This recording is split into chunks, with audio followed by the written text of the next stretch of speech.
Good morning. Gonna have to use the gavel.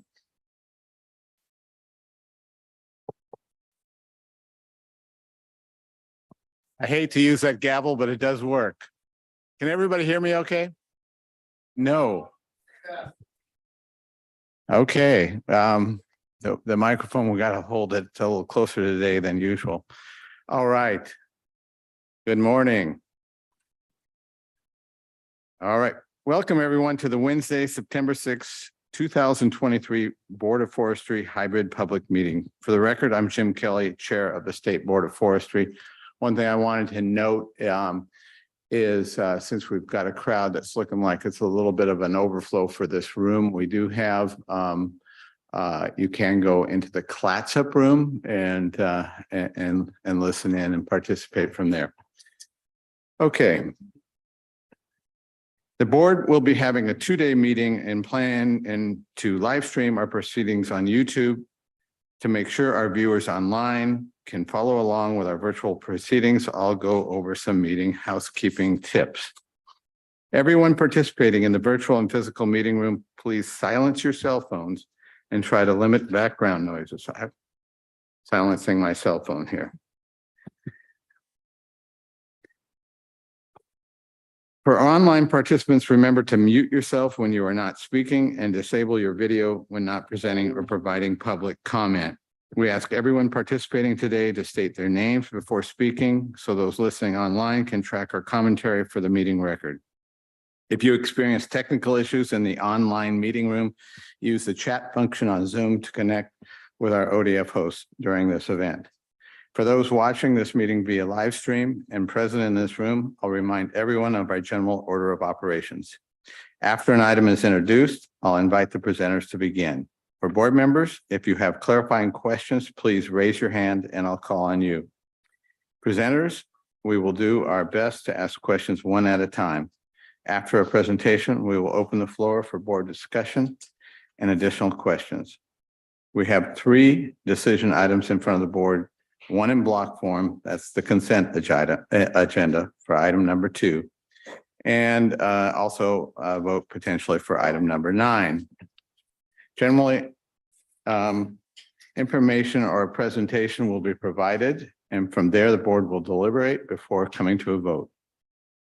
I'll pause if anyone has any questions at this point. Okay.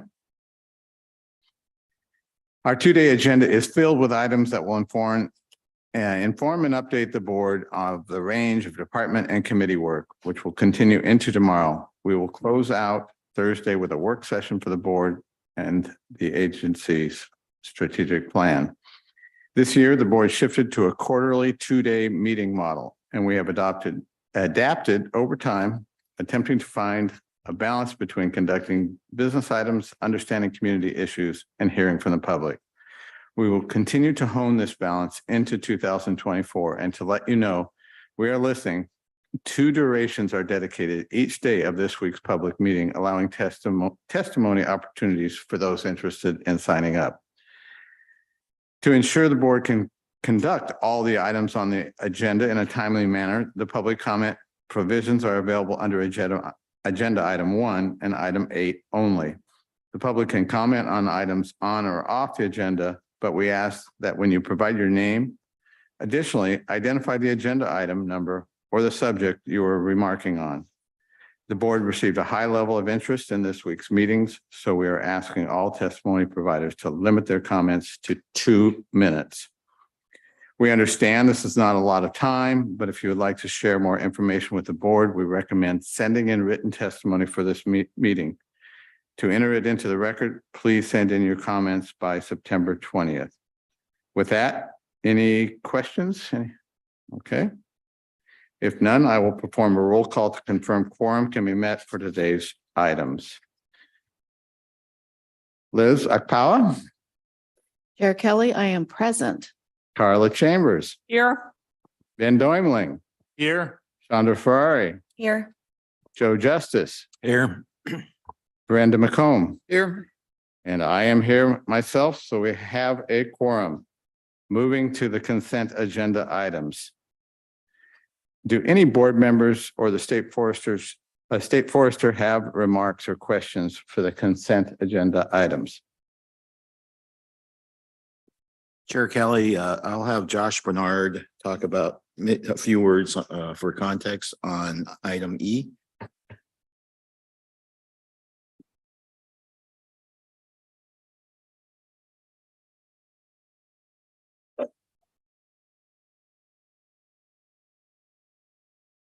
Thank you, State Forester Mukamoto. I'm Josh Bernard, Forest Resources Division Chief.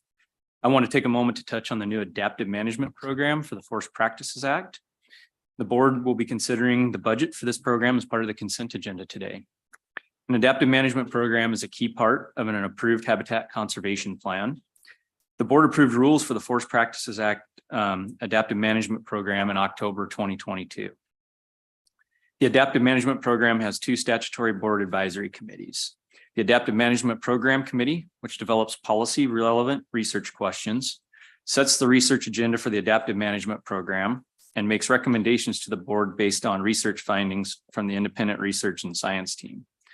The independent research and science team gives the Adaptive Management Program Committee estimates of scope that typically includes time, cost, and the basics of study design to answer research questions. The Adaptive Management Program Committee develops and the board approves the budget for the research agenda.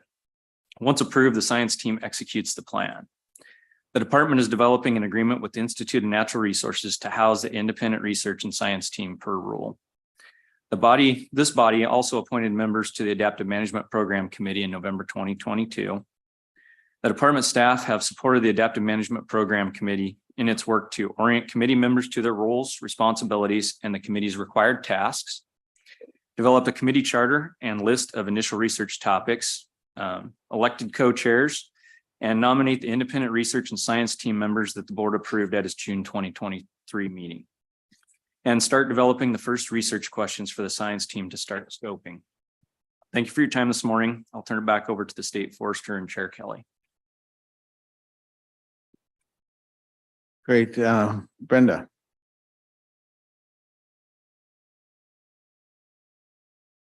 Sure, go ahead. So one of the consent agenda items is the appointment of a committee. And I'm wondering, I have no concerns about the individuals being put forth for the committee membership, but I am wondering how these appointments advance diversity on committees. And I also wonder when we're going to get a report on diversity advancement within the agency. Cal? Okay, so to your first question, I think we can probably get back to you on how we progress on.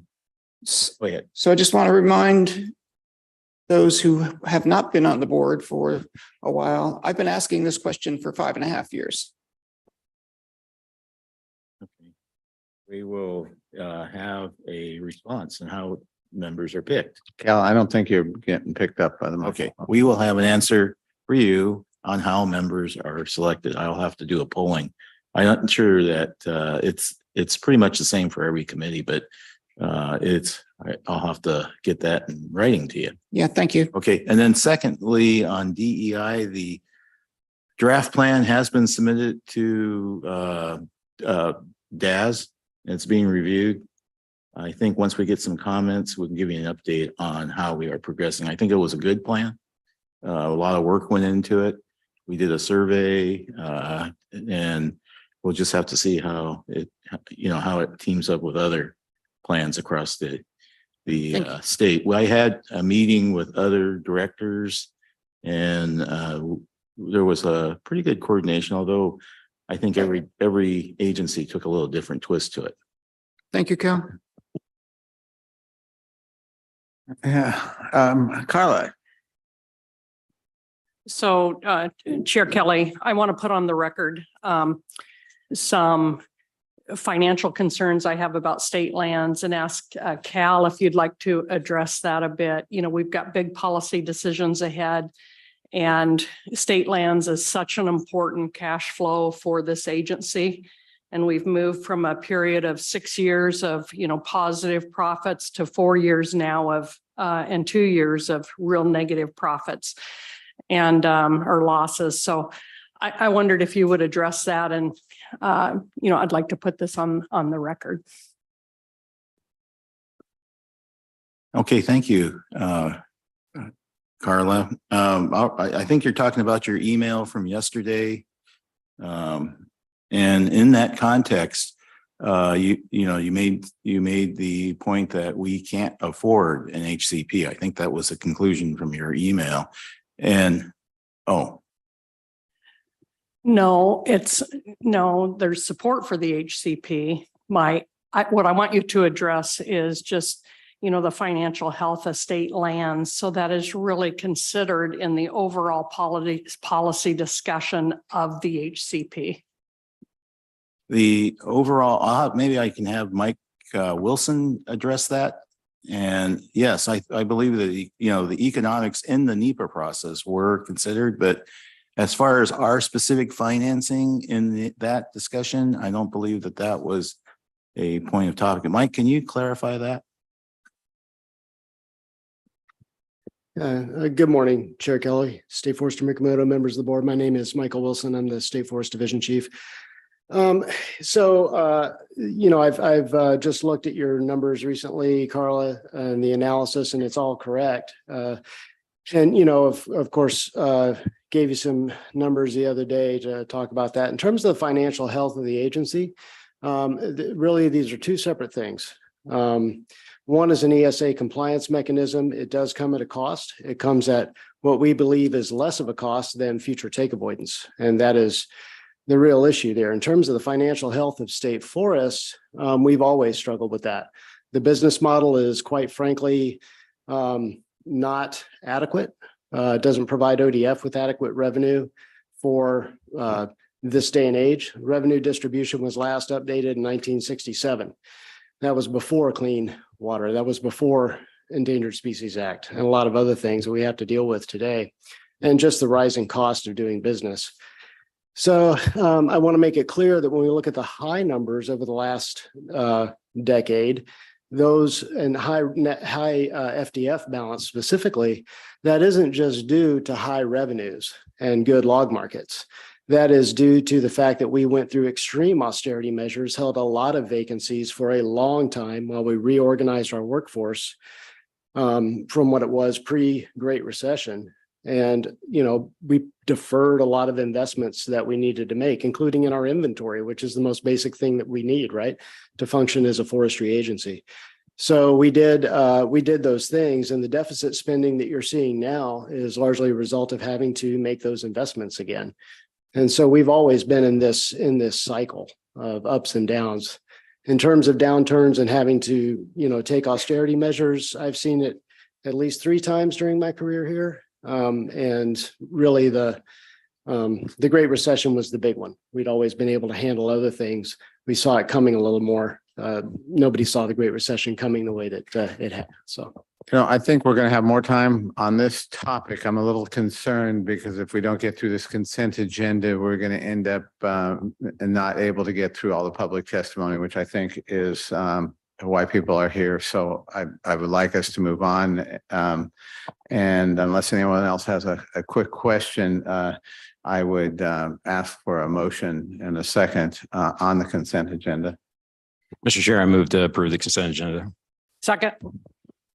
Okay, the motion has been made by Joe Justice and seconded by Carla Chambers. And so I will do a roll call.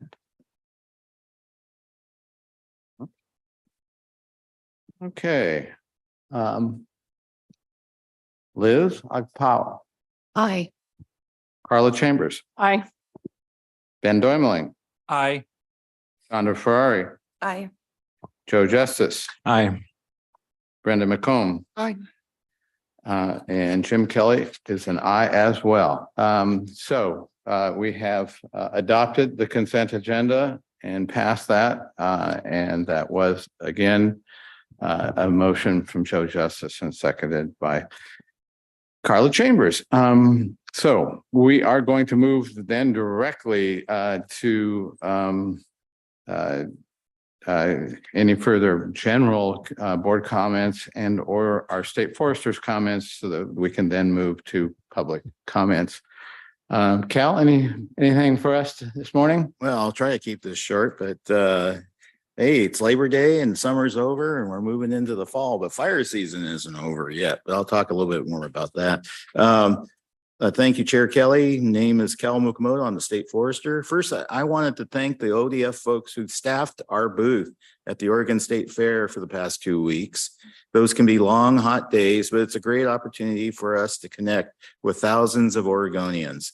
This year's theme was the 50th anniversary of the establishment of the Tillamook and Clatsop State Forest. And from what I've heard, it was well attended. Well, actually, I did get there after work on Thursday. Unfortunately, no one was at the booth when I got there, but I rode the little skyline across the top and got rained on. So it was a true Oregonian experience and saw a lot of great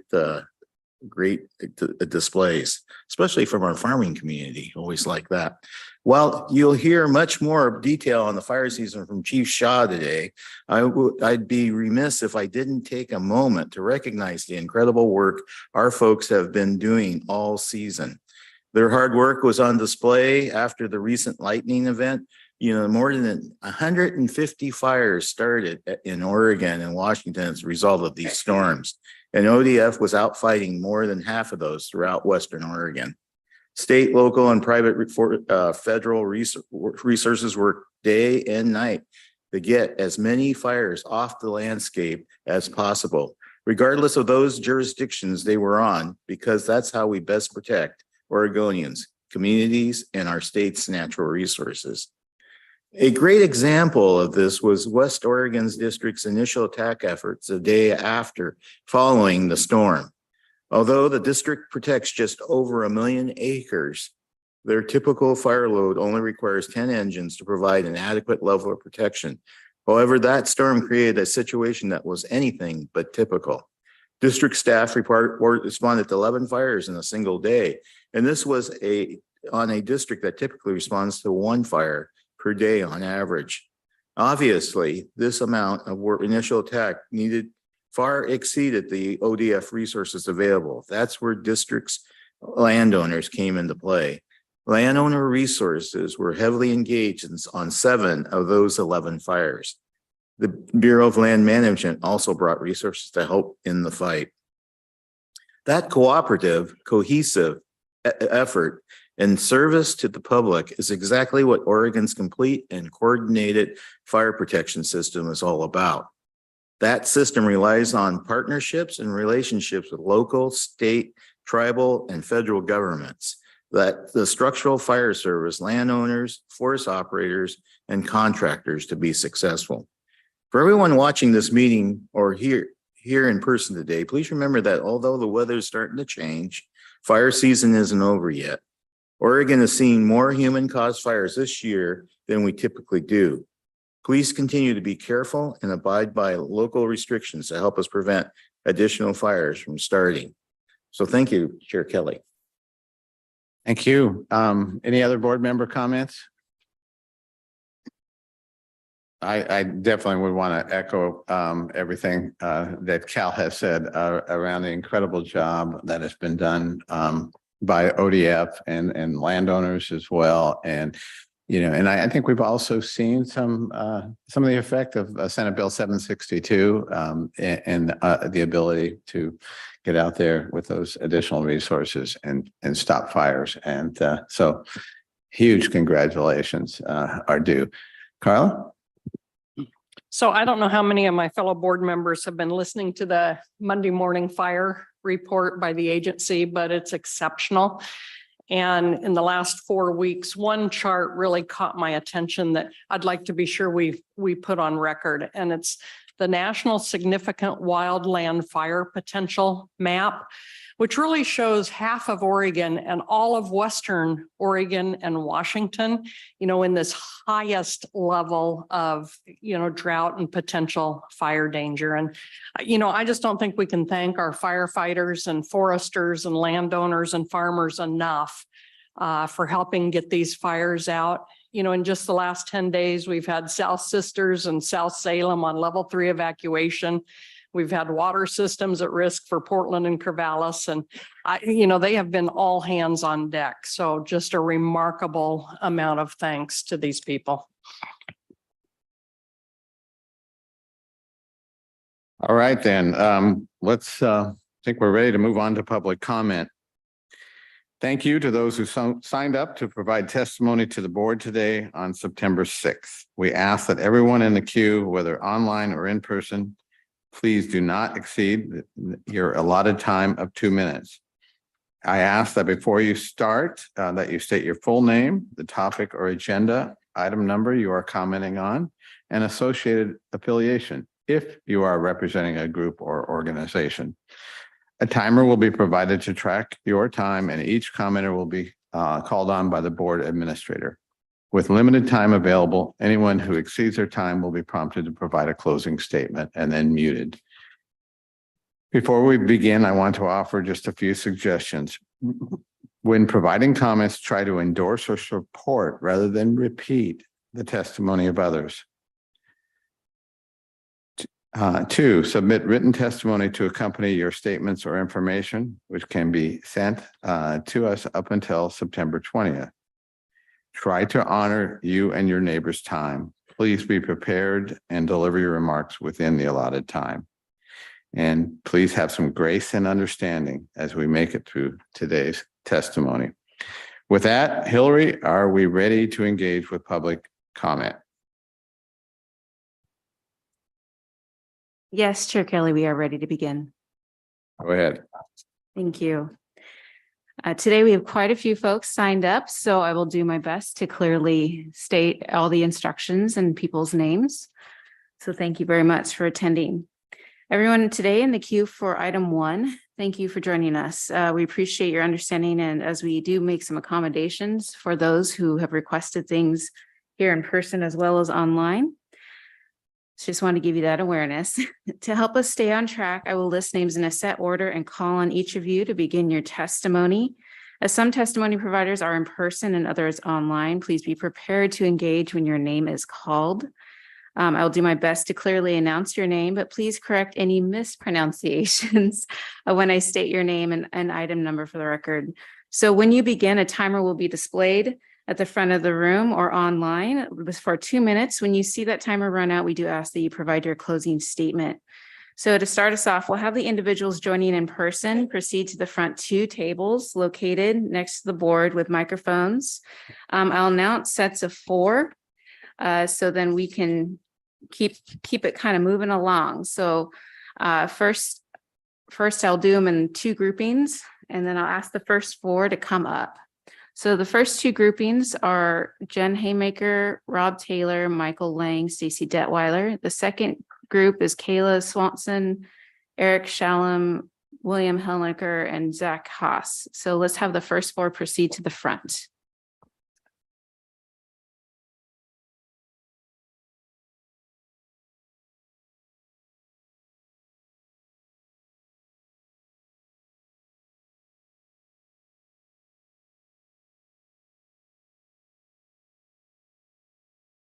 Yes, I can switch a frame. One moment.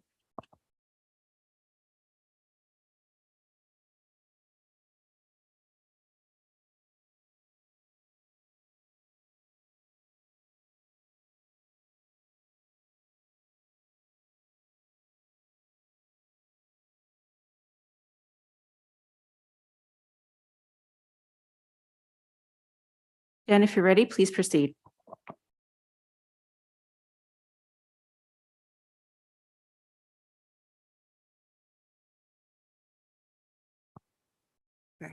Hello? Okay. My name is Jen Hammaker. I am the president of Oregon Natural Resource Industries. We have a little over 13,000 members that oppose the HCP. I also have petitions here, like I did last time. There's almost 600 of them that want to stop the HCP but couldn't be here to voice their concern. In this, Hillary, in this one that's marked here, there's also comments on each one of these that need to be put into public record. It's a lot of people again. Also, I was just asked to show you the scroll again of the over 220 public services that will be losing critical funding if this HCP passes. And the 8 proclamations that represent hundreds of thousands of people that are against this HCP from the counties. It feels like this board is not listening. You've now introduced a resolution which says you desire increased timber harvest, but it doesn't say how much. What it does say is no net loss of HCAs. This is double talk to me. There's no accountability there. Obviously, you're not listening because this resolution also says if passed, any and all modifications made to ODF will constitute the draft HCP that will progress into the final phases of the NEPA process. There's no need for ODF to return to the Board of Forestry for further direction. That is infuriating to me. It is a cop-out. If the Board of Forestry does not pass the resolution, ODF will continue to the current process to work towards the final HCP. So either ODF has authority without board oversight, or the Board of Forestry will continue to proceed with the HCP process. Either way, you're proceeding forward with HCP, knowing what you know. The Forest Trust Lands Advisory Council is the only advisory council governed under law. FTLIC advises the Board of Forestry, blah, blah, blah. Guess what ODF left out of their brief to FTLIC before the board meeting? This resolution, although I don't blame them because I wouldn't want to give them that news either. Am I up?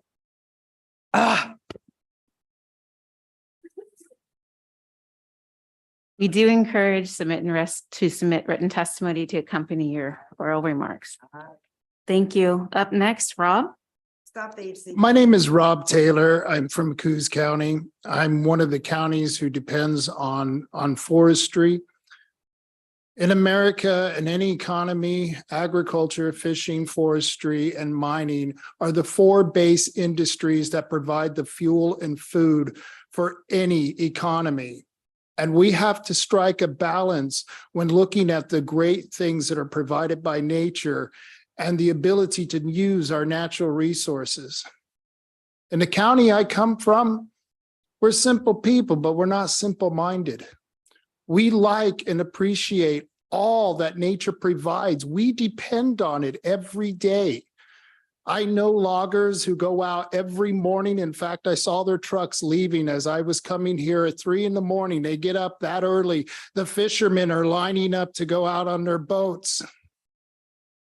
And all the tourists that come in to enjoy our forests, to enjoy our oceans, our streams, our rivers, and everything that it provides, we appreciate when they come in, and we appreciate knowing that we can make a living when they leave off of the natural resources that are provided by our forest.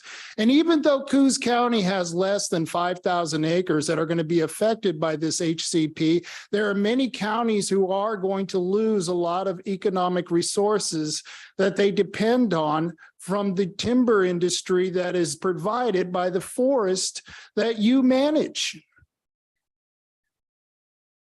We need to continue to strike that balance, and the HCP as it is written does not do that.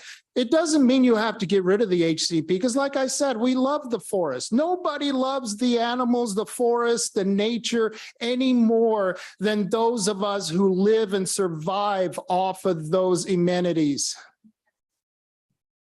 And we appreciate that what you're trying to do for the forest and for what the forest provides. But remember, we have to strike a balance between nature and what we get from those natural resources.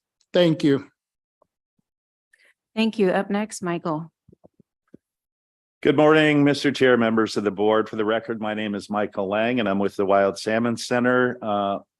There were several, I'm going to give comments on the resolution to delay and weaken the State Forest Habitat Conservation Plan. You received a letter from 12 conservation groups that are raising concerns about the resolution to direct staff to review the Habitat Conservation Plan and withdraw habitat from proposed habitat conservation areas. And this purpose is to provide more timber over the duration of the HCP. Our groups oppose the proposed resolution and ask that you reject it for the following reasons.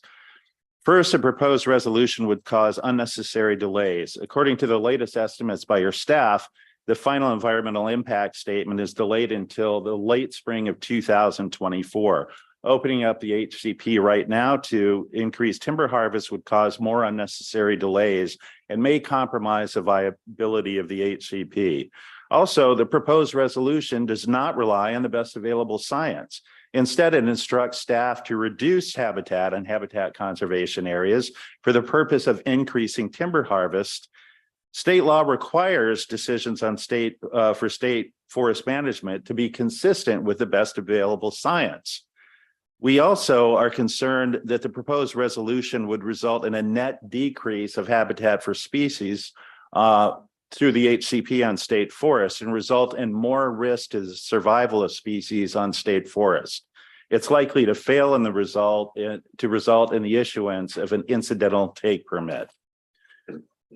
So if the board wishes to move forward with the resolution, which our groups wish that you reject, we oppose this resolution. We recommend amending it to require no net loss of quality, of habitat quality and quantity, and also continuity of the HCAs.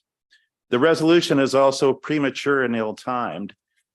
And I'm going to conclude by saying we support alternative 3. This is supported by the best available science, including a study in the Trass River in 2016.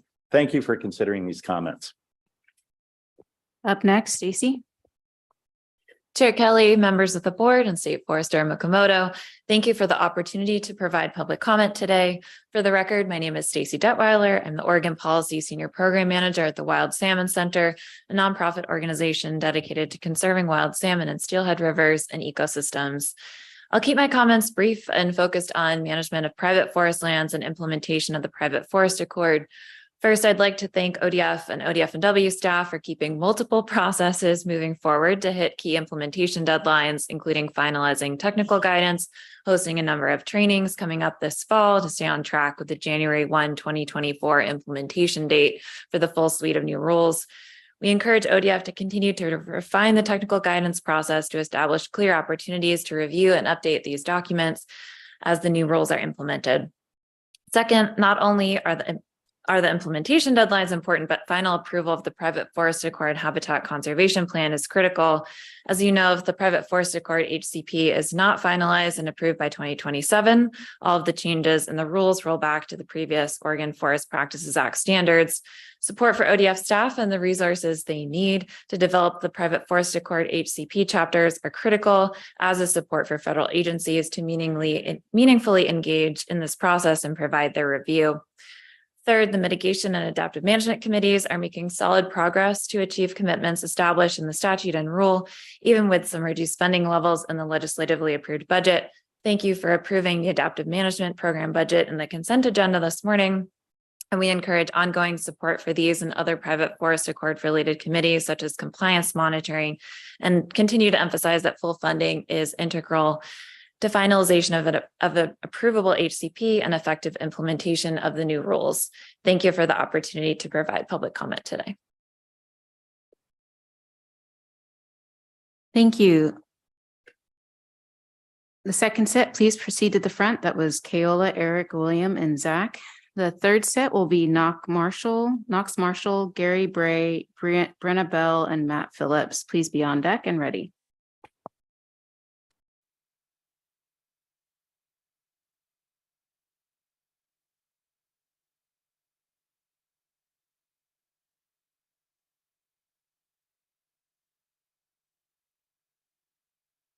Keola, when you're ready. I'm going to go first, if that's all right. Thank you all for the opportunity to allow me to come here today. I'm William Kelleher. I assist with the federal government relations team at the Conservation Fund based in Washington, D.C. To date, we have conserved roughly 8.8 million acres of land nationwide. I'm joined here by my colleague, Kayla Swanson, who is TCF's Columbia Gorge Program Manager based here in Oregon. I'm here to talk about the federal funding opportunity made possible under the Forest Legacy Program through the Great American Outdoors Act and recently increased by the Inflation Reduction Act. Our hope is to underline the opportunity for the state to protect its forest lands into the future. The Forest Legacy Program is a conservation program administered by the U.S. Forest Service in partnership with state agencies to encourage the protection of privately owned timberlands through conservation easements or land purchases. For projects, the program provides almost $100 million annually nationwide and was recently appropriated an additional one-time $700 million under the Inflation Reduction Act. Since its creation in 1990, it has conserved over 3 million acres of timberland and has expanded to 53 states and territories across the country. Since 2002, the state of Oregon has completed 9 Forest Legacy Program projects covering more than 24,000 acres by leveraging $11 million with $5.5 million in match. Under the, and to highlight, under the funding provided for in the Inflation Reduction Act, states can now access administrative funding up to $300,000 annually through fiscal year 2027. This is 6 times larger than the typical apportionment prior to the passage of the Inflation Reduction Act. Communications went out to the states in late April and initial awards rolled out this summer. This funding can be utilized for a spectrum of expenditures that include program administrative expenses such as salaries, expenses, trainings, and supplies, as well as facilitation of project development execution. Thank you. Up next, Kayla. Okay. Going out of order. Hi, good morning. My name is Eric Shallon. I'm the Director of Real Asset Sales for Green Diamond Resource Company. We own just shy of 700,000 acres in the state of Oregon. And I'm here today to encourage you to maintain your role as an easement holder in the Forest Legacy Program. There's been talk potentially of maybe farming that out to the federal agencies or under a contract basis. And we really want you to keep this local. We think local control and local input is the best way to achieve these goals. So along the lines of what William's saying, this is a fantastic program. It's an incentive-based conservation program where we keep working forests working. We reduce wildland-urban interface, which is difficult to protect from fire, difficult to manage timber within. It wins on many, many levels. Green Diamond believes strongly in this program.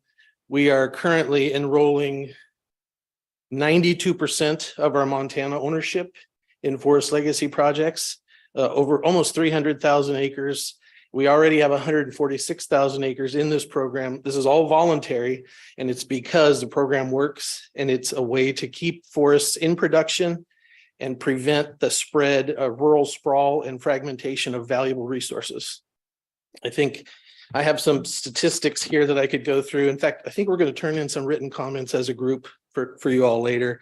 But I think as Green Diamond's perspective or role in this, I am happy to meet with folks from ODF and I've done about 146,000 acres myself in this program, some ideas and pointers on ways that you all can hold these easements with less cost, less staff time, fulfill the obligations of monitoring without taking on an unachievable goal.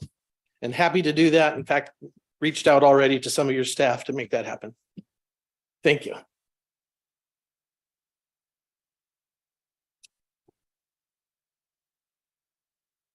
Let me jump in. Chair Kelly, members of the board, State Forester Nakamoto. For the record, I'm Kayola Swanson. I'm the Columbia Gorge Program Manager for the Conservation Fund. And I'd like to cede my time today to Nate Ulrich, who's here from the Columbia Land Trust and is also a key partner in this Forest Legacy program that we're working on right now. Nate. Thank you, Kayola and Chair Kelly and board members. So my name's Nathan Ulrich. I work for Columbia Land Trust as our Eastern Region Conservation Lead. Columbia Land Trust has conserved nearly 20,000 acres of timberland on Mount St. Helens and in the Klickitat River watershed in Washington State through the Forest Legacy Program. We've been successful because of strong partnerships with local communities and Washington Department of Natural Resources. For the past 3 years, we've worked with ODFW staff to hone the Columbia Gorge Forest application that you may have heard about. The project has the enthusiastic support of local communities, industry groups, recreation groups, local citizens, and importantly, the Confederated Tribes of Warm Springs Reservation of Oregon, whose ceded lands the project is within. It's strong, inclusive partnerships that make forest legacy projects successful. And it's the state agencies that administer the program that are the foundation of these partnerships. A clear, steady, and long-term commitment to forest legacy from ODF has a tremendous multiplying effect. It enables the invaluable work of local governments, scores of businesses, community groups, and volunteers. And that's not even to mention the 3-to-1 financial investment provided by Forest Legacy. At Columbia Land Trust, we're making significant investments in staff time and in matching funding to enable forest legacy in Oregon. It's in our mission to do so. It's in ODF's mission to protect and steward forest land too. And we greatly appreciate ODF's commitment to personnel to manage the Forest Legacy program. We ask the board to provide clear, steady, long-term support to staff. And as Eric said, that includes support for state-held conservation easements. We at Columbia Land Trust are here to help you multiply that investment. Thank you.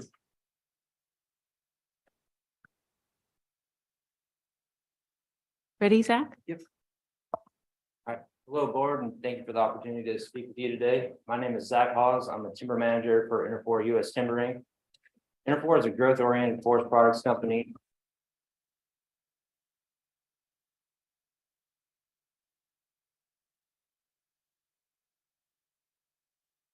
The British Columbia interior, Eastern Canada, the US South, and US Pacific Northwest. Interfor is deeply concerned about the proposed habitat conservation plan and the potential effects on long-term timber supply in our region. I'm representing 3 of our Pacific Northwest sawmills today that operate near Northwest Oregon forests, managed by the Oregon Department of Forestry. Our Longview, Washington, Molalla, and Philomath, Oregon operations collectively employ about 360 workers, and we depend on a portion of our log supply that comes from sustainable timber harvest from state lands in Northwest Oregon. Constricting the available available land base for sustainable timber harvest is a poor outcome for rural Oregon, where residents depend on our rich natural resources that are subject to some of the strictest environmental laws in the world to make their livings. Interfor asks the board to deliver a forest management plan that takes into account the importance of our rural communities and living wage jobs created by the forest sector, which provide crucial revenue for our rural taxing districts. The board has the power to ensure our industry is well poised for the future by forming a management plan that meets or exceeds the original annual harvest projections, 225 to 250 million board feet annually. Any volume output that is less than this baseline is both irresponsible and frankly incomprehensible. Interfor and the rest of rural Oregon are counting on the board to ensure our businesses, livelihoods, and forests are managed for long-term health and productivity. As you know, wood products are the most climate-friendly building material that we have. I urge the board to make the climate-smart decision of ensuring harvest levels do not decline from base levels that were promised and to not settle for an HCP that does not meet these obligations. Thank you for your time. Thank you. Third set, please approach to the tables. That's Knox, Gary, Brenna, and Matt. On deck after them, fourth set is Robert Ferris, Victoria Frankeny, Joseph Urin, Mike McKibben.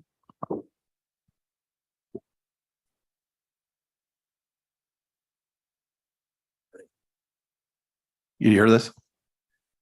Knox, please proceed. Chairman Kelly, members of the board, for the record, my name is Knox Marshall. I'm the resource manager for Murphy Company located in Eugene, Oregon.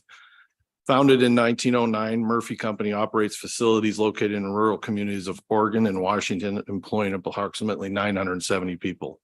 Murphy Company is a leading producer of engineered wood products and construction plywood in the Pacific Northwest. I'm here again today to comment on the recognition of the need to further address the harvest outputs in relation to the ongoing efforts to finalize the HCP and the FMP for the ODF state lands. The harvest lands for the harvest levels from the state lands have been thoughtful and responsibly drafted over the last 3 decades. There's increased pressure on the board to consider alternatives that radically reduce the outputs, putting already stressed milling infrastructure at risk. These proposed reductions will certainly close mills. Multiple rural communities already feeling negative economic turmoil will face further rising unemployment and bear the burden of urban Oregon's misinformed direction. The demand for wood products and the demand for housing in Oregon is clear. It's on the increase. The direction is to stop responsible, sustainable, incredibly scientifically supported timber harvest in our Pacific Northwest forests. The market will respond, and critically impaired habitats elsewhere in the world will be converted to grow fiber to support Oregon's demand. As the board further directs new options to be analyzed for the state forest, it should be recognized that highly regulated domestic processors will decline and wood products will be imported to meet the shortfall of our own domestic production. No harvest alternative that reduces harvest from the current volume should be considered. It is irresponsible considering climate need solutions for the globe and not just consider regional considerations. As Oregonians, it is our responsibility to sustainably manage all forest lands for the perpetual outputs that balance the goals of the global environment with the equitable economic considerations for our urban and rural populations right here in Oregon. Thank you. Up next, Gary. Yeah, go Ducks. Or as he would say, go to the Big Ten, Ducks. I'm Gary Bray. I'm with Forest for Oregon. And I'm a native Oregonian, 68 years old. I've seen grew up in Eugene, did a lot of playing out in the forest, and I've seen the degradation of the forest in the last, 50 years. Your job is to make the forest better. So why are not the forests any better? They're a lot worse. They're burning up. They're dying out there, and you're not doing anything for it. Our group is, and one of the things that Ms. Chambers was talking about was the funding that you guys are not having out of the forest. Well, you're kind of choking yourselves, but our group is set up to turn the forest over to the people. In other words, sell the forest, the state forests, to the people where they belong. When the states were formed back in 1776, the idea was that the federal government would turn the land over to the states for the states to sell to the people. Well, at the end of the Civil War, that stopped, and that stopped with Oregon and all the states in the West. So your job really was to be a real estate agent for the federal government so the people could own the land. You own 10,000 square miles of land as the state. The federal government owns 50,000 square miles that we have no access to. And now you're talking about completely shutting it down, locking us out, so we can't even walk through the forest, let alone buy land. We could have our own Shangri-Las. You could give away 100 to 200 acres per person or sell it, and you would be money ahead from what you're doing now, having to maintain the forest that you're not maintaining. So why don't you get outside of the box and follow the rules that were planned back in 1776 and sell the land to the people? Thank you, Gary. Yeah. Up next, Brenna. Hi, Chair Kelly, members of the board, Forester Mukomoto. My name is Brenna Bell, and I'm the Forest Climate Manager for 350 PDX. And I'm here today to talk about the FMP, not the HCP. The FMP provides great context and vision for managing Western Oregon state forests. But as I read it, I noticed it lacked a certain substance, especially as it refers to the climate change and carbon plan, which is fantastic, and you passed in 2021. So regarding state forest management, the climate plan was very clear that the ODF will lead by example and demonstrate climate smart forest management, and that would be incorporated into the FMP. The climate plan specifically says that the FMP should integrate several climate mitigation and adaptation practices, listing several: extending harvest rotations to increase carbon storage while ensuring sustainable flow of timber, identifying areas particularly susceptible to climate change and working to conserve them, identifying areas that have high carbon storage potential and prioritizing long-term carbon storage, and identifying and operationalizing carbon storage on the land post-harvest. These are clear and specific guidelines for the FMP. Yet the FMP never mentions the climate change and carbon plan. I did one of those word searches and the document doesn't show up. It doesn't incorporate all these practices. It also notably fails to include a single objective standard by which to measure whether it's meeting its goals. These are not in the body of the FMP. These are not in the FMP performance measures. And not just for climate mitigation and carbon storage, the entire FMP is bereft of standards and metrics. And the documents seem to always be referencing a future document, kind of kicking the can down the road to another process or another plan. And we need metrics and timelines now because, as everyone is noting, our forests are in trouble. We are in a climate emergency and we need to act like it. So I ask you to recognize that urgency and direct that the ODF in the final FMP, it clearly incorporates the climate and carbon plan, and it has measurable and standards to ensure that those goals are met. And good luck today. Thank you. Next up, Matt. Good morning, Chair Kelly, members of the board. My name is Matt Phillips. I am the Sheriff of Clatsop County, and I want to try to paint a picture, so bear with me. Clatsop County is a beautiful place to live. Our residents have a strong sense of community and are happy to share it with visitors. But being a rural recreational county isn't easy. Rural counties have higher poverty rates than their urban neighbors. Average personal income is lower, often because the high number of jobs in the hospitality and leisure industries don't pay as well. Available housing becomes scarce and more expensive, and our lower wage workers are rent burdened. The census says we're a county of 41,000, but we aren't. We're often double that. And on busy weekends, we're closer to 141,000. We have visitors all year, but there's no way to pay for the burdens on the infrastructure and the services that we provide. And this is especially true for public safety, where a third of the crashes in Clatsop County are not residents of the county. And last year, 32.8% of the people booked into our jail were not residents of Clatsop County.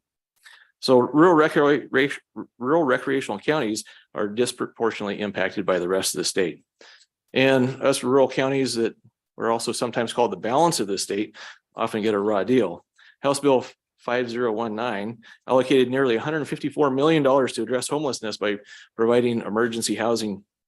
And since at least 2017, Clatsop County has had the highest per capita homelessness in the state. This year, we are 6th in the state by total numbers. We come, with numbers significantly larger than counties such as Washington, Clackamas, and Jackson. After the funding was allocated, Clackamas County was given $7,282 per homeless person to address the emergency housing. Washington County received $9,177, and Jackson did the best of my comparator group with $10,880. Clatsop County, we got just a hair over $1,600 per person. That is what it's like to be a rural county. I'm not against the HCP. I think it can be good policy and practice. I'll keep it short. I am against one that will disproportionately impact Clatsop County. And we know that Clatsop County will suffer the greatest revenue losses. We have real needs to provide services, and we can't afford to lose the revenues that we have. So I respectfully request that the board modify the draft HCP to include an additional 10,000 production acres in Clatsop State Forest so that we can partially mitigate the disproportionately severe economic losses. Thank you. On to our fourth set. We have, please come forward, Robert, Victoria, Joseph, and Mike. On deck for the fifth set is Dwayne Doyle, Corey Peterson, David Reed, Cyrus Javadi.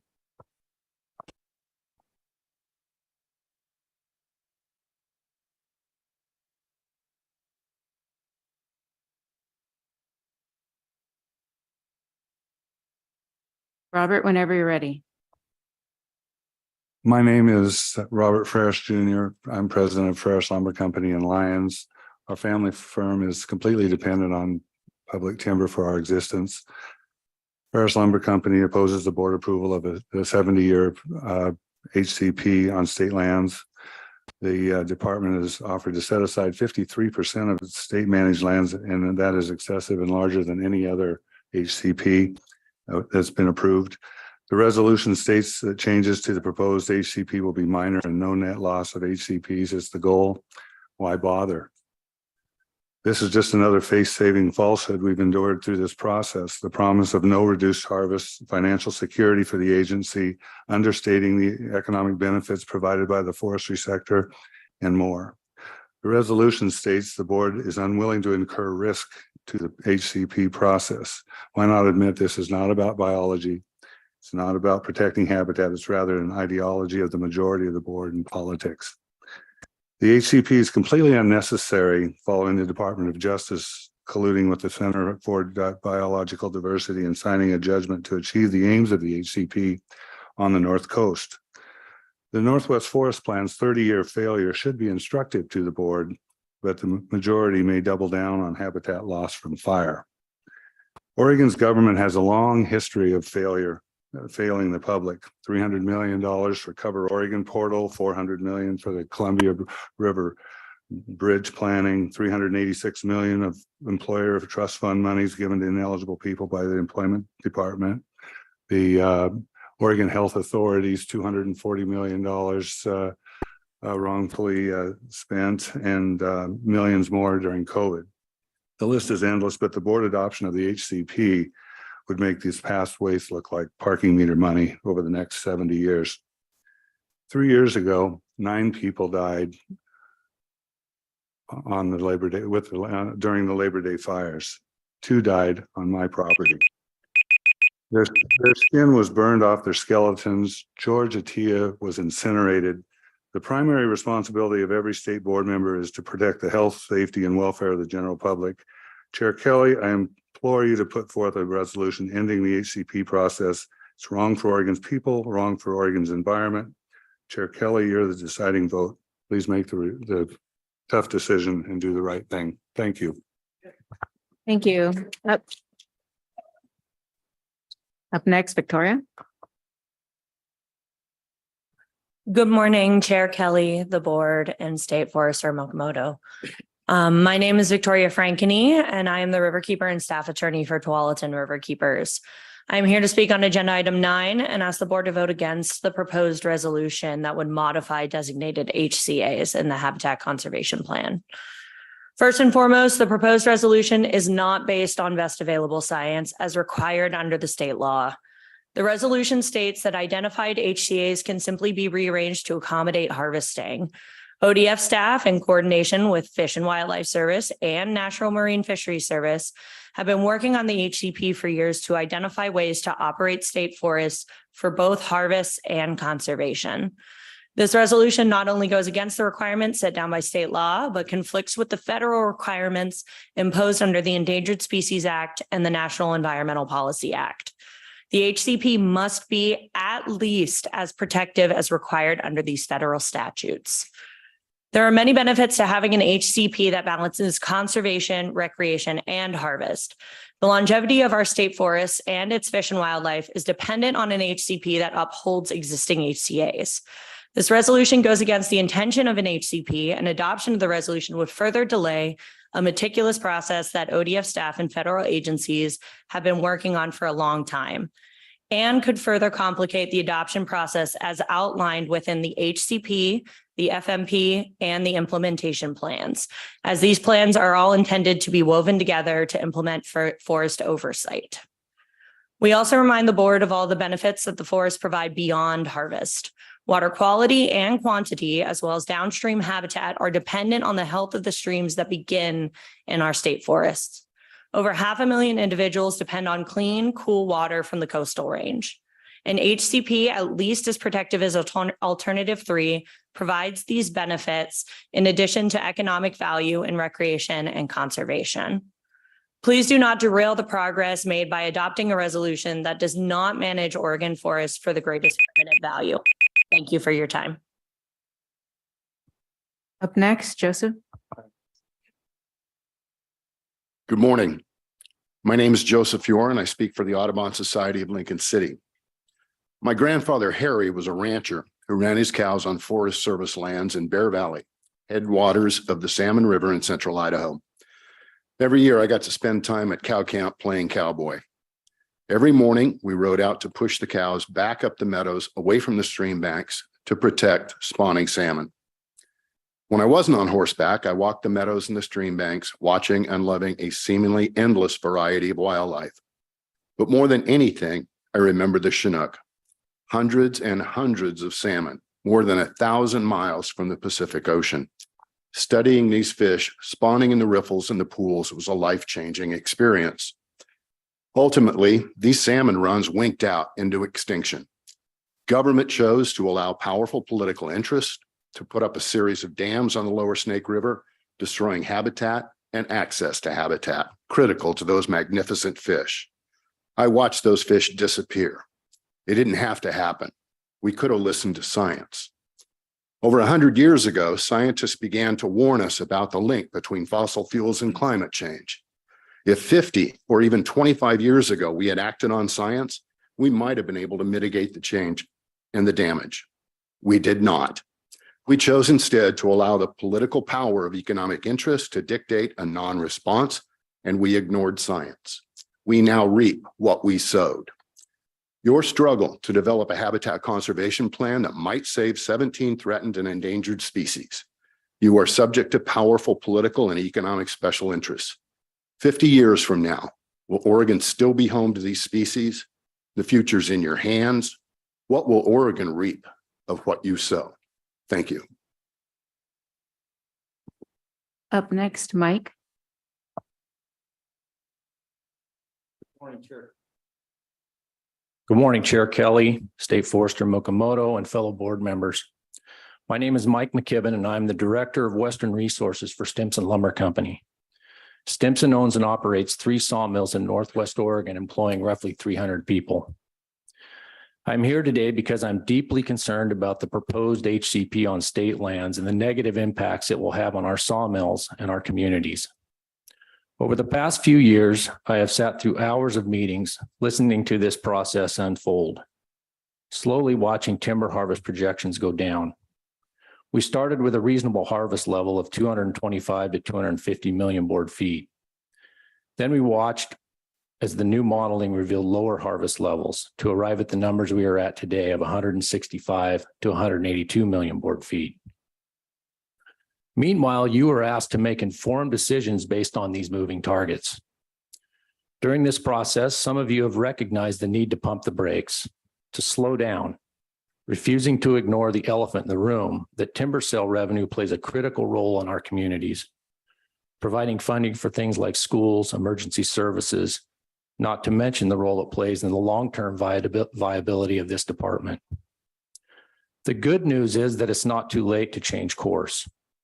Chair Kelly, thank you for your proposed resolution designed to increase the potential harvest outcomes under the HCP. Although this is a step in the right direction, it fails to specify what you expect from the ODF staff in terms of harvest volumes. The resolution also allows the department to modify the HCP and provide those changes directly to the federal services without returning to you for any further direction. The department should not be allowed to make those changes without your oversight. In closing, I ask that you continue to slow this process down. Demand the department to provide an HCP that will increase social and economic benefits. Harvesting less timber is not the answer and will only lead to more fires and fewer sawmills. Thank you. Thank you, Mike. Can the 5th set come forward? We've got Dwayne, Corey, David, and Cirrus. The 6th set on deck will be Rex Lowther, Mark Stanley, Jacob Pennies, and Diane Rich.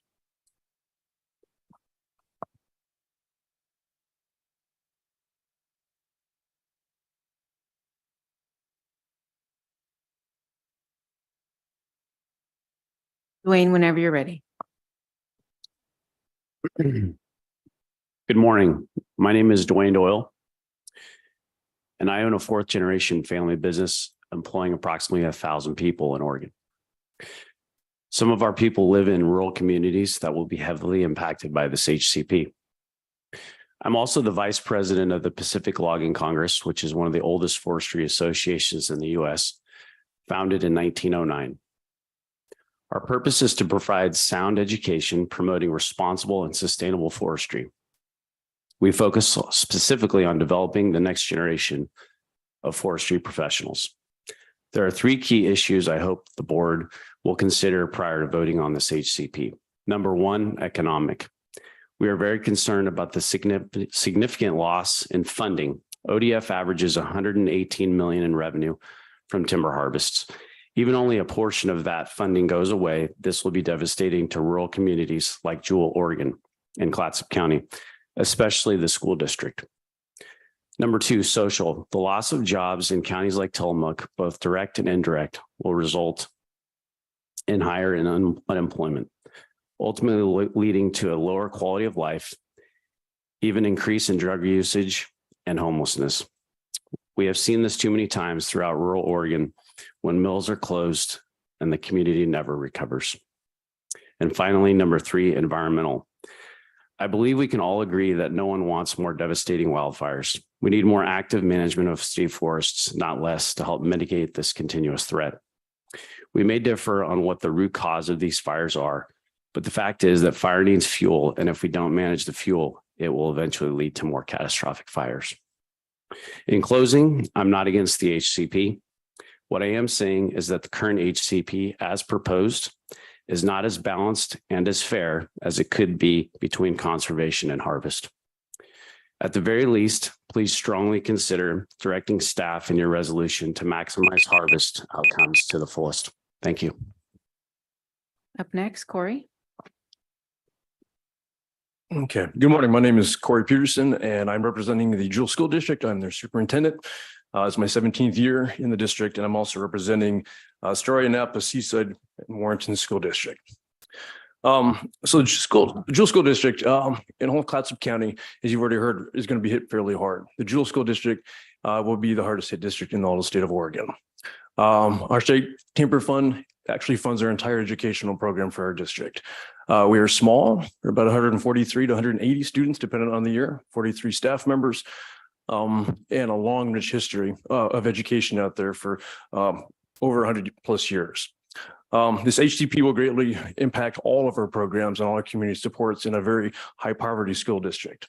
There is no other school district within our area, about 45 or 50 minutes apart. And just give you a snapshot of the impact this will have. We have multiple programs that will be greatly impacted. I've got, like I said, 43 staff members. The only way to help reduce any pain for that district, keep it survival, if this HCP currently goes through, is to get over $2 million from our funding, trying to get into some state school funding. I also run the band program there. At the same time, that program is the one of the best known music programs in the state of Oregon for rural districts. We've been state championships 6 years in a row, 10 years qualifying. Sports programs are also pretty strong out there. It brings all our community in. That district is the community. Our academics, our post-secondary supports we have for those students is absolutely it's astounding. All these programs will take a major hit for our district here. As a community in the school district, we do not oppose, again, the HCP. We just oppose the current draft version of what we have in front of us here. We ask state and federal policymakers to consider more options that would increase harvest revenues for local schools, because our students, their families, and the surrounding communities desperately need the state to strike a better balance of economic, environmental, and social values these forests support. And in closing, this is my 17th year there. I know this community. I know exactly what these state timber funds provide for us. There's a sign over there that talks about crippling a community. We are a snapshot of a devastation that will happen if this HCP currently goes through. I have no idea how we're going to manage $2+ million of reduction without cutting major portions of our school district. I'm not sure how we're going to get through this if this goes through. Thank you. Thank you, Corey. Up next, David. Good morning, Chair Kelly, members of the board, State Forester Mukomoto. I'll be commenting on the proposed HCP, particularly as it pertains to Clatsop County. I'm David Reed, Executive Director of the Astoria Warrenton Area Chamber of Commerce, which it's comprised of 600 members representing every aspect of our local economy. We have a diverse local economy. I've been here from the beginning, and I've been making the same argument that it is possible to have a habitat conservation plan to be developed, and that conservation goals can be achieved without causing unwarranted and permanent damage to our economy and way of life. By recognizing first that the Clatsop State Forest is already among the most highly regulated and responsibly managed forests in a state known for its environmental stewardship. By recognizing second that neither this nor any HCP addresses demand, which will continue to grow as we recover from an historic nationwide housing shortage, meaning that any imagined gains in habitat here will be shifted immediately to lost habitat in less responsibly managed, slower growing forests in other states or countries. Today, I believe you have a proposal before you that would add 10,000 production acres back to Clatsop County forests, mitigating the disproportionality somewhat, saving some jobs and preserving some tax revenue. We support that amendment as it goes some small way towards acknowledging the careful work already being done and leaves room for our economic future. Thank you. Thank you. Up next, Rep. Javadi. Good morning, members of the board, Chair Kelly, State Forester Makamoto. My name is Cyrus Javadi. I'm a state representative for District 32, which represents Clatsop County and Tillamook County, as well as Clatskanie. I'm here today to, again, testify on the Habitat Conservation Plan. I believe that we've heard a lot of good testimony. I'm definitely not an expert. I'm a politician. We all know how much we like our politicians. I'm here because I hear overwhelmingly from the people in my district, they're terrified of the Habitat Conservation Plan proposal as is. They recognize that what this is going to do to their livelihood, what this will do to their children's schools, what this will do to the local services that they depend on. They're confused because they know there's other alternatives that will balance the economic viability of our communities as well as still meet our conservation goals. As a politician, I can tell you that I don't understand why we want to put this in the hands of the legislature politically when we come asking for money in the future. We already underfund our schools. We already underfund our law enforcement. Now we're going to be coming back every biennium, potentially asking for money to keep the Department of Forestry running. I don't see how this is going to be a workable solution going forward. I don't trust that the legislature will prioritize the Department of Forestry's budget, especially when we'll get testimony year after year about how the Habitat Conservation Plan as is jeopardized that ongoing budget. I think we've got a good system. I think we should go back to the drawing board. I appreciate that we're pumping the brakes, as has been said. Politicians come and go, but the people in these communities will not forget what we do, what the decisions we make about that, the livelihoods that they have and depend on. I'd also add into that, despite being already underfunded, our law enforcement and our schools and our services barely, and I wouldn't even say barely, don't meet the needs of the existing population. Yet every summer we see populations increase, double, triple, sometimes quadruple as tourists come and stretch our resources even thinner. If we take away some of those funding and some of those services, it's going to get worse. And I fear that these communities will never recover. And I don't think that's hyperbole. I really think if we do this to these communities, they just won't ever recover. Thank you. Thank you. Up next, our sixth set, Rex, Mark, Jacob, Diane, please proceed to the front. On deck after them, folks who signed up today while in person, Rep. Court Boyce, Mark Crosby, Chris Sherman, Ronnie Daniels, you're on deck.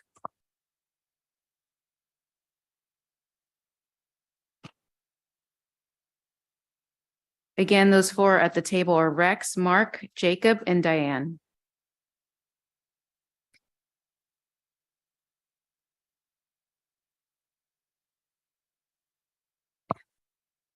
Rex, please proceed. All right, my name is Rex Lowther. I'm the Director for Future Natural Resource Leaders. And yeah, I'm here representing Oregon's high school forestry programs. So I'll start off, State Forester Cal Makamoto, Chair Jim Kelly, board members, and distinguished guests. You've heard my name is Rex, and it is really nice to meet all of you. As a husband and wife hustled to catch their connecting flight on the way to meet their daughter, the wife decided she wanted coffee.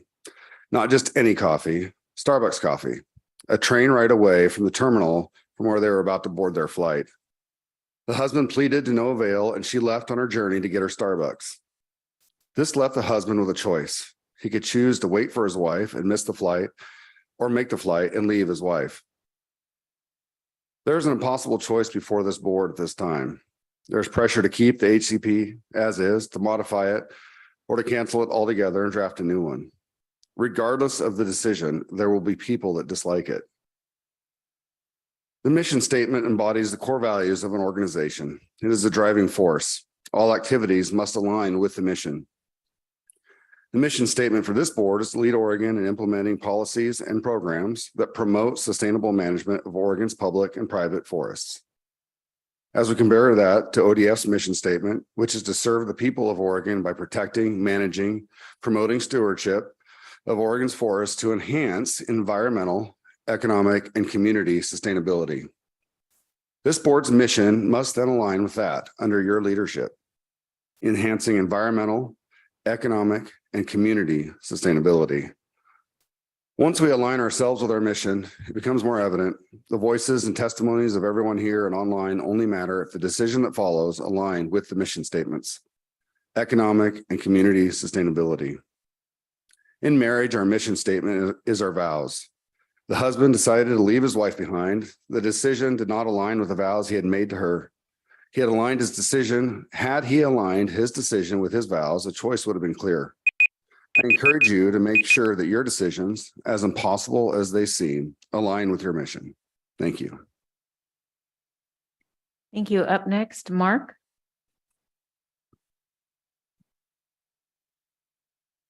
Hello, my name is Mark Stanley. I'm the Vice President of Bighorn Logging. This is my fourth board meeting I've attended since I was briefed on the HCP plan. I have shared info about our company and the employees that work for us. I have shared how important they are to local communities and how important their skill sets are in the industry. I feel like my comments are going unheard. But while attending the last four meetings, I've also seen many highly respected people in the industry and community standing up to testify. We've heard from county sheriffs, school superintendents, teachers, county commissioners, and so many more involved in the forest industry. I have listened to what they are saying, but as the board, when these types of people are showing up to your meetings, you should be listening. These people are making decisions for our communities and our kids. They are bringing valid concerns about their future and the future of the resource that is around their community. We absolutely should not be standing in front of the Board of Forestry fighting for jobs or revenue loss to the communities. There's a better way to fight climate change without destroying the industry that you are appointed to serve. Carla, you said it best when we were at the meeting down at OSU. We have a homeless crisis in Oregon the governor's trying to solve. Why is there millions of dollars going into multiple mills in the Midwest and only a few mills in Oregon are doing upgrades to add capacity? We need to make sure there is a steady timber supply of high value timber for these mills to invest in our state. It is very tough in this state for a young family to get a start. Many of us still have kids living at home because it is too expensive for them to buy their own house. That's a very sad position they are in. Oregon should be setting the example for the Northwest, not assisting with the problem. Vote no on their current plan. The numbers are wrong, and 70 years is a long time for the next generation to have to deal with. Thank you for your time. Thank you. Up next, Jacob Appanese. Going once, going twice. Okay. Up next after that, Diane. Good morning, board. My name is Diane Rich, and I am a board member with Henri. I am also the editor of the Patriot Press Coos News. I have come to your meetings and I've listened to you, and I'm from Coos Bay. Now, if you want to look at what happened to Coos Bay after the spotted owl HCP went through, we were the #1 producer of plywood in the nation. The spotted owl HCP came in, and now 70% of our school children are on school lunch. You took a prosperous county and turned us into a poverty-stricken desert when you took out the timber. This is going to happen again. My constituents that follow me are telling me they look at the board as people who are taking money under the table because none of this makes sense. You have trees other countries are jealous of. You have lumber companies that put out fabulous products. They take care of the fires. And as a board, you are fighting them to do their jobs well and produce. We have a housing shortage. And what are we doing with this board? We are taking away the actual materials that people need to build the houses and support their families. We're in the middle of a recession. It should be called a depression. And are you increasing the number of family wage jobs? I say no, you're not. You're cutting family wage jobs. Now, let's go back to Coos County. How many spotted owls have you got? I don't see any. You know why? They're on fire because you haven't cleared the fuel, because you haven't allowed grazing, because you haven't allowed the sheep and the cattle that we rely on for food. You've cut them out. You've sequestered and put it under unmanaged forests, which we all know. None of us are idiots in this room. When you take away the timber harvest, you increase wildfires. I've had about enough of this smoke, ladies and gentlemen. Thank you. Thank you. Up next. Thank you. Up next, we have Rep Boyce, Mark, Chris, and Ronnie. Please proceed to the tables. Up after them, we have the 8th set, Rebecca Roth, Meta Prefontaine, Gary Jensen, and Tim Cowan.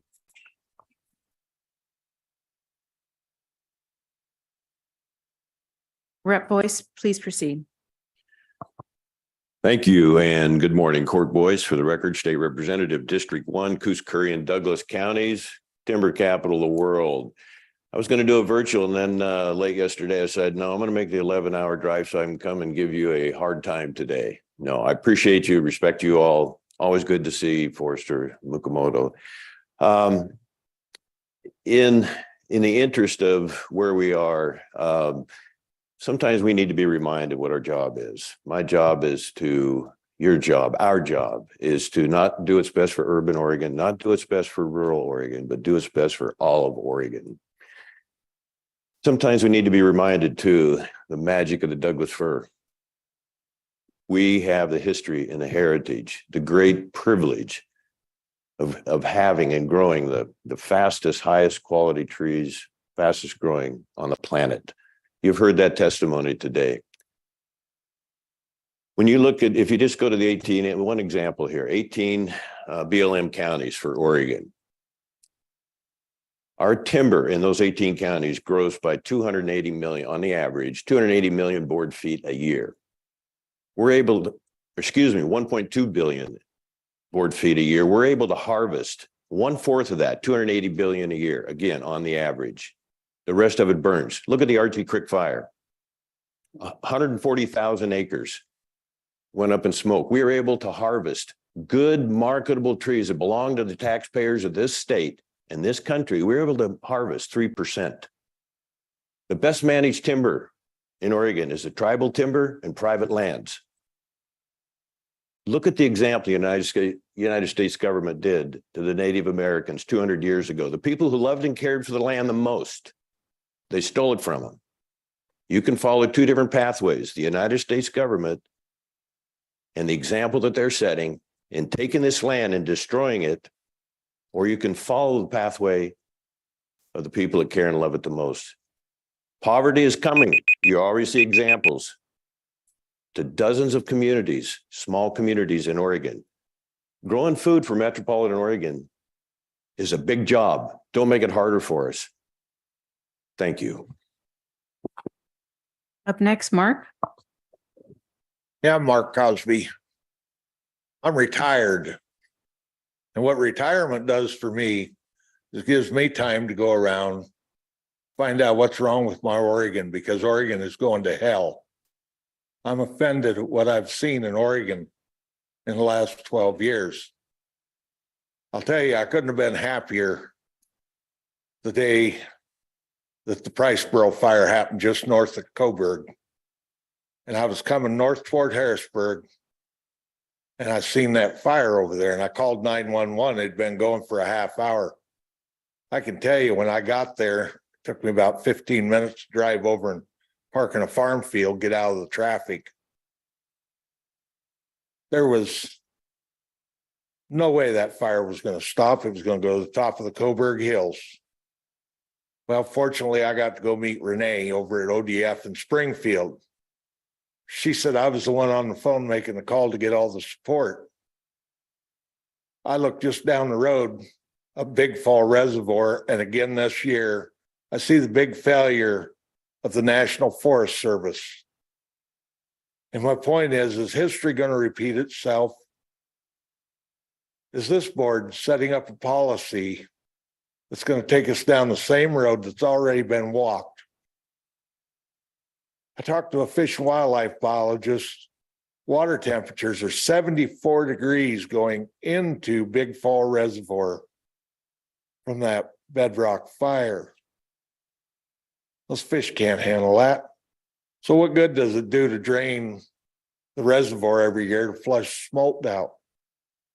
It's not just the citizens. It's all of us. It's the wildlife. I mean, I was in shock the other day. We drove the highway or National Forest 46 from Detroit all the way up to Estacada. I seen a green strip of timber down the road and I reacted to it. I go, why would I react to that? I've seen so much burnt timber. I'm sick of it. Thank you. Up next, Chris. So I found out about this habitat conservation plan about a week ago. And I love our forests, and we have had a lot of smoke for quite a few years. And the word conservation to me now has turned into fire. Used to be forest fires, now it's called wildfires, and now they go longer. They aren't put out. And my mom suffers. She has asthma. My mom, Nita Prefontaine. Anyway, with the habitat conservation plan, I'm just asking, there's so many people here that have come to talk with you. And there's a lot of people that don't know about this. And I'm just asking you, you can, in your positions, you can just go ahead and approve it because you can. But I'm just asking you here, if you can just give the rest of the public a chance to hear what's going on with the Oregon Department of Forestry. Give us a government that we can trust. Federal is, it's a harder connection to talk with. And I'm hoping maybe the Oregon Department of Forestry can be that government entity that the people can trust and work with.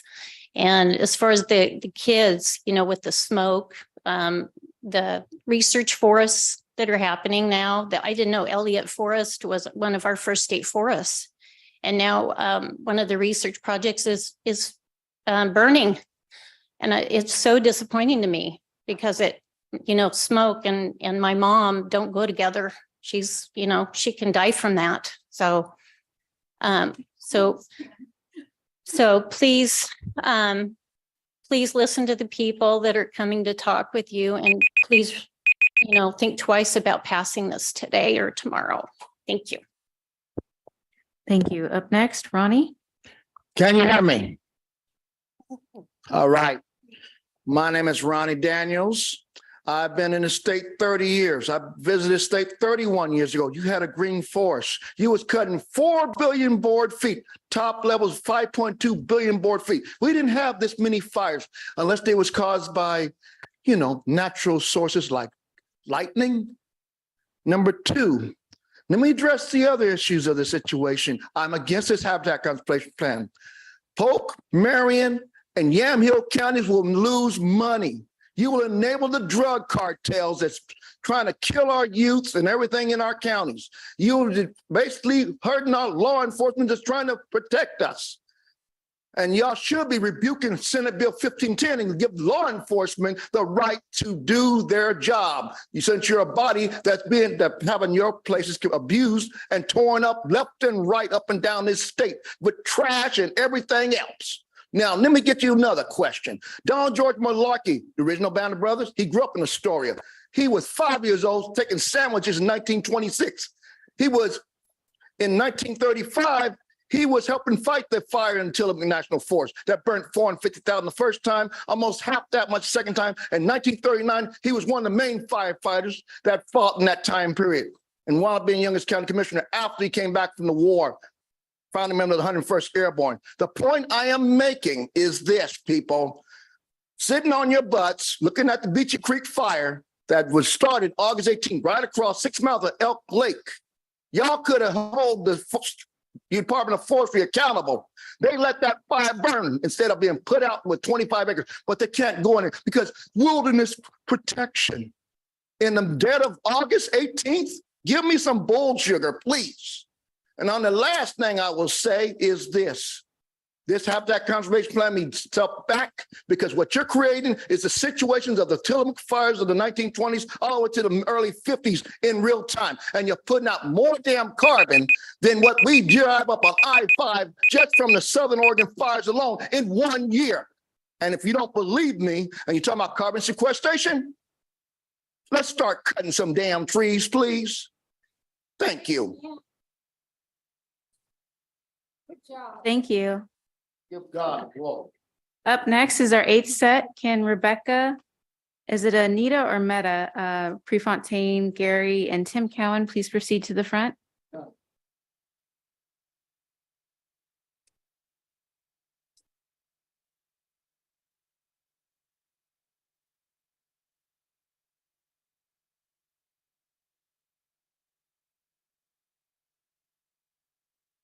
Thank you. Up when you're ready, Rebecca. My name is Rebecca Roth. I was impressed when Hillary Clinton said she was going to be co-president with her husband, Bill, that she had an agenda, and there's an agenda that's been created out of the biodiversity treaty, the UN biodiversity treaty that Bill Clinton signed. And the agenda is anti-human. When Hillary Clinton, sorry, I have cancer and I'm having a hard time speaking, but I want to speak today because when Hillary Clinton received the Sanger Award, she said she loved Margaret Sanger's vision. Well, what was Margaret Sanger's vision? Margaret Sanger was the founder of Planned Parenthood. Thank you. And she recorded in her diaries over and over that the Black people are like weeds, we need to exterminate them. And her goal in Planned Parenthood was to reduce the population of the Black people. Now, the Democrat Party, I believe, is anti-human, not just Black people, but anti-human. Yes, they do many things that are against and destructive to the Black community, but they also do things that are destructive to humans in general. And this policy that you are considering, I believe, is based in an anti-human, anti-American. The Democrat Party hates America. You ought to read that book. Mark Levin just wrote it. The Democrat Party has been against humanity, and Bill Clinton signing the biodiversity treaty and the agendas that have been created out of that are anti-human.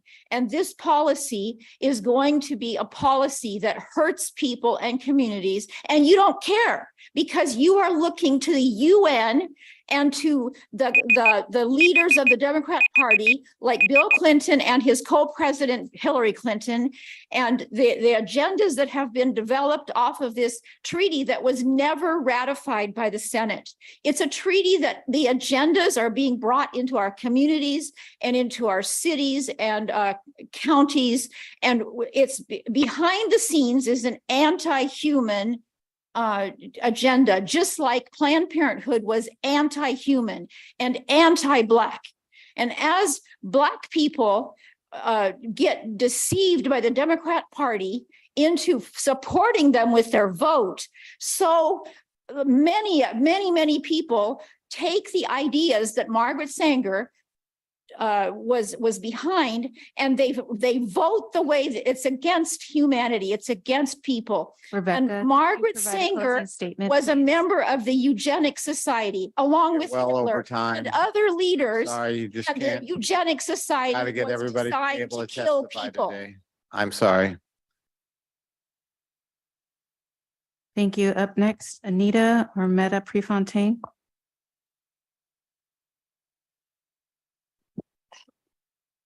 Can you hear me? Okay, there we go. Okay. Hi, I'm Nita Prefontaine. I used to play in the woods. I love the woods. That's why I am so horrified with the burning that's going on now. I'm not only mad about it, I'm actually sick about it. Because now there's people all over Eugene that have asthma. Little kids are getting sick in the hospital with RSVP, whatever that is, but it's probably from the smoke. You know, little kids, little babies can't breathe smoke in. When they do, they get sick, they get pneumonia like I did when I was a little kid. And when you get pneumonia, you end up with what I have, COPD, all my life. I get really fed up with the tree burning every freaking day of the year now. It used to be it was only a couple of days, and then it was a week or two, and then it was a month or two, and now it's going to be all year round. Aren't we lucky? All these people that are my age, I'm 81, by the way, 81 years old. I've seen a lot of life, and I've seen a lot of burning lately. And I don't like it. And I know a lot of you don't like it either. So what can we do about this? Let's work together. Get a committee together and say, how about just burning a couple months out of the year or something so they can get some breathing time? Wouldn't that be nice? But that's not what's happening here. We want more money. We want to burn more trees. We want to do this. We want to do that. They don't think about the old people either. The older people that breathe in this stuff, they can end up with cancer. And you know what that means? Lawsuits. So think very well, you guys, about what you're doing, because they can come back and sue your ass. That's all I have to say. I'm done. Thank you. Up next, Gary.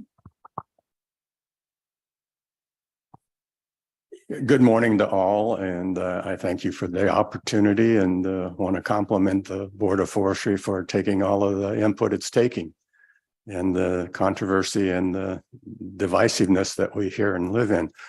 I am Gary Jensen. I'm a small woodlot owner out of Lane County in the forest segment there, and represent the county board for Lane County Board of Forestry. The forest landowners. And we're a diverse group of owners with many of the opinions you hear here today. But we're also very strong supporters of the industry. And I feel very strong that we need a forest industry to address the management issues that you're addressing. And we must continue to protect and provide their security to be managers of our forest lands. And I have a history in the forest segment. And through my time, I can tell you the stories of a number of the companies going out of business or leaving. You go back to the spotted owl there with the National Forest Service and their implementing of plans and restrictions that change the dynamics of harvest levels off of our forest. And I have to say, in a strong sense, that was quite a catastrophe for our industry, with a number of the mills and manufacturing facilities within our communities from the eastern side of our state to the western side of our state closing down and leaving, and having a big impact on the communities and the economies of our communities. So again, I speak very strongly, not to the details of your plan, but to the support of the industry and its needs to keep us in a process that we can manage our forests. And that is a must in today's world with the populations that we see and experience. And thank you. Up next, Tim.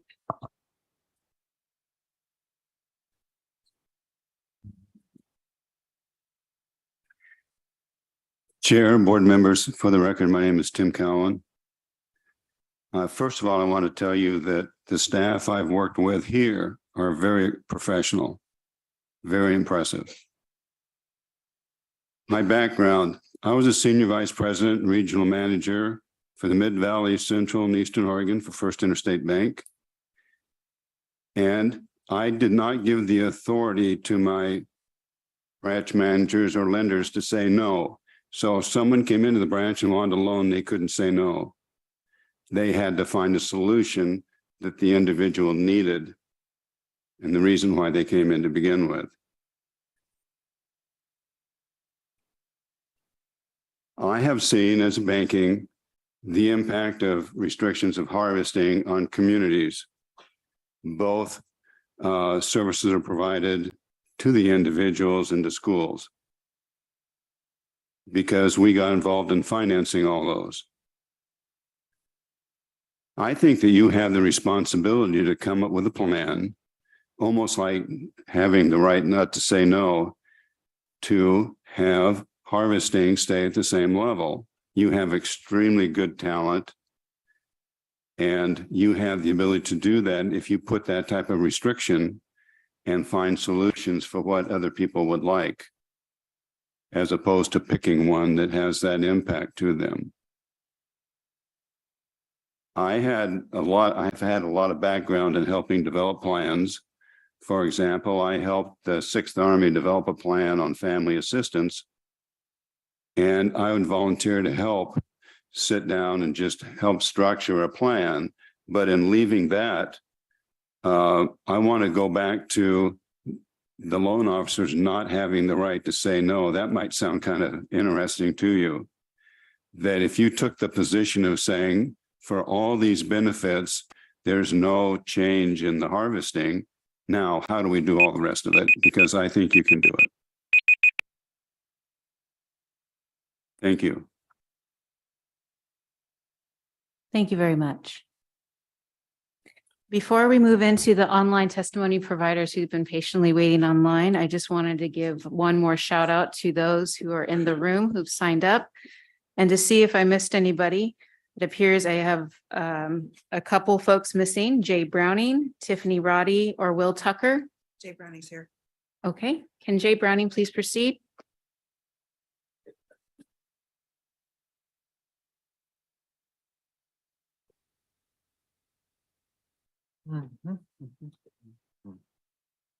I've sat here with the people before, but I'm Jay Browning, J.M. Browning Logging out of Clatsop County. I'm opposed to the HCP. And, a lot of people have covered a lot of things, said how I feel. And I think the cut should be brought up over 225. But what I'm going to talk about is an experience we had here a couple of weeks ago during the lightning storms. We're active on a state timber sale near Jewel, Oregon, in what's called Beneke Creek, and I stand of second growth. As you enter the job, on one side of the road is a young stand of third growth that was planted about 7 years ago. It was logged 7 years ago and planted 7 years ago, and the trees are averaging about 15 feet tall. It's excellent tree growing ground, perfect habitat for the large game, the small game, all the critters that live in the forest, and the pollinators. And, I realize that we've been for 35 years taking timber out of production on industrial lands. And from what I understand, we're not getting any more owls out of it. It's not working. But what happened here, the guys were coming into work and it was just almost daylight, and a lightning bolt hit in this area that had the young trees right next to our job. And two timber fallers that worked for my son Jesse ran down in there. There was immediately 20-foot flames. They brought some fire extinguishers, worked on that. They hollered at my yarder crew that was up the road about a quarter of a mile. And within 10 minutes, my crew was down there with a 4,000 gallon tanker. And they had to use all 4,000 gallons because the fire was underneath the ground and the roots, it hit so hard. But yeah, I guess I'm done. Yes. This happens every time. Well, we welcome written testimony, video testimonials. Thank you so much. All right. We're shifting to those who are online. Oh, so sorry. Not a problem. Will, sorry, apologies. Not a problem. You came in. So, Will Tucker, Lynn County Commissioner, and I'm speaking today as a commissioner, not as the Council of Forest Trust Lands, where I represent 5 counties. So I am concerned about your agenda item 9, and I applaud part of it in that I see that having a look at ways to allocate habitat conservation areas differently than might be otherwise done inside using the HCAs, how you apply them differently inside the HCP. And so I appreciate that attempt. What was talked about being possibly an $11 million change, 11 million board feet, ends up looking like it's going to be about a 5 or 6 million board feet look, I guess. But that's part of my concern about today's action, it might be tomorrow's action that is there in 9, is that we don't have the final numbers. We don't know the exact numbers that minor change the HCAs make to the HCP. I look at this conservation plan as it pertains to Lynn County. Right now, I have 65 acres set aside of state forest lands for possible spotted owls. We're adding in the HCP an additional 4,566 acres. Yet we don't have more spotted owls coming, but we're going to set aside. I've already done that for the Forest Service. We've already set aside thousands of acres for the Forest Service. No owls have come. If we set aside this additional 4,500 acres in Lynn County, how are we going to get the owls there? What spotted owl brochure is going to cause them to come to Lynn County when they're not? I look at the change in the harvest levels. I annually attend the Board of Forestry meeting down in November, as a Board of Forestry, the Council of Forest Trust Land meetings, where the Cal comes and his predecessors have come and spoken about the annual output of the state forests. Looking at what's happened over time, I look at what we are changing now, that my last 10 years average, not my last, the state's average, last 10 years, we're going to reduce this by about 4.75 million board feet. Using the job estimate from the EIS in my Lynn County, that 4.75 million board feet, I'm going to be cut. That's about 14 jobs if you take the 3 jobs that the EIS said. But I don't think it really is 3 jobs per million board feet. I think it really is more like 10. Idaho uses the number of 20 jobs per million board feet. But at 10, I'm losing 47 jobs. And those 47 jobs are not just the timber jobs, they are the related jobs beside that. And that Lynn County can't afford to have more jobs laid off. I worry about the action being called for today is being called for without proper notice. To me, by reading it where it states, there is no need for staff to return to the Board of Forestry for further direction. And item 4 of that item 9 and sub bullet 4, I think that's wrong. If we're going to pass the HCP today and not pass it, because you're pushing it forward today with no further direction from ODF staff, you are in fact passing today the HCP, and it's not properly noticed in my mind. I thank you so much. I appreciate what ODF has done in fighting fires. Cal, I want all of you to know, I only want one group fighting my fires in Lynn County, and it's the Oregon Board of Forestry. Thanks. Thank you. Okay, now we are shifting to those online. And also, we just want to say thank you to everyone who's provided us comments about our YouTube feed. We have adjusted the timer thanks to Zoom apps, and hopefully you should be able to see those on the gallery. So if you guys could remove, if our team in the Salem could remove the spotlight so we can allow the gallery to join us. So I'll again proceed in sets. We're first going to start off with 4. The first deck is Kristen Rasmussen, Jeffrey Levy, Kent Doty, Rand Schneck. The second set will be Kate Miller, Bob Reese, and Tasha Webb. Kristen, please bear with us as we get the timer ready.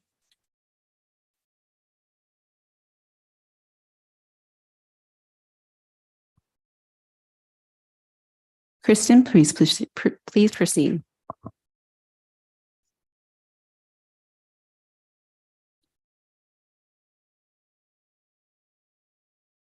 I'm sorry to stop you, Kristen, but we're unable to hear your feed from here.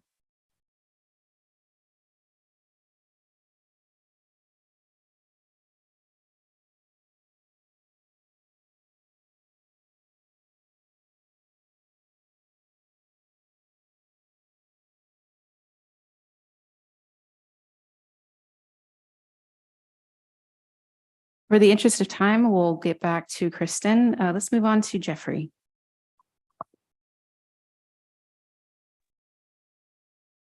Chair Kelly, board, and Dave. My name is Jeff Levy. I'm the Vice President, Oregon Natural Resource Industries. I'm a hard no on the draft HCP. I've been to almost all these meetings and given testimony against the HCP. There are so many reasons why this draft HCP needs to be scrapped and started over.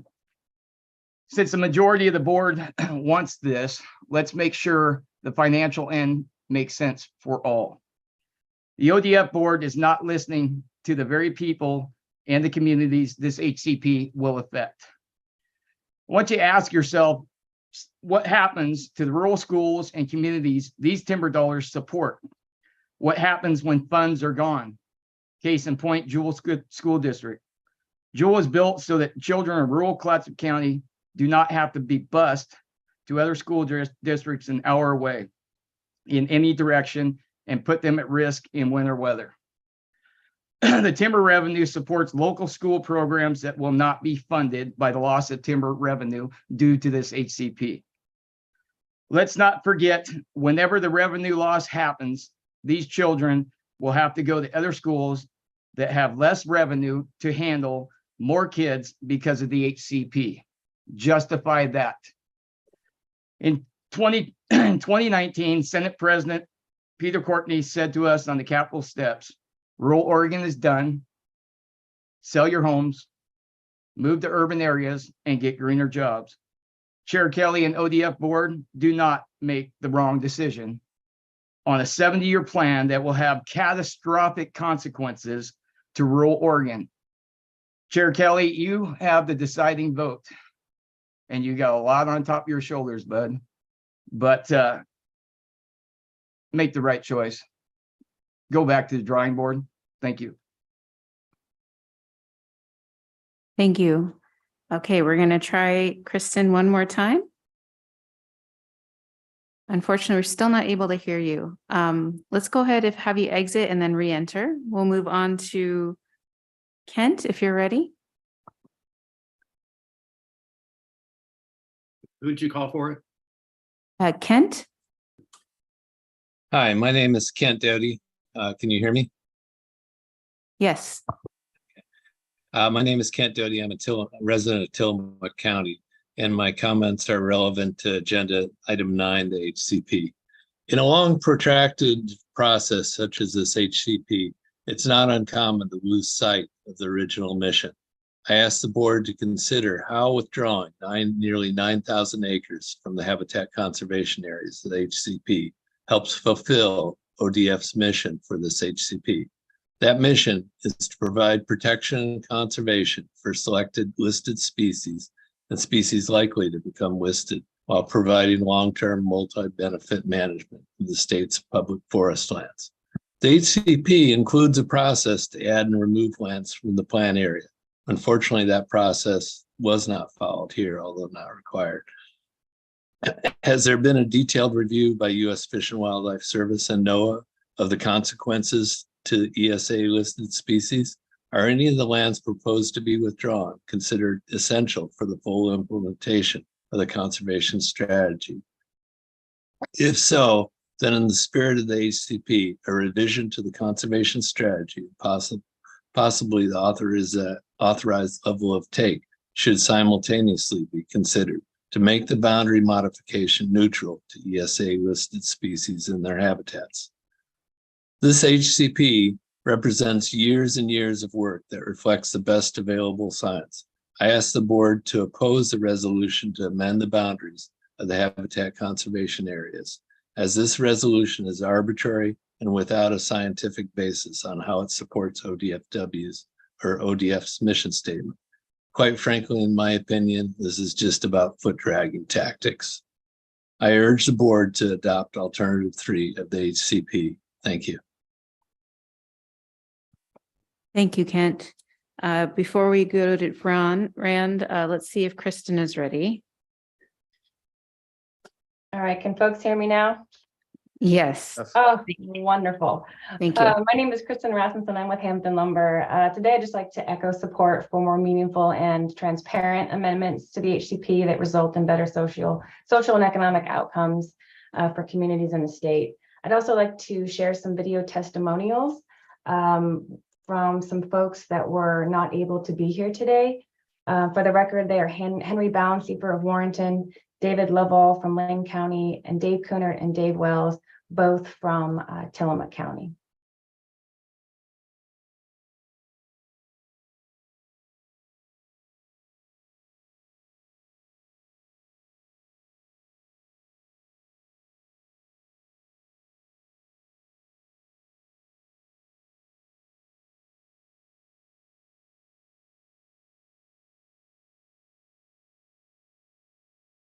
Oh, unfortunately, I don't think it's going to play, so I will just submit these for the record. Thank you for your time. Thank you. You can also submit the link on a piece of paper and we can post that as written testimony to accompany your verbal. Okay, up next, Rand. Chair Kelly, members of the board, State Forester Mukomoto. My name is Rand Shank. I'm the Forestry and Natural Lands Lead for MCAT, the all-volunteer climate-focused organization. I'm here to comment on the HCP. I ask that you keep on course and not weaken the HCP. If you do choose to adopt the resolution, I ask that you adopt 2 amendments to ensure that there's no net loss of habitat and that the best available science is always used. I wanted to make a comparison to the HCP and FO process you are now engaged in and what happened in our national forests some 30 years ago. Those forests for several decades were harvested at unsustainable levels. And finally, in the early 90s, the executive branch of the government told the legislative and judicial branches of the government to stop breaking the law and comply with the Endangered Species Act. The result was the Northwest Forest Plan. With the HCP, you are facing a similar situation. The HCP process needs to continue to ensure your compliance with the law. Now, 30 years after the Northwest Forest Plan, we are faced with catastrophic climate change. April was our coldest month on record. May had more 90-degree days than ever recorded historically. July was the warmest month globally ever. Here in Oregon, we face the imperative of doing what we can to mitigate that crisis, that climate chaos. I believe most Oregonians view climate mitigation as one of our most important values. We need climate smart forestry. Simply put, forestry that optimizes carbon sequestration and storage, that protects mature and old growth trees, and that maintains the diversity of species, ages, and structures. I appreciate your consideration. Thank you. Thank you. Up next, Kate. Hello, thank you. Thank you to the Board of Forestry, and I am Kate Miller. I'm just representing myself. I am a person who has worked for the Forest Service, and I'm building on what our previous speaker just said. I was there 30 years ago. I was a firefighter. We did call it forest fires. And they were mostly lightning strike and also caused inadvertently by burns that happened at times that were not, we were doing mop up. We were having fires that we caused accidentally and they got out of control. And back in the day, there was very little oversight of the government or the Forest Service. And there were roads punched into the big burns around where there had been the Suisun burn and the Yakults burn. And I was in Washington State. Oregon has a very different landscape with its rural communities and the way they're funded compared to Washington State. I do think our real problem is money. And even if you put every tree up for sale, the cost of one stick of lumber at Home Depot, it's the cost of the roads. That's what people are buying, the roads. And once you put them in, that causes permanent change to that landscape. Now, we had very heavy summer. We had a very heavy spring, but going back to the 1990s, we had very heavy rains that washed out and made the roads so damaged that it was not in the cost-effective range of the Forest Service to even repair those roads. So I want to think about two things. One is habitat conservation, and then changing from an extraction model of exploitation, extraction, to a circular economy where we can put money into these communities through carbon sequestration and climate cap and invest. Thank you. Thank you. Up next, Bob. Good morning, Chair Kelly, members of the board, and Forester Makamoto. My name is Bob Reese. I am the president and founder of the Northwest Guides and Anglers Association, also a board member for the Northwest Sport Fishing Industry Association, representing over 60 guides and charters and thousands of sport anglers. So many folks today have testified about the future hardships that rural communities will experience if the HCP goes through. I would argue that we are already there. I left my home of 2 decades in Tillamook County because of the depleted salmon runs that no longer return to North Coast rivers.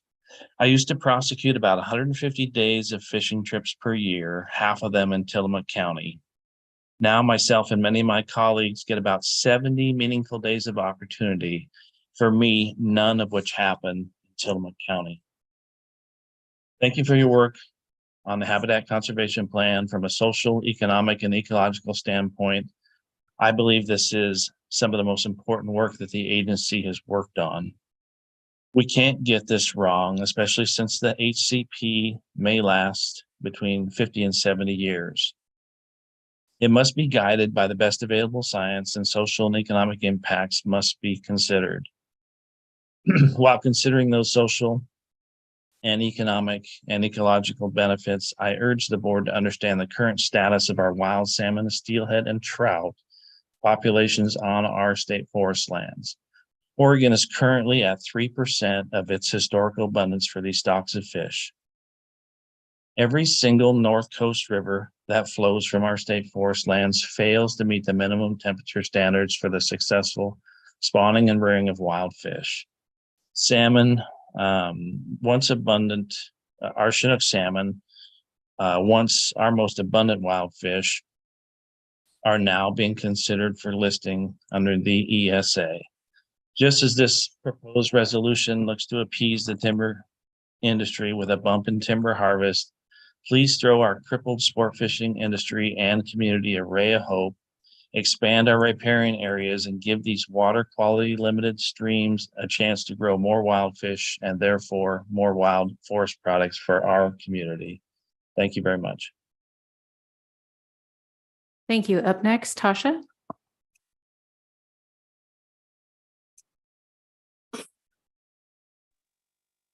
Can you guys hear me? Can you hear me? Yes, we can hear you. Okay. Hi, Chair Kelly and the board. My name is Tasha Webb. I'm a lifelong resident of Oregon.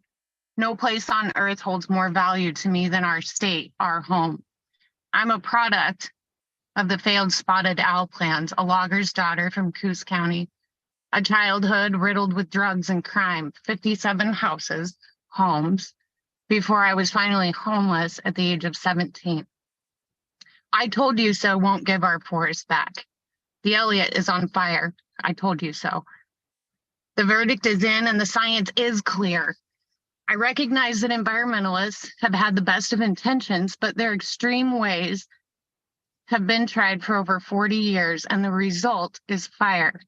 I will not placate in any way that this HCP is a good idea in any of its forms, nor is the deceiving, sneaky, behind closed doors way that it's being constructed. With spotted owls still on the decline, the result is a ravaged communities with poverty, with drugs, with crime, with graduation rates plummeting, and worst of all, suicide. I'm a living result of that. The result is the annihilation of habitats and animals that they try to protect by forest fires that more than quadruple in size and number.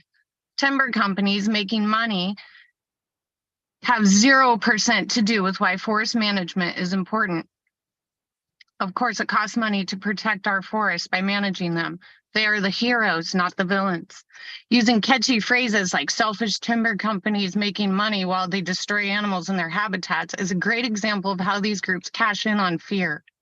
Who's really making the money? What's been saved at the expense of the timber industries and all the people who depend on them? The belief that fires are a reset, as stated by Brenda in a public interview, is dangerous and it's misleading. Fires sterilize the land. No fish, no animals, no habitat. In that interview, Brenda used prescribed burns used by tribes more than 150 years ago as a way to environmentalize and romanticize fires. But we don't live in a tribal state where we can pick up and move entire cities and wait 50 years to come back. And the population is nowhere near what it was then. From 1952 to 1987, when we managed our forest, Oregon experienced only one forest fire bigger than 10,000 acres. Okay, you'll need to wrap up. You're well past time. Okay, Very quick. I do want to repeat that. Only one forest fire in excess of 10,000 acres for 35 years. Okay. And now we average 500,000 acres a year. All right.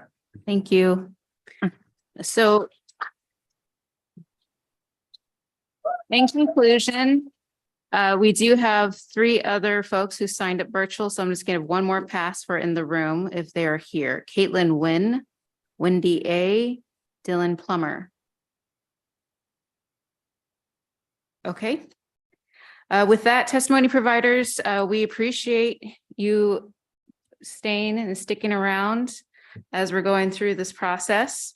Chair Kelly, State Forester, Mukomoto, members of the board, this concludes our morning public testimony portion for item 1 for today's September 6th board meeting. Thank you, Hillary. Testimony providers, we appreciate your participation in this board meeting today.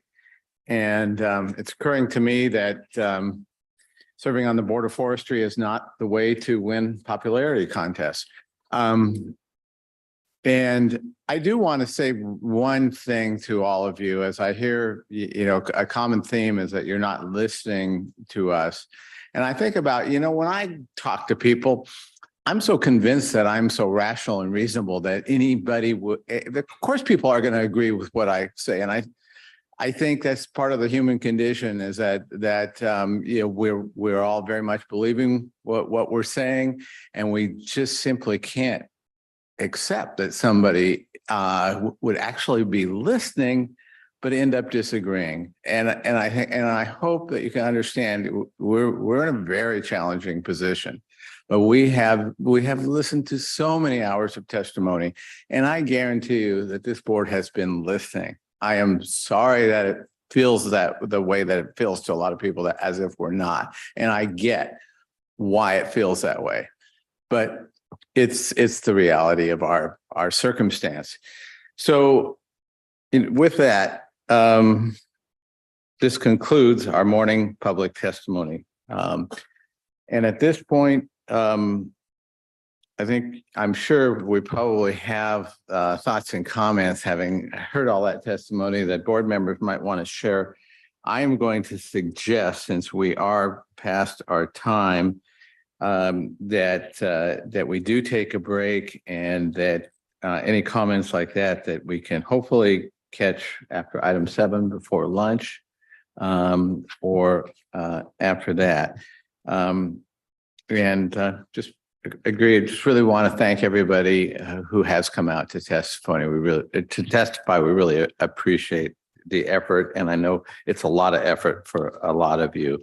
So I'm going to say we're 15 minutes behind, and we were going to hopefully have a half-hour break, but let's do 20 minutes and come back here at 10:35.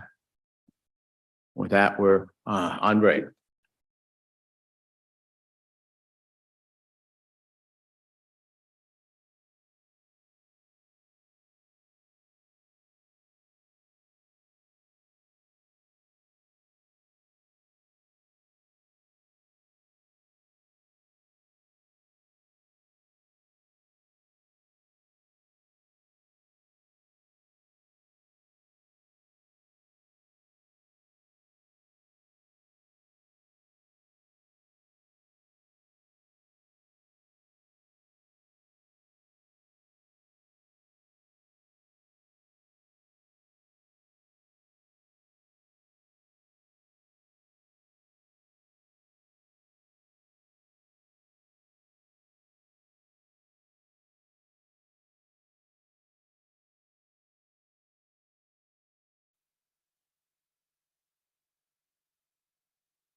I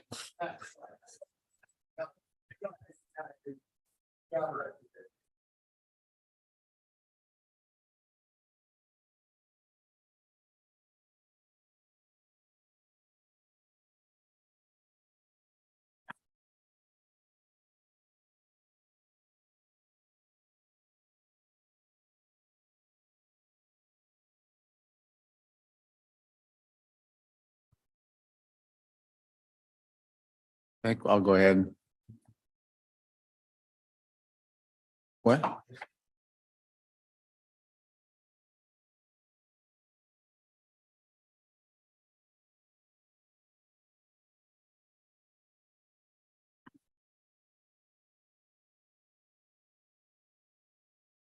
Okay, everyone, welcome back. And looks like we're missing one board member, but and there he is. He gets special attention. Board member Ben. Okay. Next up on our agenda is item 2, the Committee for Family Forestland Annual Report. Mike Kroon and Wendy Gerlach are here, I believe.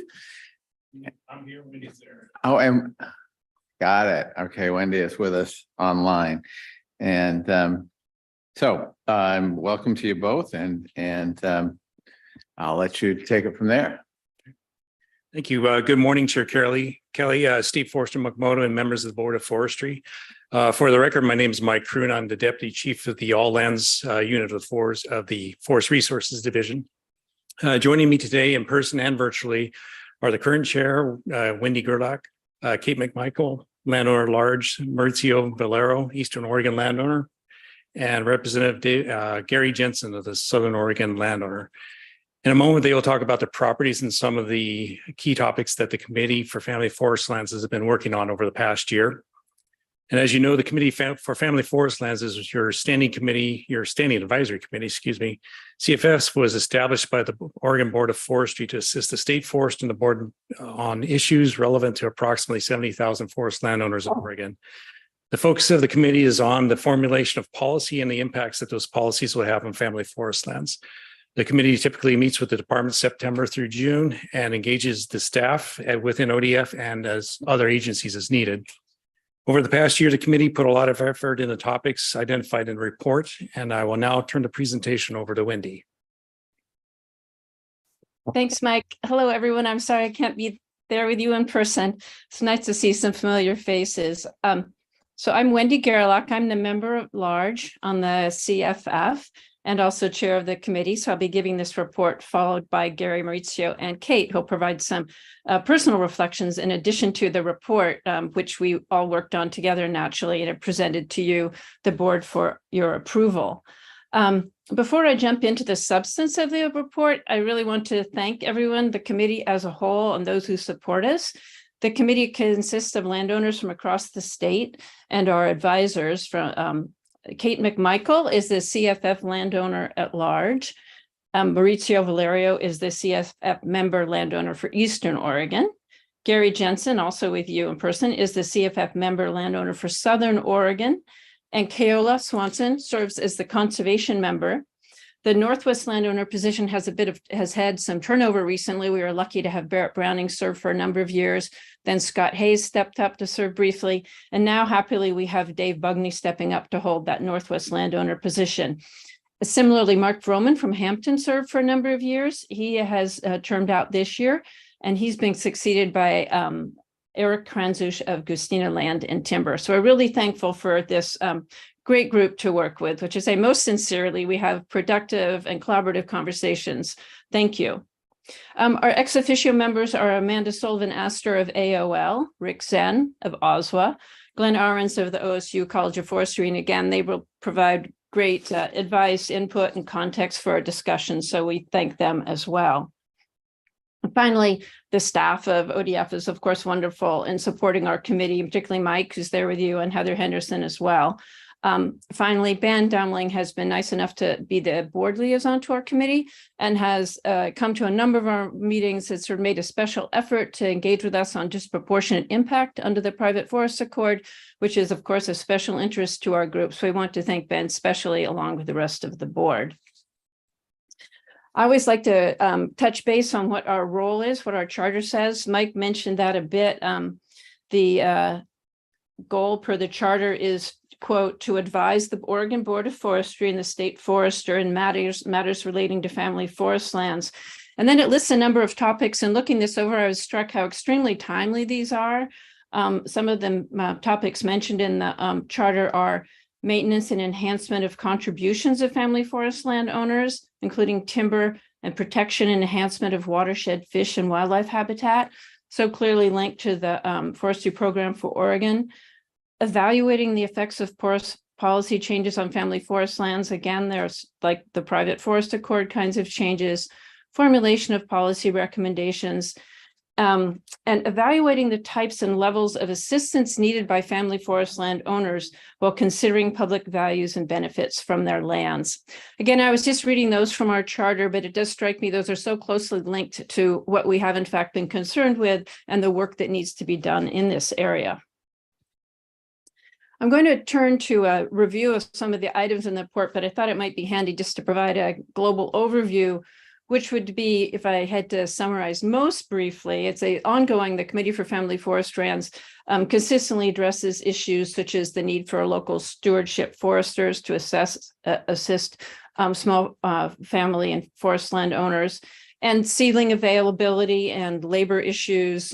These are consistent issues. And this year, I would say I saw in our work a particular focus on transfer to future generations and thinking about future workforce and the technical skills and labor force needed to manage our forest lands, avoiding conversion of land away from forest uses, climate change issues, and of course, related issues such as fire recovery and resilience. We spent a lot of time focusing on the Senate Bill 762 programs and thinking about the assistance of those programs and how necessary they are. Then the climate smart forestry and the forestry program for Oregon kind of go together. I think our group is interested in what climate smart forestry in the future will look like for our community. And finally, under the private forest accord, a very important point for us in our discussion was thinking about how the small forest land owner community can be best educated about both the new compliance and buffers and other requirements, but also how to be knowledgeable about and access the programs for assistance and incentives under that program. That's my general overview. I wanted to also highlight that at the very end of our report, there's a brief report from the Forest Legacy and Stewardship Program Working Group. That's a working group that's part of the Committee for Family Forest Land. It works fairly independently, and it has presented an independent report. But the Committee for Family Forest Lands did discuss the importance of programs aimed at maintaining forest land as forest land, in particular with acquisitions and easements such as those using the Forest Legacy Program. With that, I want to jump in and just take a look at some of our priority issues here. To start with, the Private Forest Accord, I already touched on that. I want to emphasize how thankful we are for the ODF staff for providing regular briefings on this and for our collaboration with our ex officio members. For instance, Rick Zen of Oswa has been really helpful in terms of helping think about how to reach out to our community. Some specific points that we highlighted in our report and I want to mention now is the need for clarity about where landowners can get answers to their questions. The needing for training and outreach, and we were discussing, for instance, the stream classification rules, the need for a consistent, good mapping of that. I think those have been posted, but that was definitely a topic of concern.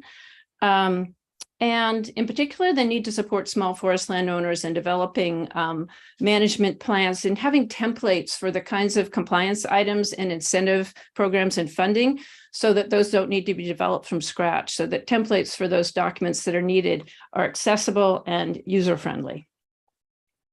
I mentioned in particular our discussions with Ben about disproportionate impact under the Private Forest Accord.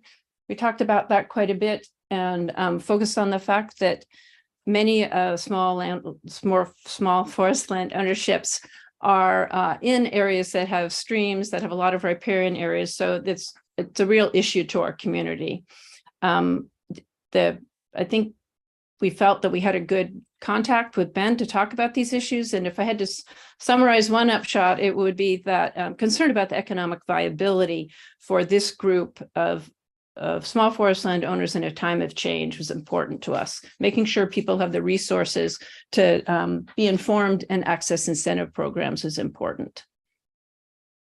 Some additional landowner assistance programs we focused on were the conservation tax credit, and thinking about, we had a presentation on that, and it was a complex program. We want to make sure that our community is informed about that and knows how to apply when it's available.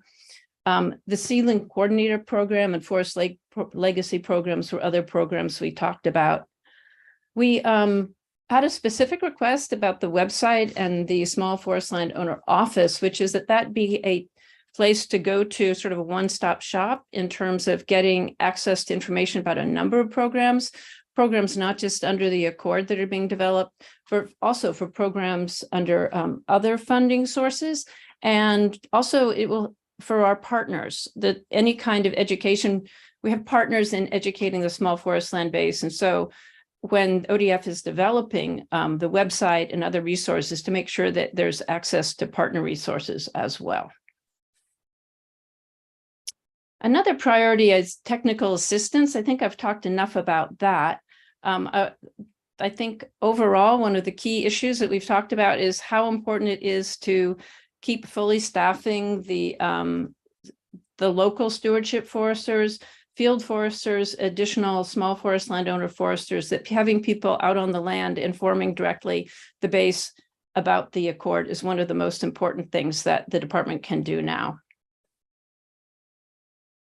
The wildland urban interface is a topic that we've been engaged in for a while. Again, many small forest land owners are the landowners in that area. We remain committed to being engaged on that issues and seeing how that develops. I think you'll hear about fire from Kate, especially she's had experience of fire on her property.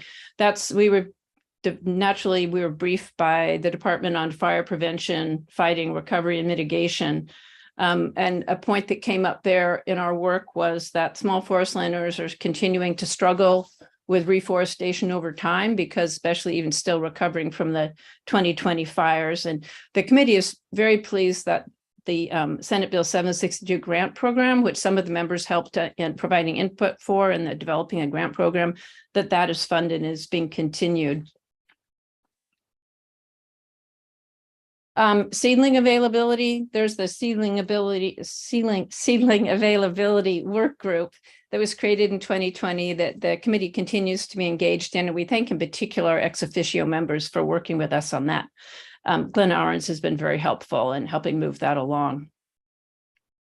Workforce issues and labor have been an issue for everyone, I think, in the last few years, a particular issue for small family forest land owners.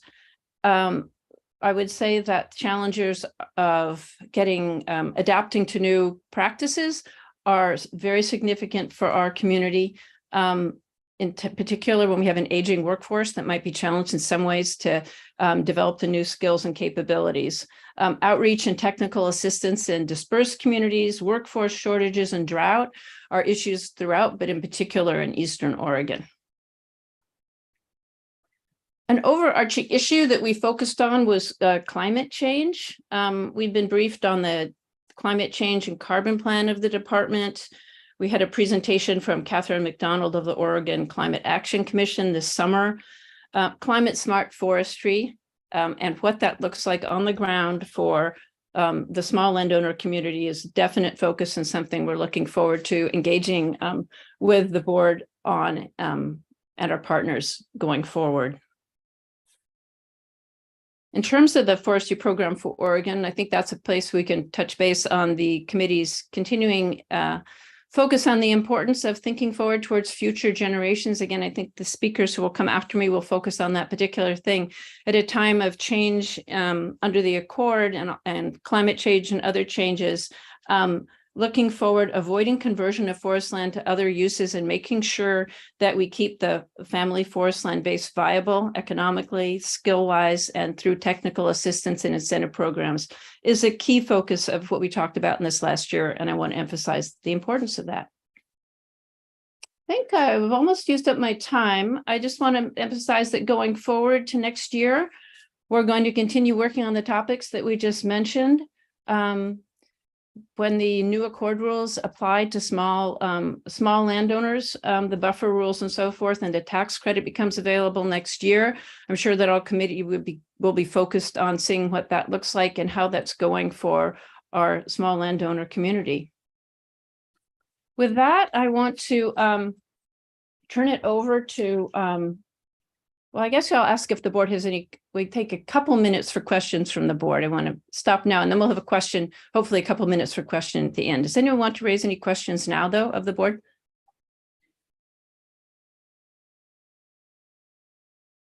Yeah, Wendy, this is Joe Justice. Appreciate all your feedback on the PFA. That was great. I am curious as to, and you answered quite a bit of this question about education of small landowners. It's really hard to get that information out. And is there anything the department can do to improve upon that? I know that's a difficult thing to do, to get that information to landowners. Do you have any recommendations? And I hope that you engage the department. It sounds like you are actively as to what are the things they're doing that are working to get that information out. Is there anything specifically you think they could do, improve upon, or maybe more emphasis on? Yes, that was a topic we talked about a lot, and I think the other members were most useful in this topic, but I can summarize some of the things other people said. In particular, people talked about, again, the importance of stewardship, local stewardship foresters being really important. In addition to that, we talked about the website. We gave input on the website. We felt that the one-pagers are really, there are a bunch of one-pagers that you can access through the website. That's really helpful. We also had a discussion about, sorry, I just had a news that someone's in the emergency room, so I'm a little flustered. Sorry about that. I'm going to stop talking right now because I just got some bad news. And I'm going to turn it over to Gary and Kate and Maurizio, and I hope they can answer your questions. Sorry, but it's got a little flustered by the note that just was put in front of me. All right. Thanks for your question, though. Okay, I'll introduce myself once again. I'm Gary Jensen, and I'm actually a retired industrial forester and a tree farmer. The wife and I have a tree farm just northwest of Eugene, about 10 miles and south of Fern Ridge. It's 90 acres, and we've been on it somewhere around 26, 27 years.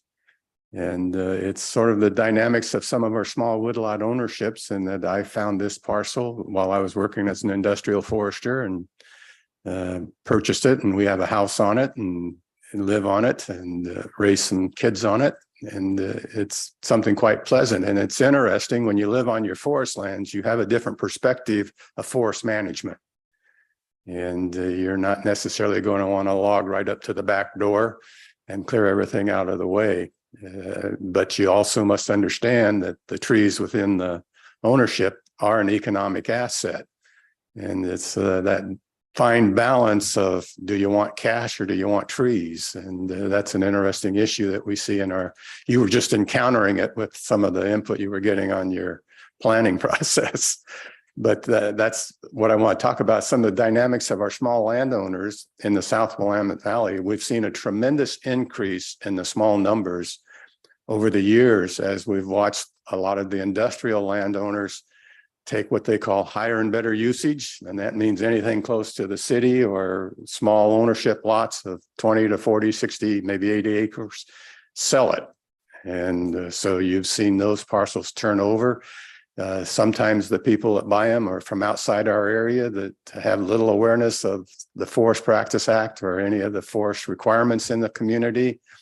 And they step in here and all of a sudden get exposed to something that they were totally unaware of and become frustrated over. And that big issue is a lot of it's reforestation, because a lot of these parcels have been literally logged, cleared, and depending on the nature of the person that was doing that logging and selling the land, some of them will reforest and meet that requirement. Others hide it under the table and run away from it. And so the new landowner buys it, and our stewardship foresters come out and say, hey, you're not meeting standards. You've got to do this within a certain period of time, or we're going to charge you to do that. And the landowner becomes quite frustrated when that happens, not understanding it, but that is our process. And it's some of the dynamics that we look at in the changing ownership in small communities and larger communities with Eugene and Albany, Salem. All of our Willamette Valley has this structure when you go to the west of the valley or to the east of the valley, the forest lands that are there. And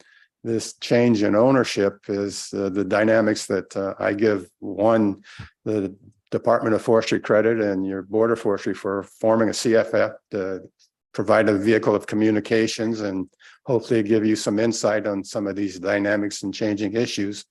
I commend the Department of Forestry and Mike here for their strong correlation of working with us, coordinating us and keeping us updated on all that's ongoing within the state agency. And his crew is just outstanding in that capacity. So as we move forward, I think it's a very positive foundation that we will build upon and hopefully coordinate with the board in keeping you informed on issues that our small woodlot owners deal with. And when we're talking about, like Mike said earlier, somewhere in the neighborhood of 70,000 small landowners, how do you know all of them? How do you meet them all? How do you become aware of them all and communicate with them? Because that becomes one of the big dynamics and the issues with them is building that link and communications. And it's challenging to say the least. And I'm not sure there's any direct answers or ways to do that at this point in time, but it's something that we will wrestle with as we move down the road and trying to make something happen and work, that we're coordinating and communicating and keeping them involved in what's ongoing and what's their responsibility as a forest land owner. So I look to being involved in that for another couple of years and hopefully have some good times to tell you stories about it. One thing I must convey to you, though, some of the small landowners that I've dealt with, and there are a variety of people from simple civilians to people from the industry that have bought lands and work in them as an investment to people as myself that have built homes on them, and it's their residents. And one of the things with the Forest Accord has been this concern of these dynamics set aside in riparian zones and on steep slopes and the road requirements to small landowners. That becomes a challenge because most of them don't have the economic means nor the economic resources on their lands to generate an income that sustains or takes care of some of those issues. And some of the old timers that still own land feel that it's land and that the state agency gets into a process of taking, and they question how you can do that by the regulatory process and the legislation process. But their personal feelings are is you're taking their rights to the tree that is on their land and supposedly they own. And so that's one of the concerns that I've run across from various members in our chapter down in the Lane County area. And then the other dynamics of that is I've seen, people that have retired loggers that have tree farms of a couple hundred acres that had management plans for timber harvest go in and totally harvest all those areas that were in riparian zones or restricted areas that they might not have access to after 2024. So you see that dynamics happening too. And that's not new. That happened when you first implemented riparian zones back in the late 70s. I can remember on the ground as a forester watching companies and landowners log right up to the creek side to clear it out so they didn't have to worry about that loss down the road. So those are issues. And again, I'm going to leave you with the big one is communications and dynamics of trying to get information out to small landowners and how we can do that. And that's an open agenda to be simple. And with that, I defer to Kate. Not seeing Mauricio. Excuse me, it's Mauricio. Is Mauricio on the? I'm right here. Thank you, Gary. And good morning. My name is Mauricio Valerio, and I'm the Eastern Oregon landowner representative for our committee.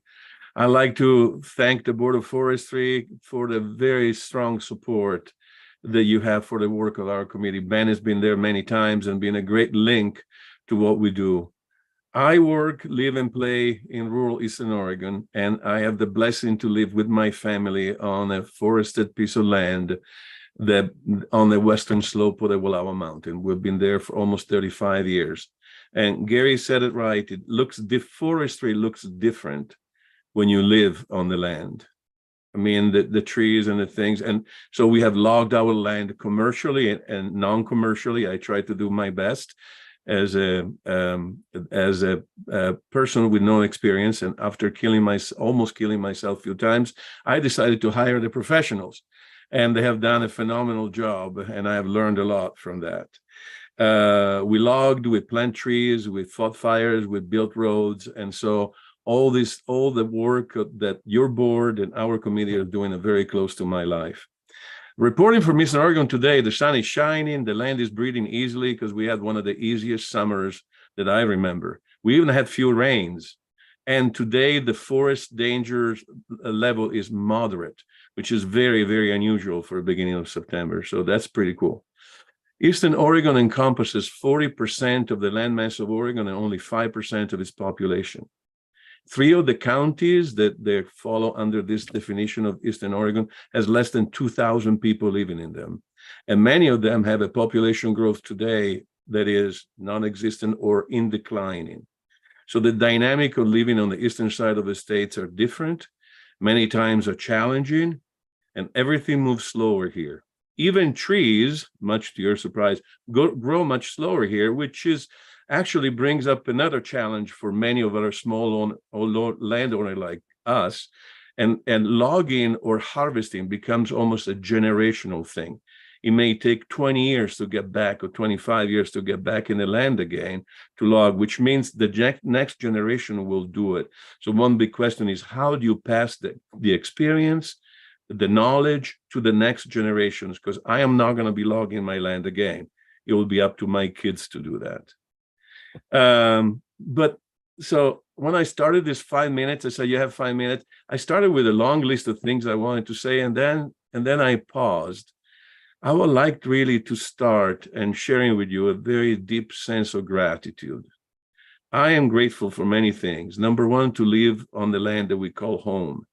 And I am very grateful for meeting so many people that I meet in Eastern Oregon in the line of duties. I work with the 4 family foundations. Thank you, Carla, for having served there for so many years and all the great things you've done for that. Great to see you here again. And when I travel in the communities, what I see a vision of most of the communities very simple. The goal of these communities in Eastern Oregon is simple, is to leave a better Oregon and better lands to the next generation. And while doing that is valuing the history, the culture, and embracing innovation and also changes, but slowly. Everything moves slower here, as I said before, even the trees. So we're kind of mimicking changes in the way that the trees are doing things. I am very grateful for the support of the forest stewardship efforts received from so many exceptional individuals. Our ODF foresters, some of which I call my friends, the Oregon State University Extensions, Oregon Department of Fish and Wildlife, soil conservation, all these great professionals really are giving an incredible support to us as small landowners. And I am grateful also for the infrastructure. And yet the infrastructure that support the industry, infrastructure that supports forest stewardship in Eastern Oregon is very thin and very brittle. It's getting harder to find a logger, a trucker, and for them it's very hard to find the replacements in their professions. There's not very many young people that like to work and live in the woods, it seems like. And on the academical side, the pipelines that help forming this new generation of professionals in the forest, they are not very common and very few and far in between.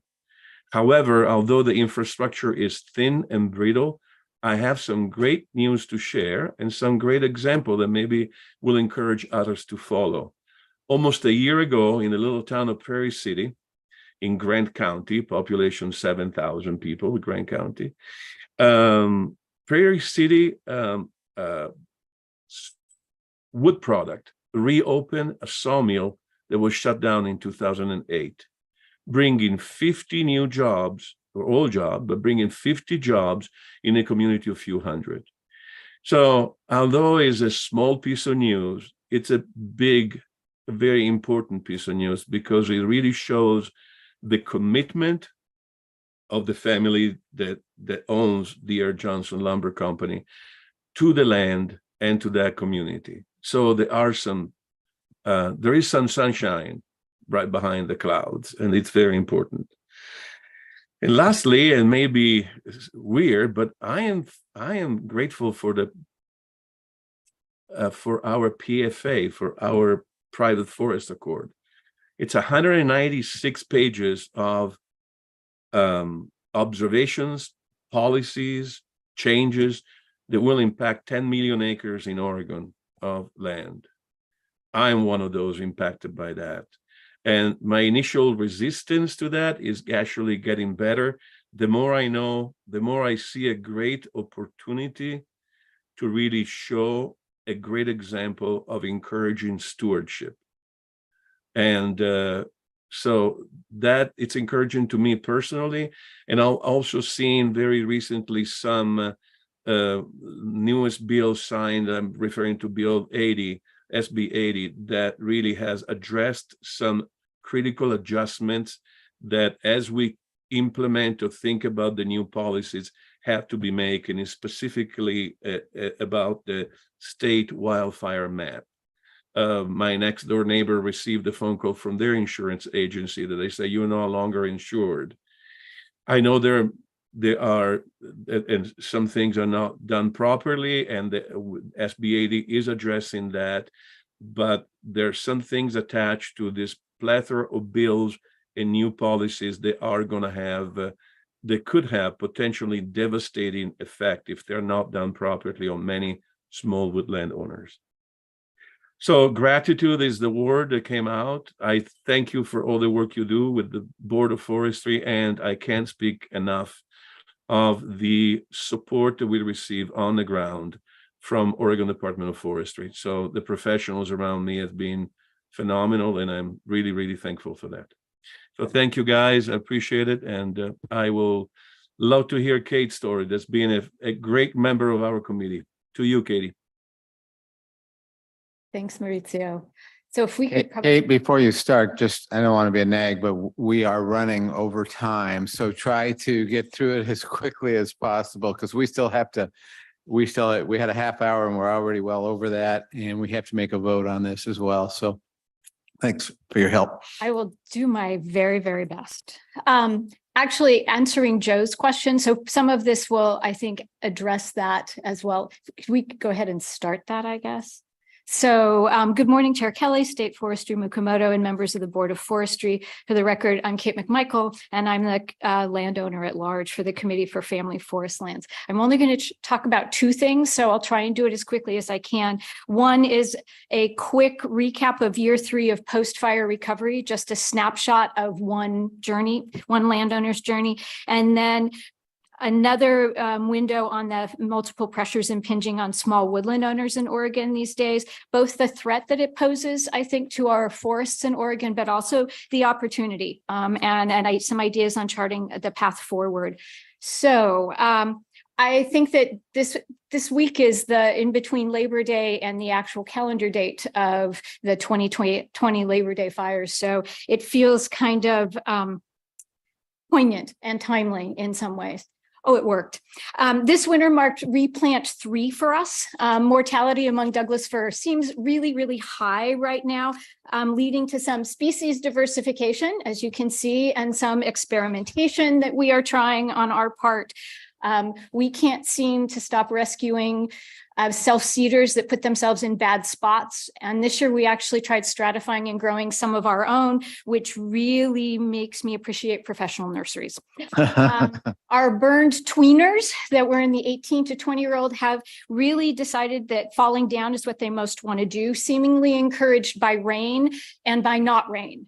And every time we clean them up, we come back out and there they are again. I'm falling on every pathway and every other baby tree. That not rain, we just really can't get a break on reforestation. These were planted in January, and that's what they look like by May. So we went back to hand watering this year. Here we are, little one, a little bit of June rain. Here we are, a little bit of July rain. Summer has truly become my least favorite month of the year because this is what we're seeing. It really highlights that creeping death of trees we thought had survived.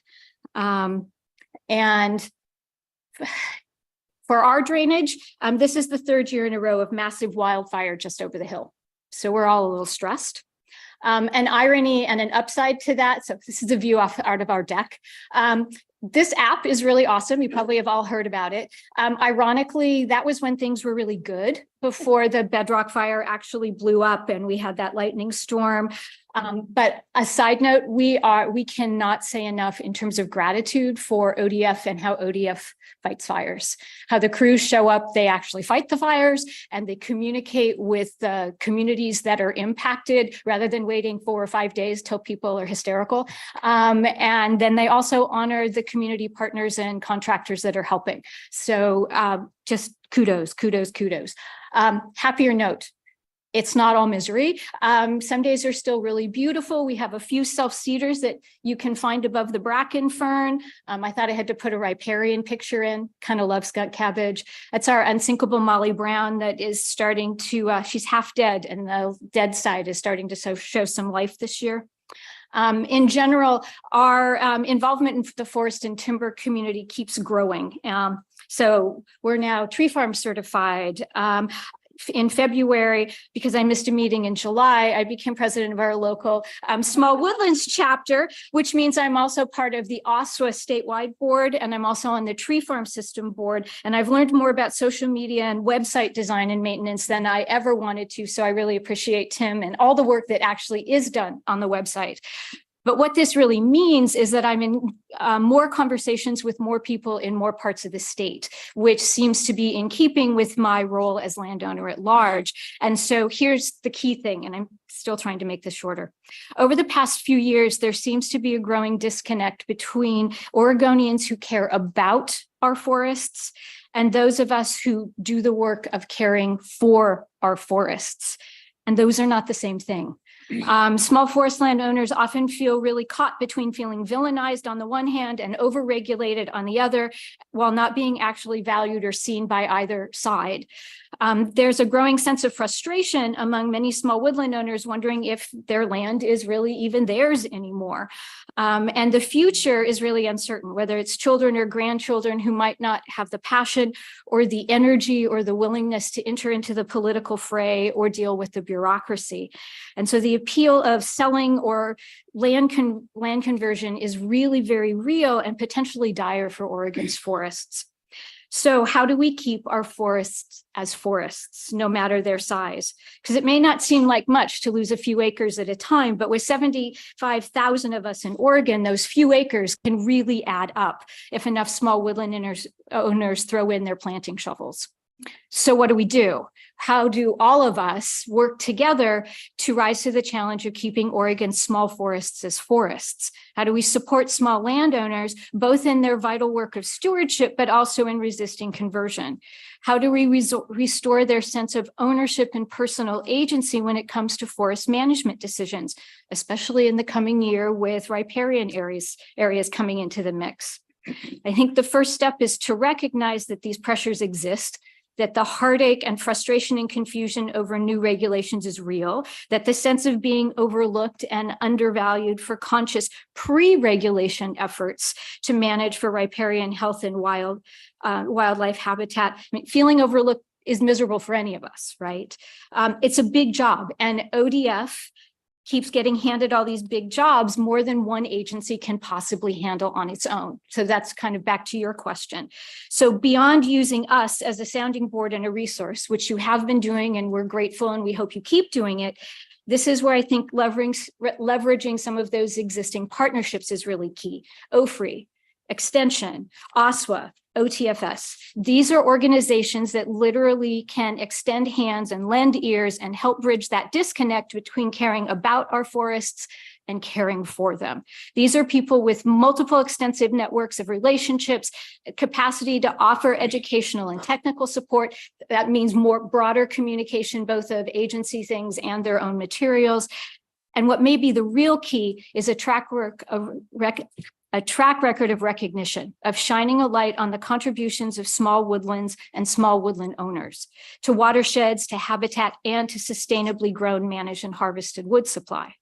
This recognition piece isn't a cure-all, but I think it's a step along the way to making small woodland owners feel seen again for their love of their trees, for their efforts beyond what's just required. This isn't to say that ODF can't or doesn't do these things. It does, but ODF can't single-handedly do everything, acknowledge everyone, and who doesn't benefit from broader networks, more ideas, more hands to do the work. So final plug for the value of partnering, particularly with OSWA and OTFS. Oregon Small Woodlands is a voice for and a conduit to a lot of small woodland owners. It wants to see small woodlands and those who care for them a thriving part of Oregon's future. The mission of the tree farm system is to empower private landowners to manage their land sustainably. OTFS's superpower is doing it through a combination of high standards, non-regulatory technical support, and ongoing county and statewide recognition of the good on the ground in the trees work done by woodland owners of all sizes and degrees of expertise. Both are outstanding partners for the critical work of bridging the divide between those who care about Oregon's forests and those who care for them.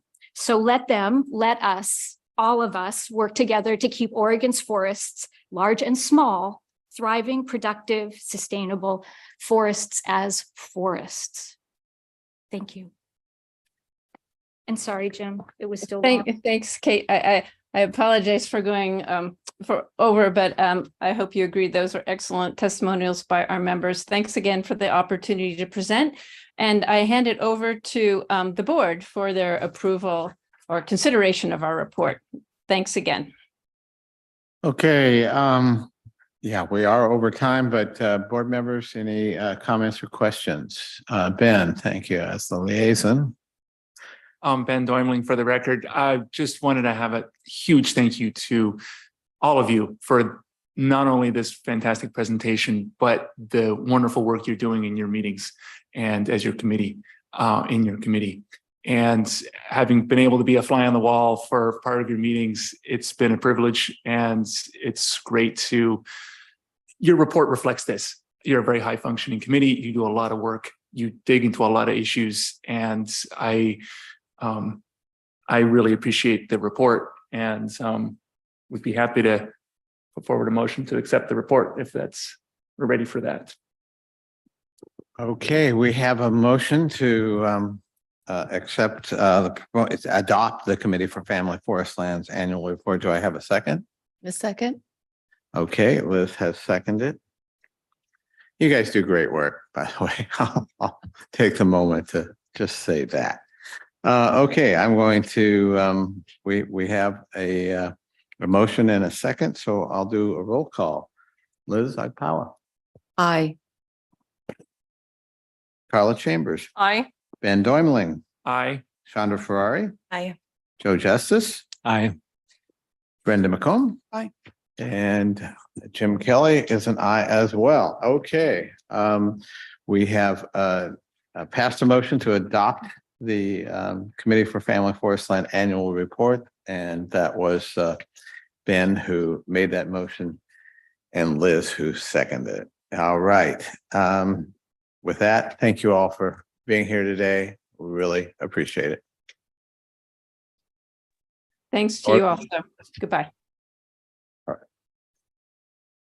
Okay, we are going to our next item, the introduction of our new auditor at ODF. And so I will welcome Jessica Butler and Cal Mukamoto. Yes, thank you, Chair Kelly. And for the record, I'm Cal Mukamoto, State Forester. Today's topic is an introduction of Jessica Butler, who's our new internal auditor. And here's a quick definition of internal auditing: that is an independent, objective assurance and consulting activity designed to add value and improve an organization's operations. And I'm I've had Jessica report directly to me because I think it's an important role in our organization. In fact, I've always looked at internal auditing as a quality control measure so that we can not only mitigate risk, assess risk, and look at seeing what we're doing. We're actually getting the objectives and the goals that we actually set forth. And so, you know, I've told people this, that when Jessica darkens your door, you're not necessarily in trouble. It's just being checked on. But, you know, our internal auditing division is Jessica. I mean, she's one person and totally overworked and underappreciated. Well, we appreciate her. And I thought that'd be good for the board to get to know her. She can talk a little bit about her job, but we also have other people that are working on internal auditing in our organization. We have the audit committee that is a mixture of internal ODF employees and outside agencies that are involved with internal auditing and finance. And then we have our board member, Carla. Thank you for volunteering on that. Appreciate it. Also, what's that? It is. We also have, I see our Eastern area director here. He serves as chair, Brian Pugh. Thank you, Brian, for doing that. And so, you know, they look at an internal auditing plan for the year and they make sure that things will go smoothly. So finally, I have to tell you that I have two rules for the agency. And the first one is follow the law. And the second one is keep Cal Mukamoto out of jail. And I think internal auditing helps with that. But if you're unsure about number two, go back to the first one, follow the law. And with that, I will introduce Jessica Butler, our internal auditor, and she can talk a little bit about what she does. Good morning, Chair Kelly and members of the board. My name is Jessica Butler and I serve as the internal auditor for Oregon Department of Forestry. So I'm here today to give you a general overview of kind of what I do here. Prior to coming to ODF, I spent about 6 years at our Department of Administrative Services in financial reporting and internal audit, with my background being mostly in IT, internal controls, and financial compliance. As an internal auditor, I provide independent, unbiased reviews for the agency through audits and consulting engagements. I report to the internal audit committee here quarterly and work closely with Cal, the state forester. I also am on the executive team where quarterly I'll update them on outstanding audit recommendations and other outstanding risks. They're also included in the risk assessment. Generally, I work through an annual process, which begins with an agency risk assessment. And this could include operational risks, internal controls, financial risks, or other general compliance issues. You may be hearing from me later this year on the risk assessment process because I would like to include you in that as well. Once that process is complete, I develop an audit plan, working with the executive team and the audit committee to develop what audit topics will be done for the year, possibly consulting engagements, although I like to leave that part open a little bit as issues come up throughout the year. That way I have time to address those as well. So as far as audit versus consulting topics, audits are very much a more in-depth formal review, not necessarily going to come up with issues, but generally there are recommendations to improve processes or compliance. Consulting engagements are a little bit more open. Generally, a member of management has been alerted to an issue that might need to be addressed quickly. So these are less formal. It can result either in a management letter providing recommendations, or it'd be as simple as a quick email saying, hey, this would be good to do. Overall, audits take significantly longer than consulting engagements. So working with the executive team and audit committee to really come up with what would be the most beneficial topics is helpful in that process. That's kind of a general idea of what I do. Do you have any specific questions? And thank you for your time. Carla, go ahead. Jessica, we are really pleased to have you on board, and internal audit is important. The MGO process is important. and our financial oversight is important, and those buckets don't always overlap. So we are thrilled to have you here, and I can tell you Jessica has a high level of energy and capacity, and it's going to be fun to work with her. So thank you. Thank you. Jessica, I would tell you to go break a leg, except I understand you already have. I did do that, yes. I would just comment that if there's any chance when we have our lunch, if you possibly can, we'd love to have you stop by so that we could talk to you individually if at all possible. It'd be great. Yeah. Any I can. other questions? Comments? Okay. Well, thank you very much. Great to meet you. Thank you. Thank you, Jessica. Okay. Next up is we're going to welcome for a report on fire, Mike Shaw and Ron Graham. So where's Ron? Is there going to be? I'm flying solo today, Chair. No Mike and Ron show, just the Mike show. Okay, great. Go for it, Mike. I think I have a presentation for you that's getting queued up. So good morning, Chair Kelly, State Forester Mukomoto, members of the board. For the record, my name is Mike Shaw and I serve as the Chief of Fire Protection for the department. Was going to have Ron. He had some personal stuff and he was going to be backfilled by Blake Ellis, our fire operations manager. But in true ODF fashion, fire calls and Blake is on his way south to interface with our fire team that's on the Tyee Ridge complex that's going to be outgoing this weekend, and a new fire team coming in behind them to make sure that we have all the planning and everything in check so that those folks have everything they need to continue to be successful there. So that's why I'm flying solo today. How much time do I have, Chair? You know, we caught up a little bit of time there, so all right, go for it. And I didn't know if you needed me to go completely off script and no, just say the fire season update is it's been great so far. And I could just end right there, but I don't really want to. So I will start with some statistics. Statistics a lot of times tell a story. So really want to talk about how we're doing thus far this year. ODF firefighters and association firefighters have responded to 826 fires on ODF protected lands. That's just a little bit. That's about 97% of our 10-year average, which you can see there is 849.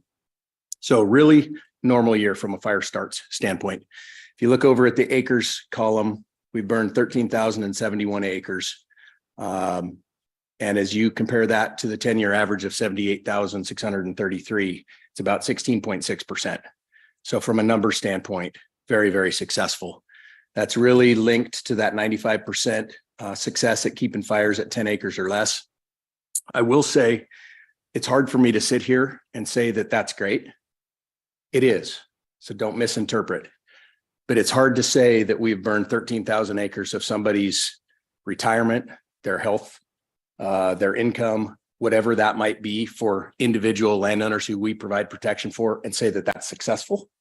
And it is, again, but for ODF firefighters, even that we are striving to do better.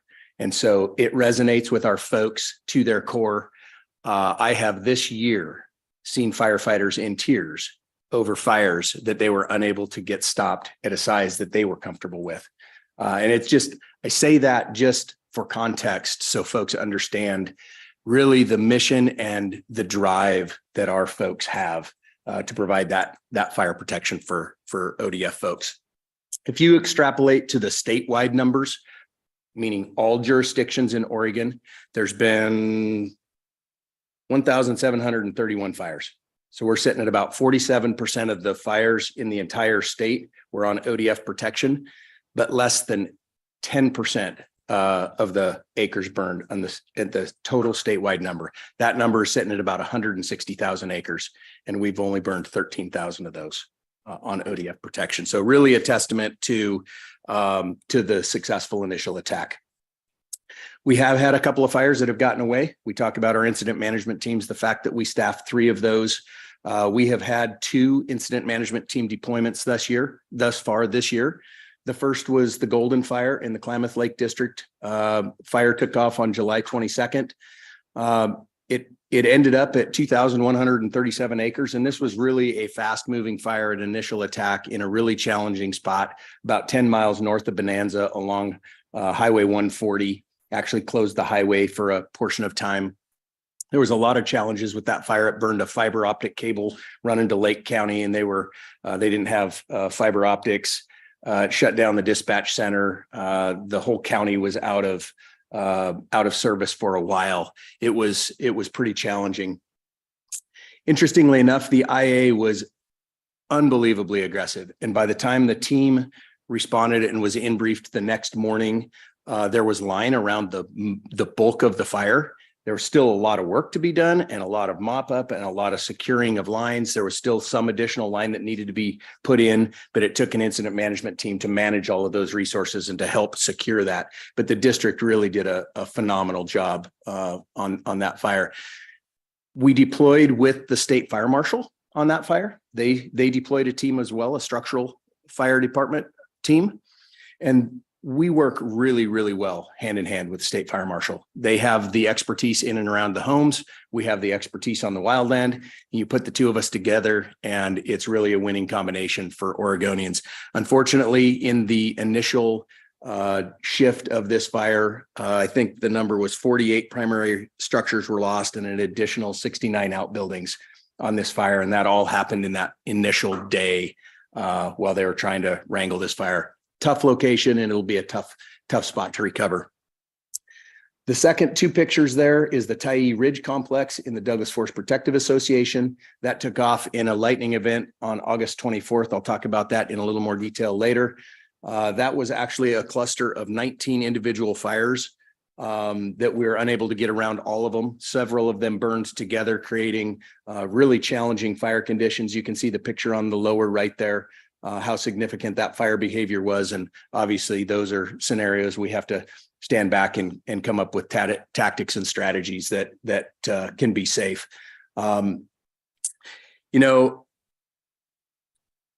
This fire also had a state fire marshal's team deployed. And so we've gotten really good at deploying with our structural counterparts. In this particular fire, the two teams came together, they in-briefed. I was actually there. I actually went out on the line with the state fire marshal and we drove down the east flank of this fire. It was completely smoked in. You couldn't see anything. And we drove up what's called Hubbard Creek, and it was a several mile stretch along the east flank of this fire that was very active. And there was homes scattered through the duration. And I would never in a million years have thought that we were going to get out of there without burning a home. And as of yet, not a single structure has burned. And that's really the work that the OSFM team does in and around homes, and then the wildland counterpart keeping the fire from getting there. And then if and when it does, burning off from there and creating a safe environment to protect those homes. And it's just, again, a huge success story from a large fire standpoint, realizing in a perfect world, we'd have caught all 19 fires, but that becomes really tough in the scenario that we encountered on August 24th and 25th, and I'll get to that. So lots of success I've talked about, and really the three factors on here: early detection, aggressive initial attack, and the aggressive use of aircraft really continue to be the foundational elements to a successful suppression outcome. We see it time in, year out, and time after time.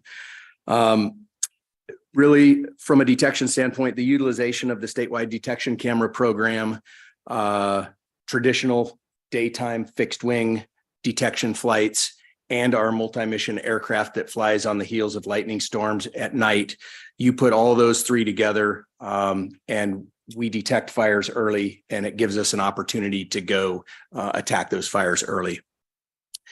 Really, the women and men that make up the ODF and association firefighter ranks continues to attack fires aggressively after providing for their safety first. That's really paramount.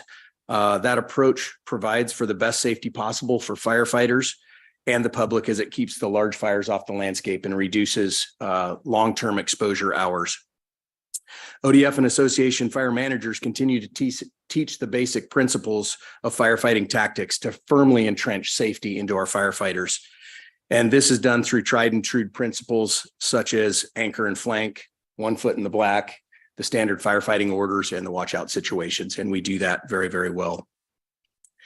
And then in this new world of fire suppression that we've really been living with for the past decade, in which fuel conditions challenge firefighters on most every fire in the heart of fire season, the utilization of aircraft is absolutely essential to catching these fires.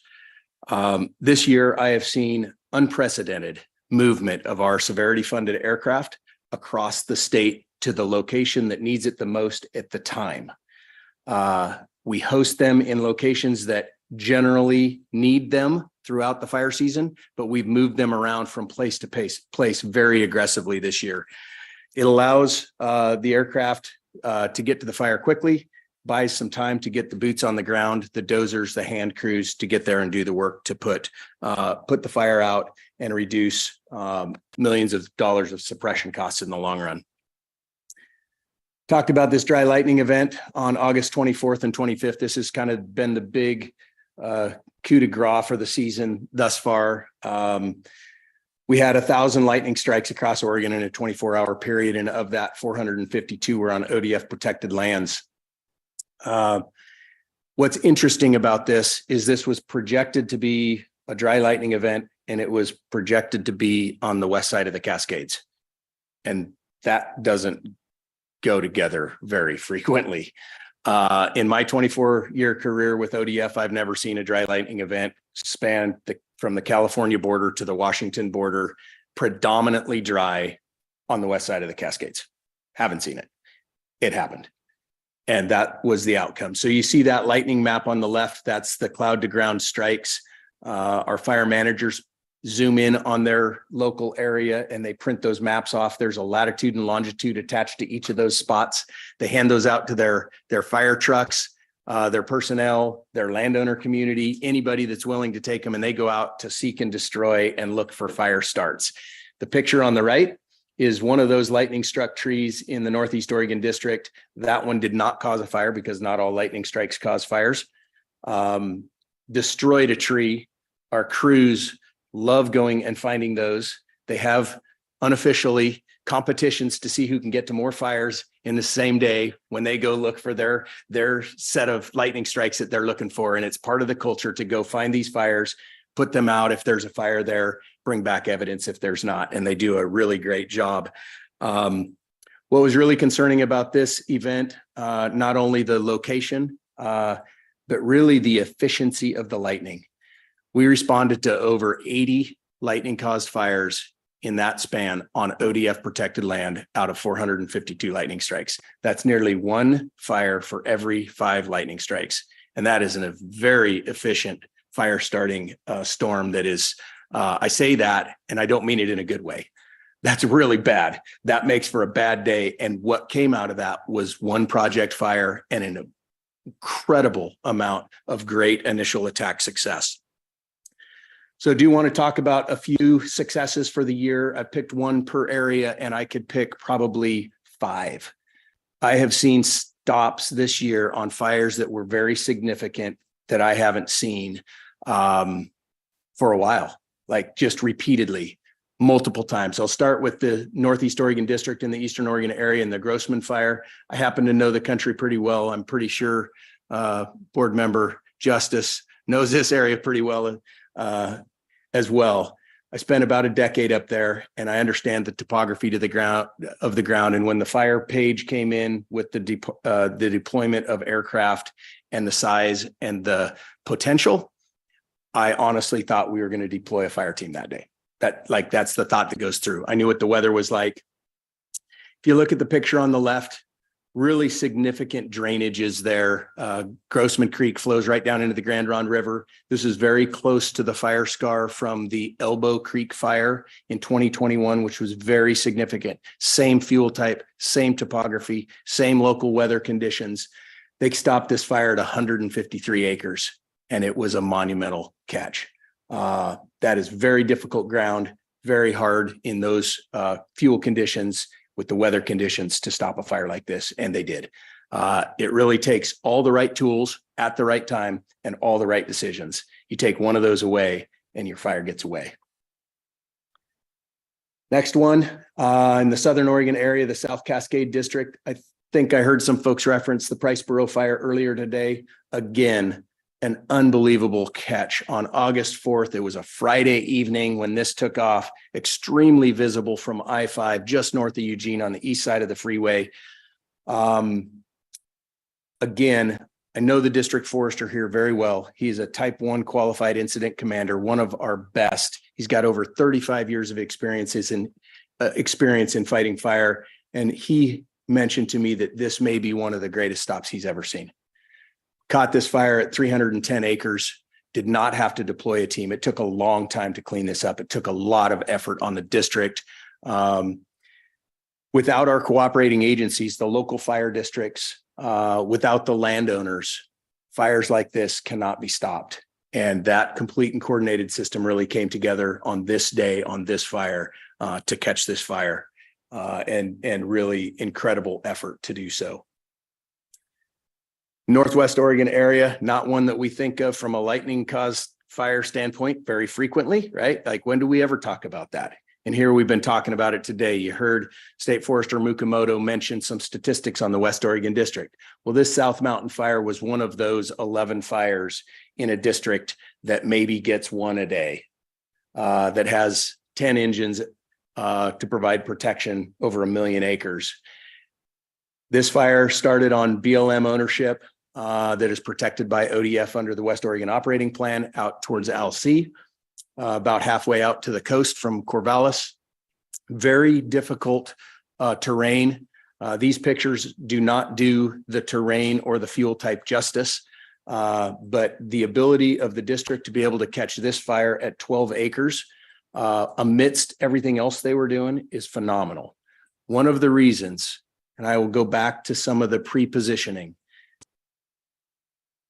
In front of this lightning event, Northwest Oregon area wanted some aircraft support.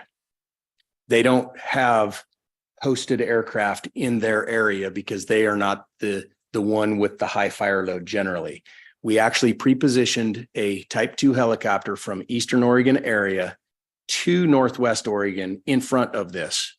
And if that helicopter would not have been available, had we not done that, this fire would have been a much more significant fire on the landscape.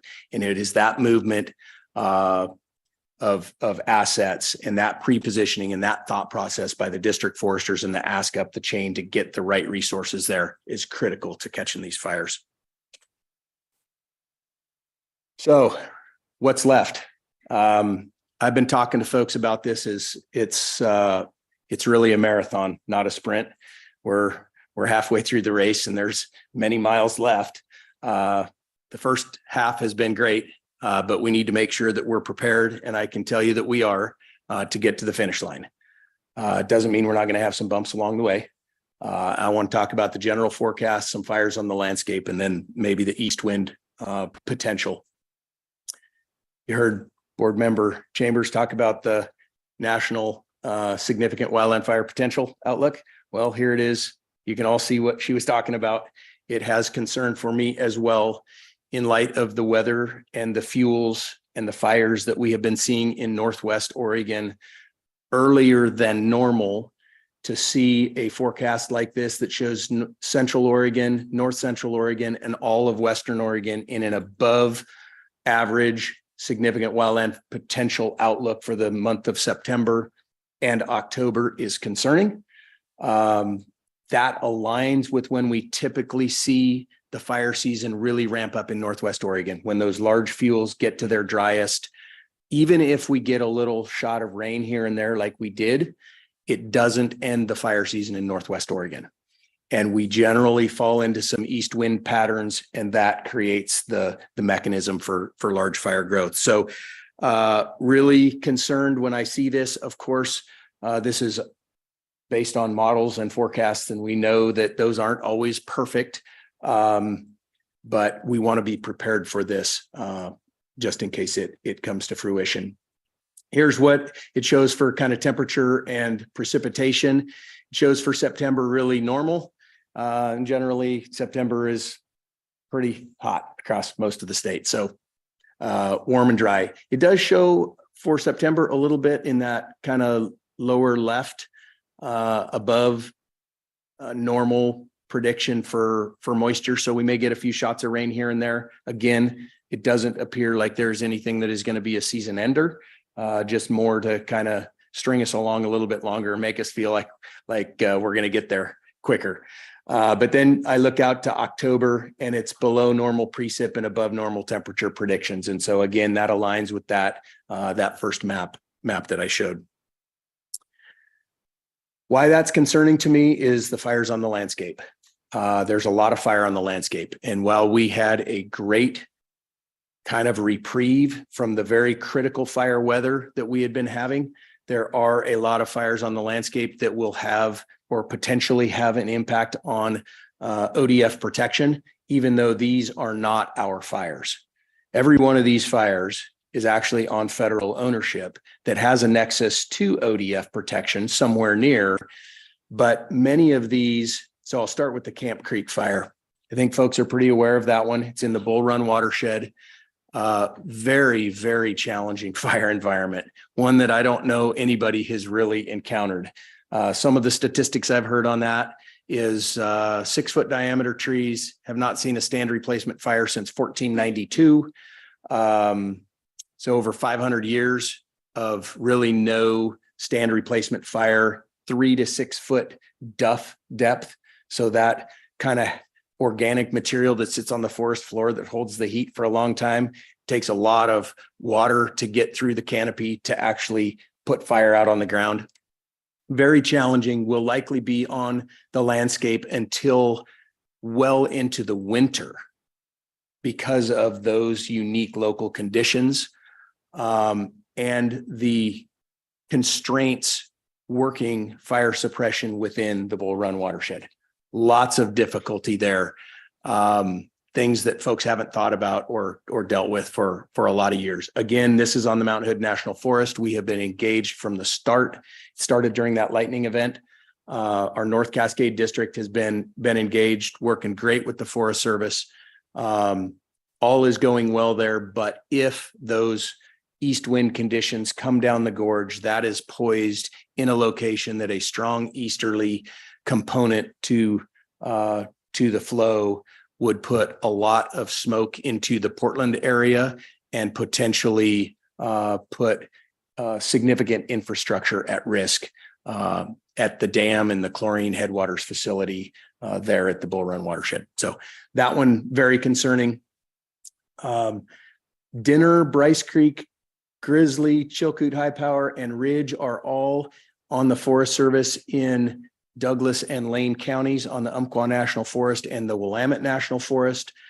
Those are also poised up in large timber country, steep canyons, and the concern is any uncontained fire in that area, if we get a significant east wind event, would have the same sort of impacts that we have seen in the 2020 scenario. I'm not saying that we're going to have fires like that, but the potential is there. And so fires that we want to watch, we are helping our cooperators as best we can in trying to stay engaged and provide protection for private ODF protection where that is applicable.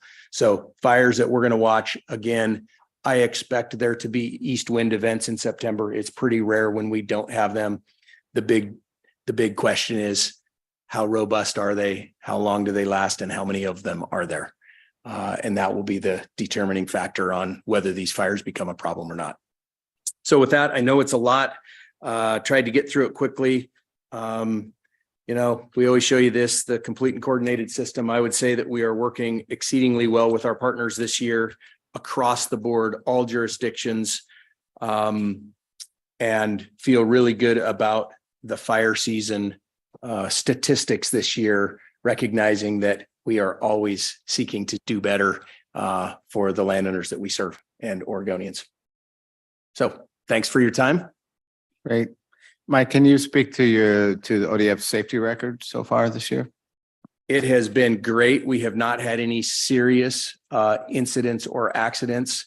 The typical bumps and bruises, what I would say collectively, and this crosses all jurisdictions, about a week and a half ago, we started seeing a little bit more significant injuries, some broken bones type of injuries, not ODF folks, but collectively within the Forest Service and all the large fires on the landscape. And so the Pacific Northwest Coordinating Group, which I am a member of, which crosses all jurisdictional boundaries, put out another safety alert message to all firefighters to take pause while we have this weather reprieve and to refocus on safety and make sure that we're in the right spot.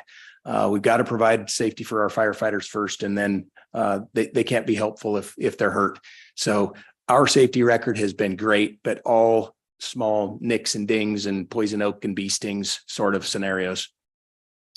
And Yeah, Mike, thanks for the report. And I'm glad to hear people have not been seriously injured, given all the fires you've fought. You alluded to stand replacement fires not having occurred in the Bull Run watershed for many years, centuries. Is there any mechanism to understand what the fire severity level is in each of the fires that you deal with on ODF protected lands? Are most of them low severity fires, low impact on tree mortality, or high? Are most of the trees killed? What's the follow-up, I guess, following these fires? Wow, that's a great question. And I'd have to look at each one individually to ascertain that. What I would say is it's a mixed bag, right? It's going to be dependent on aspect and fuel type on the site and the weather of the day. And so on ODF protection, a lot of the ground has been managed on the ODF on the private land side. And so the stand replacement in those areas a lot of times is young reprod, right? And so it's a setback to those landowners. Where we provide protection on BLM ownership in Western Oregon, it's going to be mixed bag. Some will be stand replacement and some will be lower severity backing fires, depending on the aspect and what's happening on a given day. Yeah, so basically the mixed severity fire regime. Very, very much so. What's really fascinating, and I really want to get up to the Camp Creek fire and look at it's about 2,000 acres, 1,900 acres. And I'm curious about the severity of that. And I've heard some mixed stories. But that fire was kind of a multifaceted fire that had ground fire and crown fire. The initial carrier of the fire was the lichen in the old growth, and it would travel through the crowns of the trees. But as it burned the lichen would fall to the ground and ignite the fuels on the ground. And then there would be a ground fire that followed the fire moving through the crowns. Now, how severe the quote crown fire was, that elicits a really dramatic picture. And I don't know that it was that, or whether it was just burning the lichen and not really, taking the trees out entirely. And I don't know that on the Camp Creek fire. Yeah. Carla. Mike, thank you. I tell you, you and your team are just doing a fabulous job. And ODF is just the rock star out in rural communities. And we all recognize how critical you are in helping put these fires out.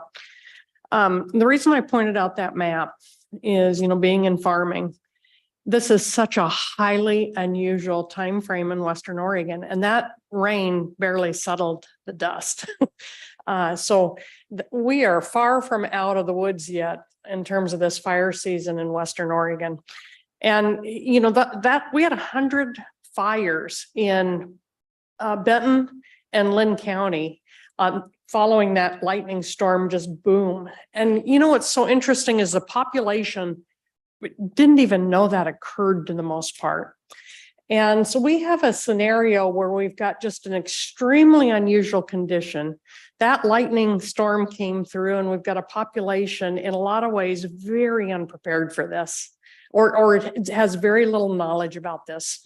And so, we'll take that offline, but that is very much a concern to me. And the treadmill we're on of, we've got to put these fires out before we basically smell the smoke, but we are on a treadmill of accumulating these burnable fuels.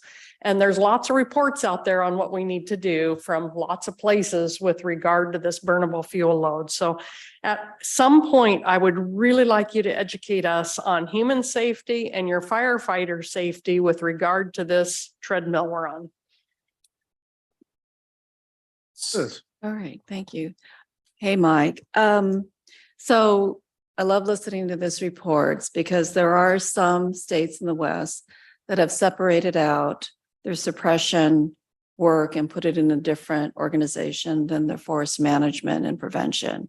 And I just think it's so important that Oregon keeps it together and keeps informing on these changing conditions on the landscape, so we can keep up the great successes. So I just want to keep saying that because I am thrilled to have you come and report to us. So Mike, you talked about the east winds, and we know the 2020 Labor Day fires were this anomaly. We hope that, that were fueled by these winds. What is the, which made me think about, we're really successful across the landscapes and across the ownerships until we get to about a level 5, when we stretch all our Western resources, from Canada to Mexico through that. What are your thoughts about that? I mean, do you have any observations about what you might do? Because you've done so many preventative good things and thinking ahead, pre-positioning, moving a helicopter from the east, knowing that the lightning strikes would come to the west. Thoughts about that? You're right. When we get to preparedness level 5 regionally and nationally, and resources get stretched across the West, it's very, very difficult. And what I would say, one of the successes this year, and I talked about the aircraft, is they truly buy us the time. And the value of our severity funded aircraft and the aircraft that we have on district contract across the state are aircraft that do not leave this state during fire season. And that's the challenge with our federal counterparts, with the fact that their aircraft are nationally available assets. So they can disappear to New Mexico or Nevada or Montana as necessary. And so maintaining the ability to get aircraft on a fire early is absolutely critical. And we are continually planning for the next year. How can we make sure we have the same number of assets and continue the support of that severity program? If not, build it. From a kind of hand crew standpoint, engines, dozers, we never really run out of heavy equipment. So we rely unbelievably heavily. We lean on the contractor community and the landowner community very hard, and they continually come to the table and bail us out on that, right? From a hand crew standpoint, we never got quite to the point where the barrel was totally empty this year, even though we got to preparedness level 5. Aircraft was the one that really got there. The challenge is that if we have multiple geographic areas in the nation that are in a preparedness level 5 at the same time, there are a finite number of resources. And what we saw this year on the 24th and 25th of August was that ODF cannot do that alone. And we focus really hard on our landowner community and our operator community, and we help our partners as well. So we responded. I talked about 80 fires on ODF protection. That doesn't count the fires on Forest Service protection that was adjacent to ODF that we responded to and put out fires. That doesn't count in some of those 80 fires. An ODF person never went to. A group of landowners from an industrial operation were out there and put it out. And then we went out to make sure and got it cleaned up and got it into the system so that we can track it from a statewide perspective. And so that really is how the system works. And this year, we just never quite got to the spot where we ran out, thankfully. So Yeah, Mike, thanks for your report and thanks for bringing up what landowners are doing. I mean, I see it all the time. I'm involved in it. And I think we're really seeing these investments pay off, these severity resources. And you talk about the Grossman fire. I mean, that fire, when I hear about it, I get a text from ODF says there's a fire that's 50 acres where it is. I'm thinking, I mean, I'm calling contractors. That's what's happening in my world. And then I get a call, they caught it. I mean, that's pretty amazing. That was a great, but that's a testament to those severity resources and that aircraft and all that stuff coming to bear. And so that was, I'm glad to see that happening. I'm curious, one question you talked about last time about shifting away from helicopters in Southern Oregon to seats. Weren't you doing some exchanges on severity resources? How that's going? I'm happy to hear Eastern Oregon finally sent something to Western Oregon. I mean, that's fantastic.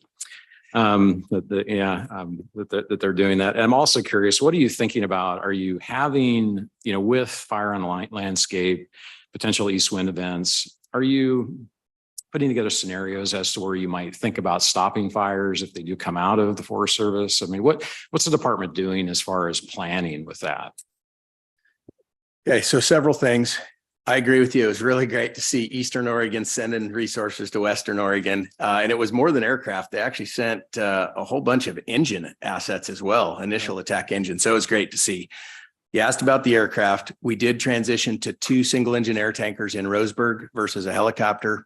I have heard they've flown the heck out of the single engine air tankers, and I haven't heard anybody say that it was a bad idea and that they're chomping to go back to a helicopter next year. So short of that, I don't have any solid intel. I will say the transition from a Type 2 to a Type 1 helicopter in our Klamath Lake district and some of the talk about that, while very expensive, that aircraft has been phenomenal. And again, we have moved it out of Eastern Oregon multiple times. And it's currently on the Tyee Ridge complex. And so using the heck out of it, doing great work, very expensive asset, going to be tough to continue to expand from Type 2s to Type 1s because of the price tag, unless there's some additional investment into the severity program somehow.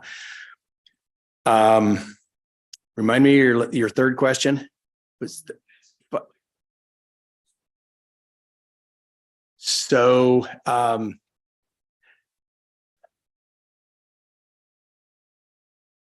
far as the fires that are currently on the landscape, well, what we're really trying to do is help work with our federal counterparts to get the fires wrapped up in their current location. But by being engaged, our focus is always on the west flank that's going to be most resistant to or most prone to the fire spread back to the west. And so each of the district foresters is working very closely with those fires to do that. And then on many of the fires, so like the Bedrock fire this year, that came off of federal land and onto private land, we worked with those private landowners and identified where the best location was and worked with them to go reinforce those roads and prep them for that eventuality. And it ended up in that particular case where they used those lines to catch the fire. So they absolutely are engaged in the planning process with all of those large fires and those incident management teams to provide contingency, a primary line, a contingency line on down the road to a 4th or 5th option, theoretically always to keep it off of private protection if we can. Okay, Mike. I just, after years of begging, I finally got a couple ODF caps, this last year and been wearing them around. And I've been stunned by how many people in rural areas come up and talk to me about ODF and what a great reputation. I know it's complete and coordinated, but what I hear about is how great ODF's firefighting is. And so you got a lot of people who are making you look good, and looks like your leadership's not so bad either. So I think we all want to give you a lot of congratulations to everybody in your division. And thank you and stay safe. Thank you. I appreciate that. And I will say I have an unbelievable staff. Like they absolutely knock it out of the park. And their number one job is to provide service to the folks in the field that need something. And so I will make sure to pass that along. The firefighters on the ground up through my staff, and I will take no credit for it. I just get to be the person that gets to give the good message to you folks. So thank you. We don't accept that part about no credit. All right. Thank you very much. Great report. We are ready to take our lunch break, and we're we wanted to be back at 12:45, but let's cut it a little short, and let's be back at 12:50 if we can. I think that's enough time for us to have lunch. So with that, we're adjourned until 12:50. I'll get my card.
Okay, welcome back.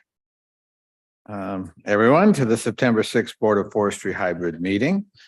A reminder for members of the public that if they would like to submit written testimony for the information items presented at this meeting, to send in your comments by September 20th so they can be included with the meeting record. And we are going to move directly to item number 5, the 2023 legislative session update.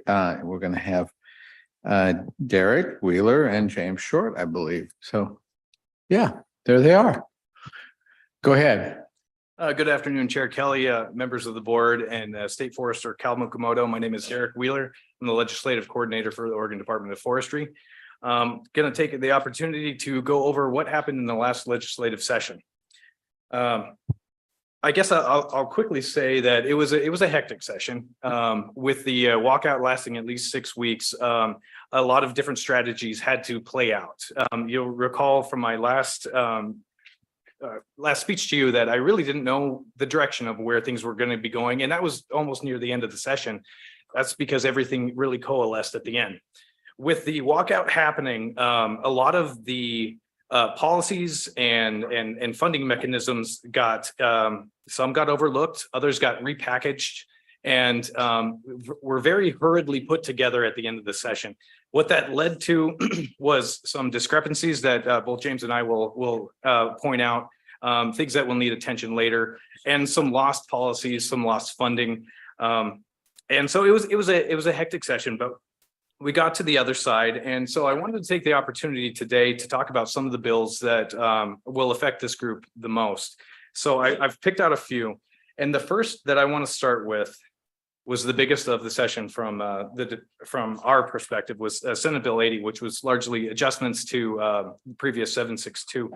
And of course, this was envisioned primarily as a mechanism to relook at the map and how we would do that, but it also had other contextual elements about it that touched back to 762. So the first was that we got rid of 5 risk classes and replaced them with 3 hazard classes. That's a distinction made that's more than just words. Hazard, in terms of assessment, was the original intention of the map that was created in 762. It reflects the fire hazard on the ground and not necessarily the risk. And the other part of that, of course, was when we got rid of 5 classes and went down to 3, we got rid of extreme and no risk.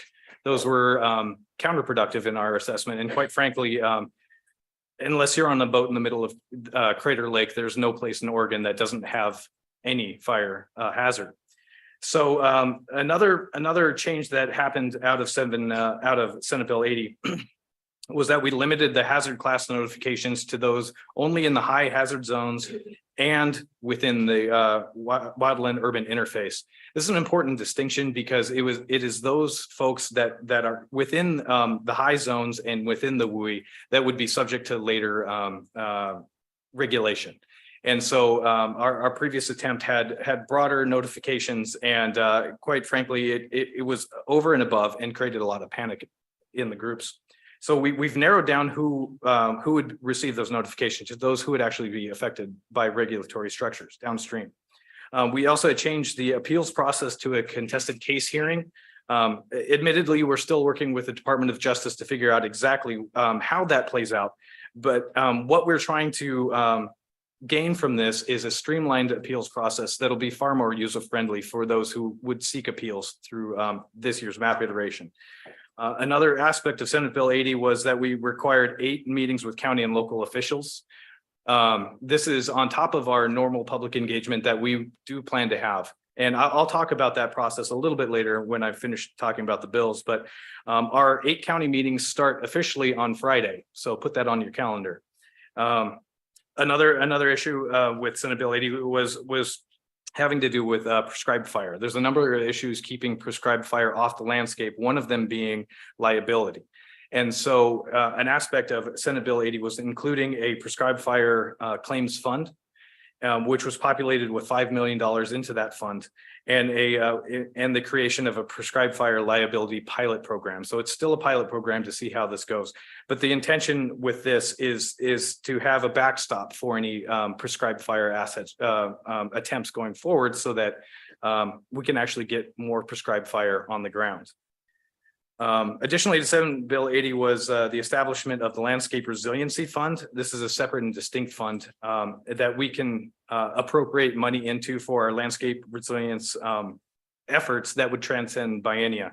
Unfortunately, part of that fund got messed up in the budgeting process, and we will have to revisit that. But that fund was created, and with some future tweaks, we will be able to reserve money into that pot that will not be limited to a biennia and can be used for projects going forward. And then another part that I wanted to point out was that Senate Bill 80 was passed in conjunction with Senate Bill 82. And this is the wildfire insurance bill. And I'll be speaking to it quite a bit as we go into these county meetings and public engagement. Senate Bill 82, among other things, says you can't use the wildfire map to decline a wildfire insurance policy or to raise the rates, et cetera. It also, it says that that an insurance carrier must appreciate must appreciate that homeowners are in fact doing the things, the defensible space precautions, the building codes, when they either raise or want to decline a policy. So this was sort of a backstop for insurance premiums going forward to try and hedge that. And so that's Senate Bill 80. I'll get into some of the mapping things a little bit later. But as we move forward, I want to touch on a few of the other bills. Our harvest tax was HB 2087 this year. That passed very quietly.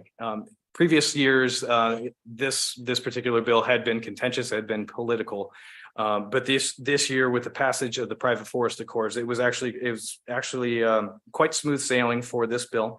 I would note that the rate for per 1,000 board feet went from 2007 to $2.53. So that is an increase that was reflected by some of the changes made by the Forest Practices Act that was previously passed as well, and that was foreseen by all going into it. The second one is the climate package. This was a large package of bills that were cobbled together near the end of the session because of the uncertainty of the session. And it was a large omnibus bill that had everything from building codes to urban forestry included. The aspects that affect the Department of Forestry were threefold. The first is that we would develop a statewide tree canopy assessment tool. This is for our urban forestry program. We'd make that tool publicly accessible, and we'd also help local communities and groups with their urban forestry program, both in terms of physical assistance and financial assistance. The next was a fund was set up for natural climate solutions.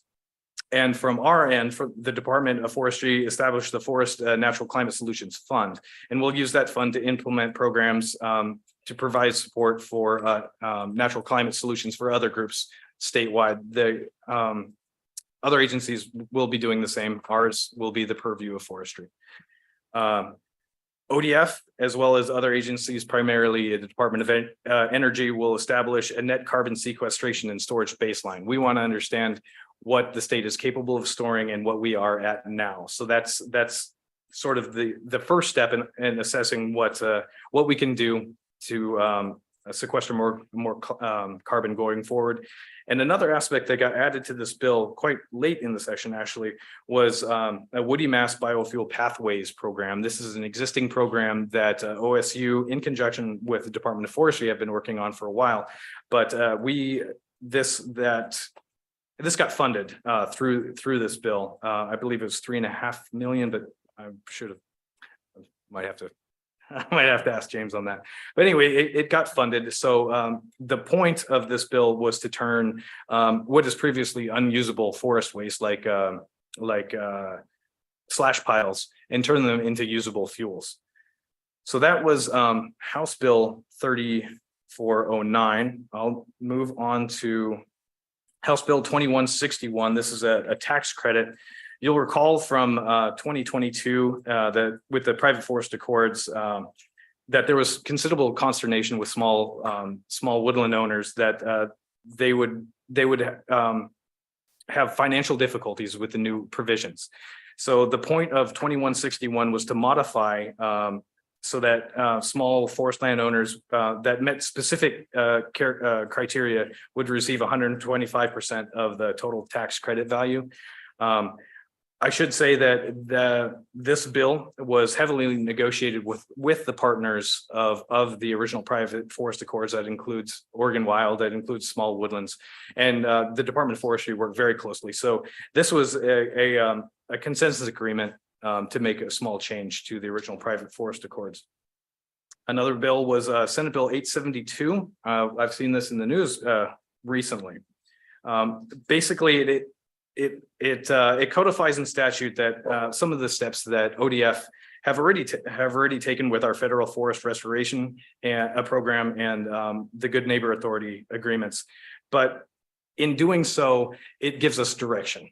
So the point of 872 was to expand our activities under the Good Neighbor Authority in the hopes of protecting lands and communities within the WUI from fire on federal lands. So it asks the department to expand the scope and scale of our efforts on federal forests to do things like forest thinning, reducing ladder fuels and fuel loading, etc. So that was 872. Two more bills I wanted to put on the radar here don't necessarily have any immediate impact for now, but I thought it would be important for the board to hear now. The first is 2737 land sales, and this authorizes state agencies to sell, lease, or donate real property or interest to eligible Indian tribes. As a large state landowner, the Department of Forestry would be subject to the provisions of this law. We don't, to my knowledge, have any plans for this, but this could certainly be something going forward. And another bill for your recognition is 3173, which created a task force on tribal consultation. This is stated to clarify the recommendations of state agencies in tribal engagements. So the recommendations of that council could have very meaningful impact on Department of Forestry practices. So it's important that this board is aware of that. Now, some of the things that didn't get done were, of course, the landowner offset. And the last time I spoke with you, that was in limbo, very much in limbo, and it did not end up coming to fruition. However, there was significant discussion within the legislative space about that, and that led to a sort of side group that is formed and is chaired by Senator Steiner, who will be looking at the department's wildfire funding. And so the members of that group are diverse. There's members of the Board of Forestry. Of course, the Department of Forestry is represented. We have large and small timber representatives, county representation, the Wildfire Program Advisory Council, EFCC, and the Nature Conservancy is also present. The goal of this work group is, well, quite frankly, not entirely codified yet.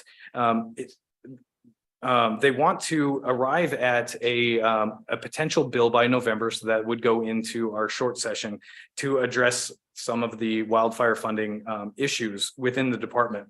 The scope and scale of that is still very much a matter of debate. It could be as simple as tweaking base funding. It could totally revolutionize the way that our department is funded for wildfire, and anything in between. So at this moment, I couldn't give you any clarity beyond that, other than to say the scope and scale is uncertain, and that group is meeting currently. Actually, the next meeting is coming up here in about a week, with the desire of having something ready for this short session.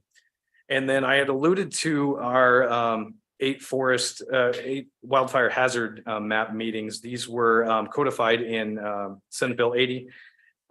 So we are going around the state, meeting with all the districts and all of the counties of those districts individually, and we'll be talking with the county commissioners from each county to talk about their concerns with the map itself and some of the local characteristics of the maps. So that begins our discussion on our next mapping process. And I want to point out that our meetings with these counties are just the first step in this process. We'll be meeting with all 36 counties. We will start looking at any potential rules that need changing. At minimum, moving from 5 classes to 3 is a rule that would need changing. And then we will look at those rules and change them accordingly. All the while, during that process, we'll be having broad public engagement. And at the end of the public engagement, at the end of the rules, we'll be drafting a draft map that initiates the appeals process. And it's only when the appeals process is finalized that the map itself will be finalized. So I'm reticent to give a date, but it will be next year that this will be created. And that's where we're going with the legislative map there. I'll turn over to James here shortly, and I'll have questions should you have them. Thanks, Eric.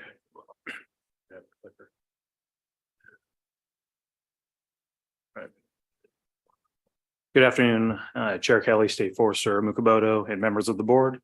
For the record, I'm James Short, the agency chief financial officer. Today, I will be giving you a high-level overview of the department's 2023-25 legislatively adopted budget. And this chart compares the agency request budget for 2023-25 to the legislatively adopted budget that the legislature just passed. This biennium, the agency's all funds budget is $577 million. This is broken out into 4 fund types.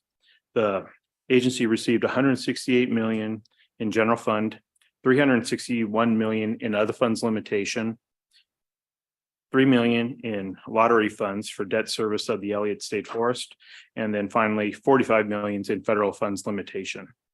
The total position count for the agency is 1,393 positions. This includes our seasonal workforce and our permanent staff, with a total of FTE of 1,056.02 FTE. Okay, this is kind of a hard chart to read, I know, but it is available for you to look at. As submitted, our ARB contained 16 policy option packages. The agency received 3 of these packages that were included in our agency request budget. The items that have lines through them are the ones that we did not get or receive. And then the ones that I'll highlight the 3 that we did get as an agency. In addition, the fire season severity package was approved and moved into the emergency board fund budget in the amount of $14 million. The first policy option package the agency received was package 106. This is the Forest Resources Private Forest Accord ongoing support package. This policy option package adds support for the private forest accord, including a $6.67 million general fund investment into the stream habitat program, a $4 million one-time general fund investment for the adaptive management program committee, and a $1.65 million of general fund for ongoing support for services and supplies. So the total fiscal impact for the agency and for the program was $12.1 million in general fund and $140,000 of other funds limitations. The second package the agency received was package 108. This is the federal forest restoration infrastructure package. This package expands the federal forest restoration workforce and fund shifts general fund to other funds and federal funds. This program was moved from being a standalone program and now resides in the Forest Resources Program. The total fiscal impact was a negative $548,000 in general fund. This is due to the fund shift. Well, there was an increase of $6.5 million for other funds and $1.5 million for federal funds. This package also added 17.09 FTE for a total of 18 positions.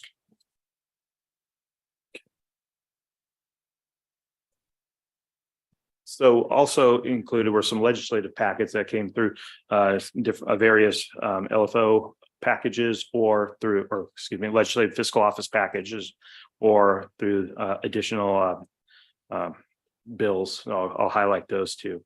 So package 090 is our forest resources analyst adjustment package. This package adjusts one-time funding for landscape resiliency projects to reduce the wildfire risk. This package removed $20 million from the 21-23 general fund funding for this program, but added back $10 million of general fund for this biennium. This is a technical adjustment that should have been phased out in the budgeting process. And it was the legislative fiscal office made this change during the biennium or during the session. In addition, the package removes $5 million of general fund for the small woodland grant program, while adding back $2.5 million for this biennium of funding for this program. And lastly, this package adds $6 million of general fund support for the continuing implementation of the private forest accord. So with all these numbers combined, it has a net impact of negative $6.5 million, starting with that $20 million as a negative being reversed out. And so when you add it back in, it shows a negative balance of general fund. So it's the technical package, unfortunately. So package 803 is agency-wide position actions. This package makes agency-wide adjustments for reclassification and reorganization, including creating a separate planning branch and funding allocations. The net results across this the net result across all divisions and fund type is a reduction in overall expenditures of $619,000 and the elimination of 3 positions. Package 804 is the sudden oak death package. This package provides one-time general fund funding in the amount of $1.7 million for sudden oak death containment and eradication efforts. And Derek mentioned Senate Bill 80. This is the wildfire hazard mapping and prescribed fire liability program package. This package revises existing statutes in regarding statewide wildlife hazard mapping in the forest resource program and establishes a fire liability pilot program in the planning branch. And note, this is one of these Derek had mentioned there's some weird parts of some of these packages. This is one of them. The wildfire hazard mapping was intended to be included in the fire program, but the budget bill placed it in the forest resources program in error. So that will be staying in that program. So with the total fiscal impact of $592,000 of general fund, 1 FTE and 1 new position. House Bill 3409 is the climate package. This package, as Derek's mentioned earlier, provides position-related funding for the creation of a community infrastructure grant program and adding 2 positions to be phased in starting in January of 2024. It also authorizes the transfer of funding to the motor pool program to purchase vehicles for these positions. The total fiscal impact is to the agency $500,000 of general fund and $90,000 of other funds and 2 new positions. Now we'll be getting into some technical packages that are for the agency. The agency package 810 is DAS, Department of Administrative Services end of session adjustments. And this package is the end of the session package that adjusts the state government service charges that are charged to the agency. This has a reduction of $485,000 of general fund, but an increase of other fund limitation of $1.5 million and a reduction of $33,000 of federal funds and no position impact. The agency also received bond authorization to purchase a multi-mission aircraft in the amount of $12 million for the fire program and $2 million of bonding authorization to remodel the Salem airport hangar. Package 811 is a reduction of $1.8 million of general fund for the purchase of the catastrophic fire insurance premium. The department will no longer be purchasing this fire insurance premium, and the funding has been removed from the agency's budget. And that's a total of $1.8 million of general fund. And Finally, the capital construction debt service bill. This package provides $2.5 million for the remodeling of the Salem aircraft hangar, and other funds limitation of $1.5 million and $2.5 million to replace the Klamath Falls Fire Cache building and for the Toledo office construction. And this has a total of fiscal impact of $6 million of other funds. And that is a highlight of our budget for this biennium. Any questions? Kyle? James, thank you. Thank you for that update and report. There's 4 numbers in this budget that are really drivers of this agency, in my opinion. Large fire costs, and you're looking at your 3-year average, the losses being produced by state lands right now, the $50 million loan to the E-board, and the $93 million of AR and left to invoice, mostly to FEMA. Those 4 numbers represent, if you add them together, represent about 93% of your budget, your annual budget, which is $267 million. At some point, I'd like you to educate this board on, those are 4 really large drivers in this, agency's financial picture. And at some point, I'd like you to come back to this board and really help us with those big drivers. I mean, I appreciate this update, but I also appreciate what really drives our budget and, how we might look at those 4 numbers and, in our financial management and oversight going forward. Thank you. I'm going to step in there because we've had challenges in the past when we have specific requests from specific board members. And so we've decided in that case, because I know it can drive staff crazy to get these requests and not really understand whether it's coming from the board or not. So that was an example of a request from Carla. And what I'm telling you is that when that kind of request is made, Cal and I will take that back into consideration and have a conversation about what it means for you in terms of staff time to answer that request, and then we'll move from there. Thank you, Chair Kelly. Oh, all right. Other comments and questions? Yes, Liz. I think Derek, you'd mentioned sort of the mapping and there'd be some mapping on net carbon, correct? There will be a storage or baseline assessment. Okay.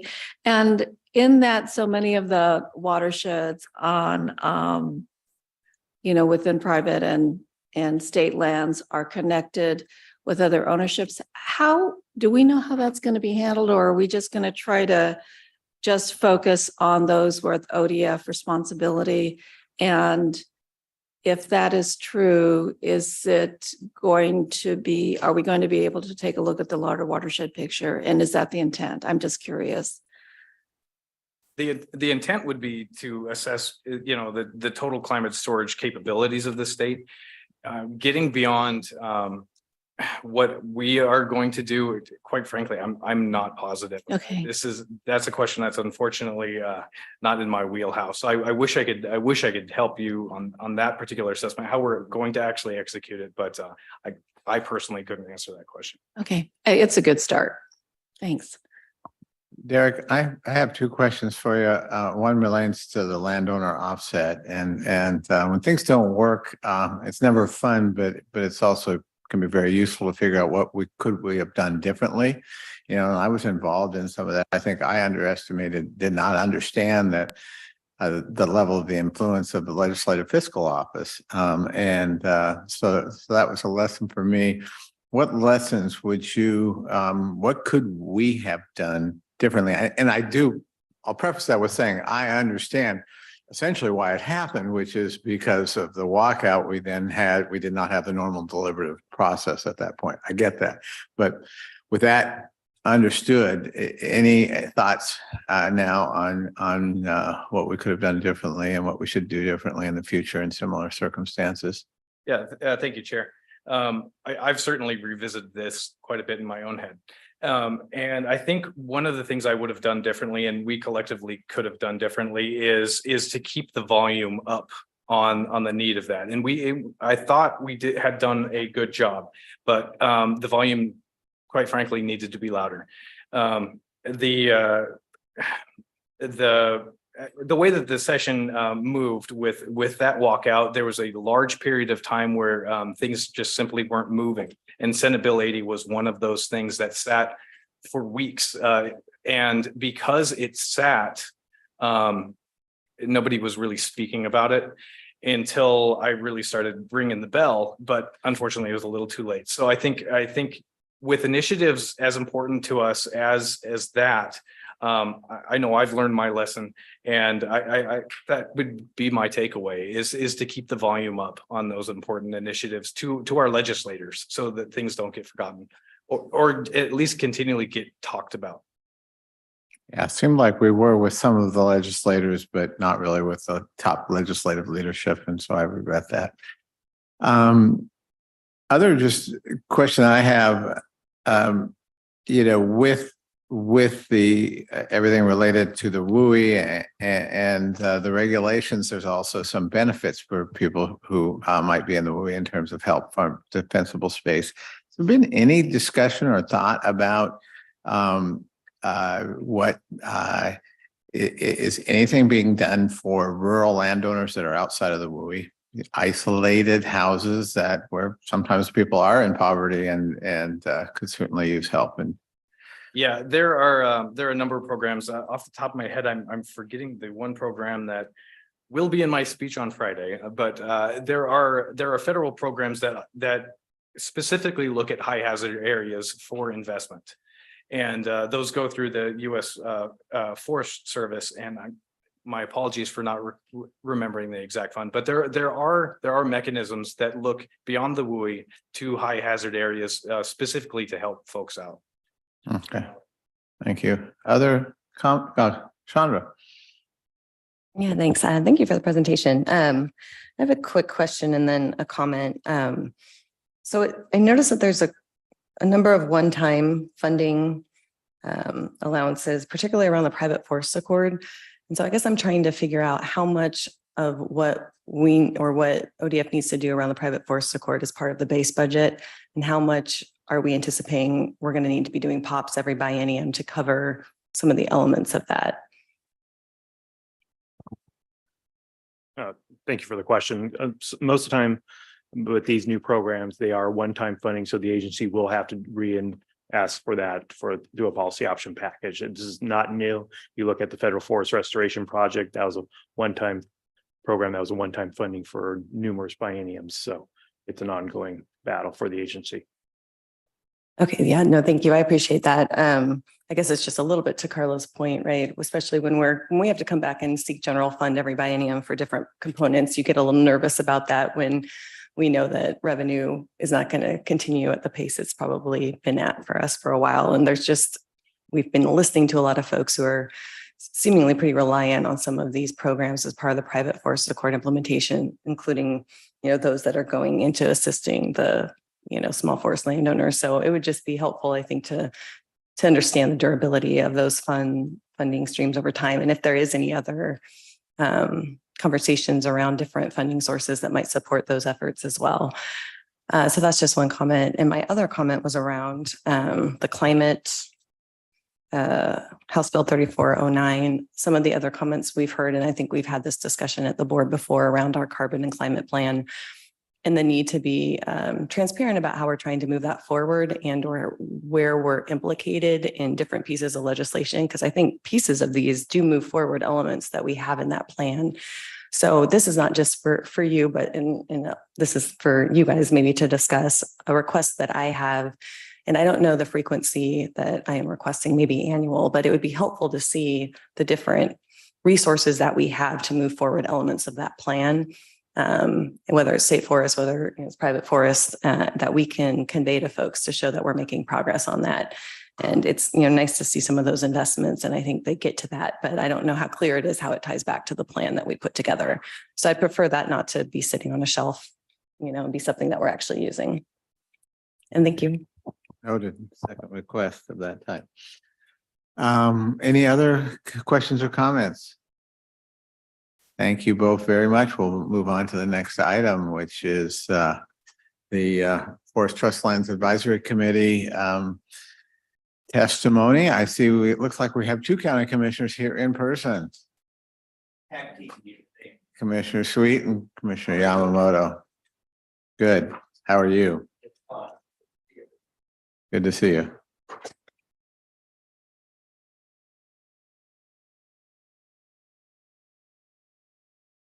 Go ahead.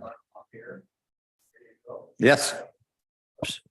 Yeah, need his experience. Chair Kelly, members of the Board of Forestry, State Forester Mukamoto staff, I'm John Sweet, Coos County Commissioner and Vice Chair of the Forest Trust Land Advisory Committee. I am here today with Commissioner Yamamoto representing the Trust Land Committee in order to fulfill our statutory responsibility to advise the Board of Forestry and the State Forester on matters which affect management of state forest lands. At this meeting, you have two major proposals in front of you: a draft forest management plan and a proposal to modify the HCA. I will testify on both of these topics today. Oregon Department of Forestry is presenting to you a draft forest management plan. By law, the state forester is required to develop the forest management plans, quote, that establish the general management framework for the planning area of forest land, unquote. These plans are intended to provide for greatest permanent value. I see no way for you to determine if this draft FMP complies with that requirement. The plan contains no manner to assess greatest permanent value and no details on how the lands will be managed under the plan. ODF also does not have a clear explanation of the effect of the plan. While the wording in the draft FMP differs from the current FMP, at the August FTLAC meeting, ODF was unable to explain how management under the draft plan would differ from management under the current plan, other than noting the draft FMP provides for management under the proposed habitat management plan. This is concerning. ODF should be able to explain the outcomes of its own plan. When we hear presentations about the HCP in front of this board or at FTLAC meetings, we hear that certainty is a key benefit of the HCP. Well, we ask, if the Oregon Department of Forestry is uncertain what management outcomes what they will be under this draft FMP, how can there be any certainty? I'm worried that there is not and may not be. Further, we are still waiting for modeling results that will show possible harvest levels under the FMP. I must add here that these modeling results will offer no certainty of outcomes. The state forester, not the model, and not the Board of Forestry, sets the harvest level in the implementation plans. The revenue generated from state lands is vital to maintaining public services in the counties. The harvest also provides for much needed family wage, fully benefited jobs in our communities. These factors must be taken into account as you assess the draft FMP. As you review the draft FMP and forthcoming modeling results, you should ask the following three questions. 1, does the projected revenue result in cuts to county services? 2, does the harvest level result in job losses in our rural communities? And 3, does the projected revenue generated result in the Oregon Department of Forestry becoming insolvent? If the answer is yes to any of these questions, the board must acknowledge that approving the plan will result in harm to residents of our counties and a reduction in the department's ability to manage state forest lands. I know that to answer these questions, you will have to wait until late this year for modeling results to understand the outcomes of the plan. Or should I say, the possible outcomes. Again, the state forester sets the harvest level and other operational outcomes in the implementation plan. This raises another question. If you can't tell what the outcomes of a plan will be, is it a viable plan? If nearly any outcome is possible, what then is the benefit of this FMP? The resolution scheduled to come before you tomorrow is a step in the right direction. This resolution finally acknowledges that reductions to harvest were entirely too large and the counties were unduly impacted. It doesn't get revenue back to where it should be, back to the levels we were told we could expect when this process began. I hope this is just the start of a process to improve the outlook for our communities, not the end of the process. I know now that my colleague, Commissioner Yamamoto, will have a bit more to say in this topic. David? Thank you, Commissioner. Chair Kelly, members of the Board of Forestry, State Forester Mukamoto, staff. I am David Yamamoto, Tillamook County Commissioner and Chair of the Forest Trust Lands Advisory Council. As many of you know, I will be retiring as Tillamook County Commissioner at the end of this year. It's been an honor to serve the people of Tillamook County and an honor to represent the trust counties in front of this board. I suspect this may be my final testimony before you, and I ask for your indulgence as there are a few points and issues I must bring to your attention. Over the past year, I have asked several questions of you and the department. I assumed these questions were straightforward as they related to the specific considerations for HCPs and to ODF's own thinking about the HCP. These questions were: 1, how will threatened and endangered species populations change under the HCP? 2, how much take of covered species is expected under the HCP and how much mitigation will be provided? 3, how have the assumptions in the business case analysis proven so inaccurate? I was told at the time that there was no time for analysis of these questions. There was no time to determine if, for example, inclusion of 50,000 acres of young plantations in the HCAs would prove a meaningful benefit to listed species during the term of the HCP. In February, the board members proposed further developing alternative 5 from the draft EIS into a possible HCP. However, again, there was no time for this either. There was no time, we heard, for reasons including the Coho lawsuit and the Federal Service's internal policies. Today, the Coho lawsuit is settled and the services seem to have delayed their process, we are told, to review FMP modeling results. We no longer hear about the service's internal policies. The latest timeline we have seen shows the Board of Forestry making a decision to initiate FMP rulemaking in 2024 with no month specified. We were told by ODF that the department does not know the timeline for the final EIS document. It is clear that timelines have slipped and will continue to do so.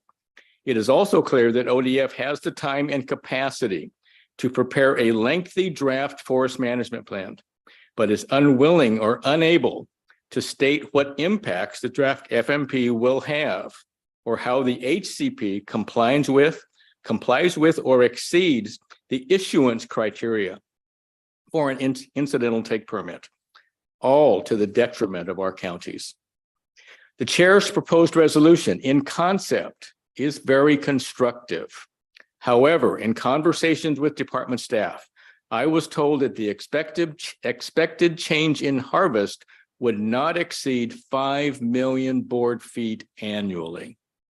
For a process that started with the business case analysis projecting over 250 million board feet, adding only 5 million board feet to the most recent IP projection of only 165 million board feet is appalling. Where did this planning process go wrong? We've never been given clear answers.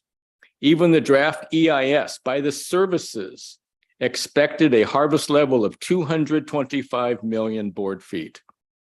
I would like to see us get there again, even though this is below the average harvest from 2018 to 2022 of 261 million board feet. You must understand, in Tillamook County, state forest timber revenue accounts for almost a quarter of our general fund budget, while in Clatsop County, it's even higher. It seems the trust counties have been placed in the unimaginable position of asking you to approve this ineffectual increase in harvest levels. However, it is time to remedy the inequities within this HCP, not start over again. You must, however, make changes to this resolution. The resolution says, and I quote, "There is no need for staff to return to the board for further direction." I want to repeat that again, and I quote, "There is no need for staff to return to the board for further direction." This is unacceptable. The persistent lack of transparency I've seen as my tenure of FTLAC chair is very concerning. ODF needs to bring a revised HCP to the Forest Trust Lands Advisory Council and the Board of Forestry. Without this needed review, where is the transparency? Will we first see the changes in the final EIS after it's too late to ask the public or FTLAC to provide input? While the fuss over the need for board direction is debated, ODF continues to work on additional modeling requested by this board, and this is not going to be completed until at least December. Is this board now uninterested or unable to weigh in on this modeling, which was one of the many reasons for the delay of the HCP? I will again remind this board that the FTLAC has a statutory responsibility to advise this board and the state forester on matters which affect management of state forest lands. Further, in August, we held an FTLAC meeting where ODF had the opportunity to discuss changes to the HCP to be brought before this board. ODF chose not to bring this topic to our FTLAC meeting. Interestingly, we were first informed about this proposed resolution by someone outside of ODF.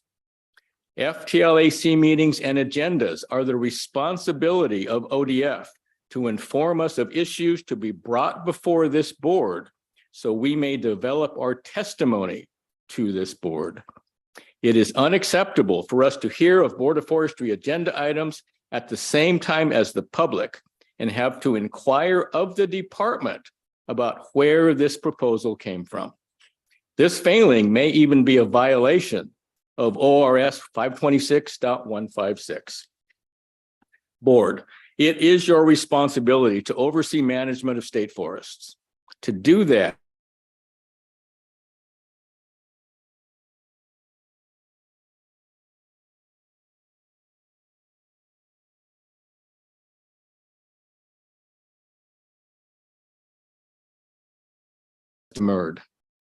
when projections are presented like they were in the business case analysis or even the draft EIS, later projections fall far short with no explanation. In this process, I have seen little certainty, little clarity, and little interest in digging into key questions about species conservation, county revenue, jobs, and ODF's financial capacity to manage the state forests.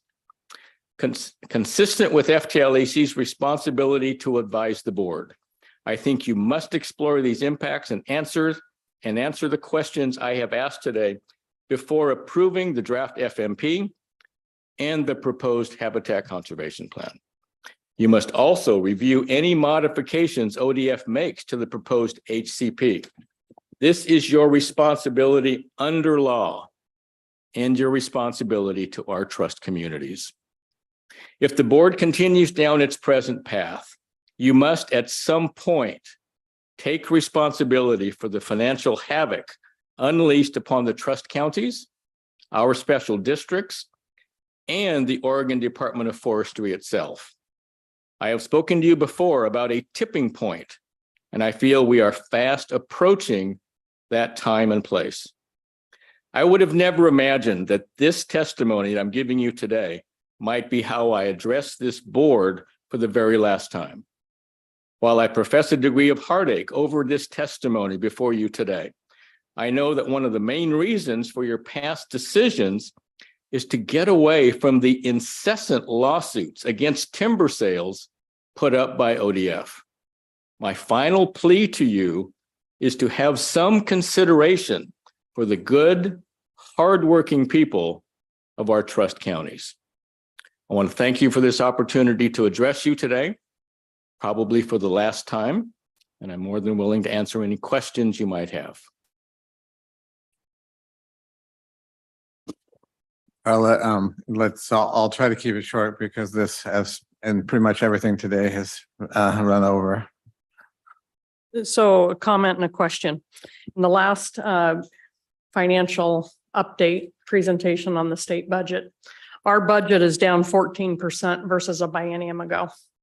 And Commissioner, as you look back, I went back and I read the executive summary of the comparative analysis as well as the business case analysis.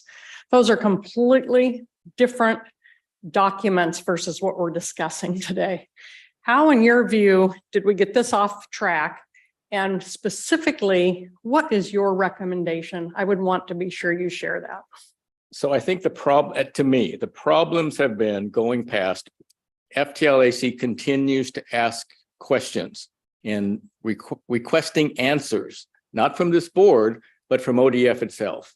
And we just don't get those answers. Without answers to our questions, it's difficult to pinpoint exactly where this went off the rails.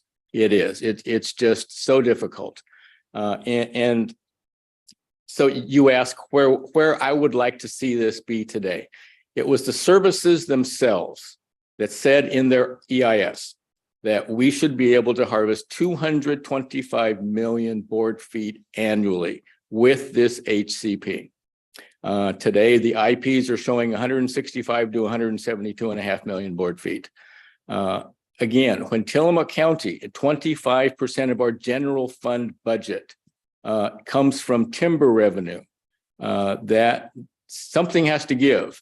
Our biggest general fund department, of course, is our sheriff's office, providing public safety, not only to the residents of Tillamook County, but to the visitors we get every summer in Tillamook County. I would hate to see our sheriff's office cut even further as we move down this path to a proposed HCP, FMP, and AOP. I'd like to add something, if I may, to that. Although I've been a commissioner for 10 years now, basically the rest of my life has been spent in the private sector. If I ever came to the owner of the company for whom I worked and said, Paul, we got a new plan. We're not going to go for 225 million, whatever it is. We're going to change that to 165 million. I can tell you right then and there, either I would have been gone or the plan would have been changed. That's a huge, huge drop from 225 to 165. And yet we persisted. And I'll have to admit, I have been sitting in on these things for 10 years. We're blessed with a planning process that I think is untenable. I think I owe everyone that reason for a lot of this, but dropping from 225 to 165 should have sent a signal that we got to do something different than that, but it didn't. Thank you for both your testimonies. Commissioner Yamamoto, I think it was just a few moments before we started the afternoon session that I learned you're going to retire. And I just want to reflect on something. In the last 20 months, I kept on thinking, gosh, Commissioner Yamamoto comes and he steps into the arena and he says, he doesn't go off what he is saying. He repeats time and time again. And the only other place that I've seen that is when I worked with the tribes in the Southwest. And every time we began a meeting, even though they knew me for years, we would start on what happened, you know, in their history, and we would go through it. And so for about 10 minutes, we would listen a time and time again. And I kept on thinking, do they know I'm not smart enough to understand that? But it is because they could, and it is because it was their right. And so after the second or third time, I just sat and I listened to you and I wrote down and I absorbed. So you've been in this arena for many years. I think you just said 7. And the only thing that I want to say to you as you stood in this arena is the quote from Teddy Roosevelt. It is not the critic who counts, not the man who points out how the strong man stumbles or where the doer the deeds could have done better. The credit belongs to the man or woman who is actually in the arena, whose face is marred by dust and sweat and blood, and who strives valiantly. I'm getting emotional here. Who errs, who comes up short again and again. If fails, at least fails greatly. So to you, so to his or her place shall never be with the cold and the timid souls. So my non-timid commissioner friend, congratulations on your retirement to you and your family. That's all I want to say. Thank you, Board Member Agpaoa. This was a very difficult decision for me. I love what I do. I love when I come before this Board of Forestry. I just wish we would have some different outcomes from time to time, but it is what it is. You still have an opportunity here to make some changes to really help the good people of the trust counties. They need your help. What this HCP and the FMP is going to do to the trust counties is unimaginable. It really is. So I would hope that this board takes that seriously, because this is serious. It is. Thank you, ma'am. Commissioner, whatever our differences are, we all want to honor you. The people of Tillamook County and all the trust land counties owe you a huge debt of service. You have been steady and dogged and shown great leadership through all the years that I've been on the Board of Forestry, and obviously well before that. So on behalf of us as a board, we do want to express our honor and support. Thank you. And again, I love what I do. I really do. I'm going to miss it a lot. I will. Thank you. Okay. Thank you. Thank you so much for the time. Okay, as always, moving right along. Next up is we're going to go over our forest management plan and the adaptive management plan, and our main presenter will be Ron Zilli.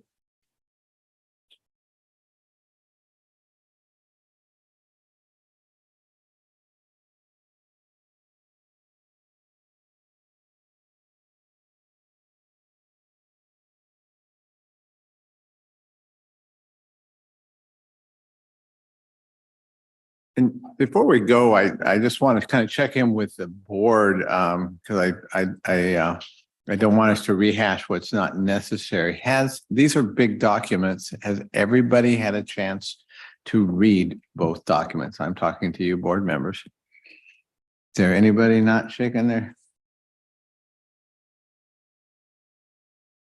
Okay. All right, thank you. Good to see you again. Good afternoon, Chair Kelly, State Forester Mukomoto, and members of the board. For the record, my name is Michael Wilson, and I serve as Division Chief of State Forest. So the primary focus of our discussion today will be sharing the draft forest management plan and draft adaptive management plan with performance measures. Our staff and consultants have been working very hard over the last year rather, to develop an FMP that will provide the full range of social, economic, and environmental benefits to the people of Oregon. So we look forward to hearing your thoughts on this great body of work.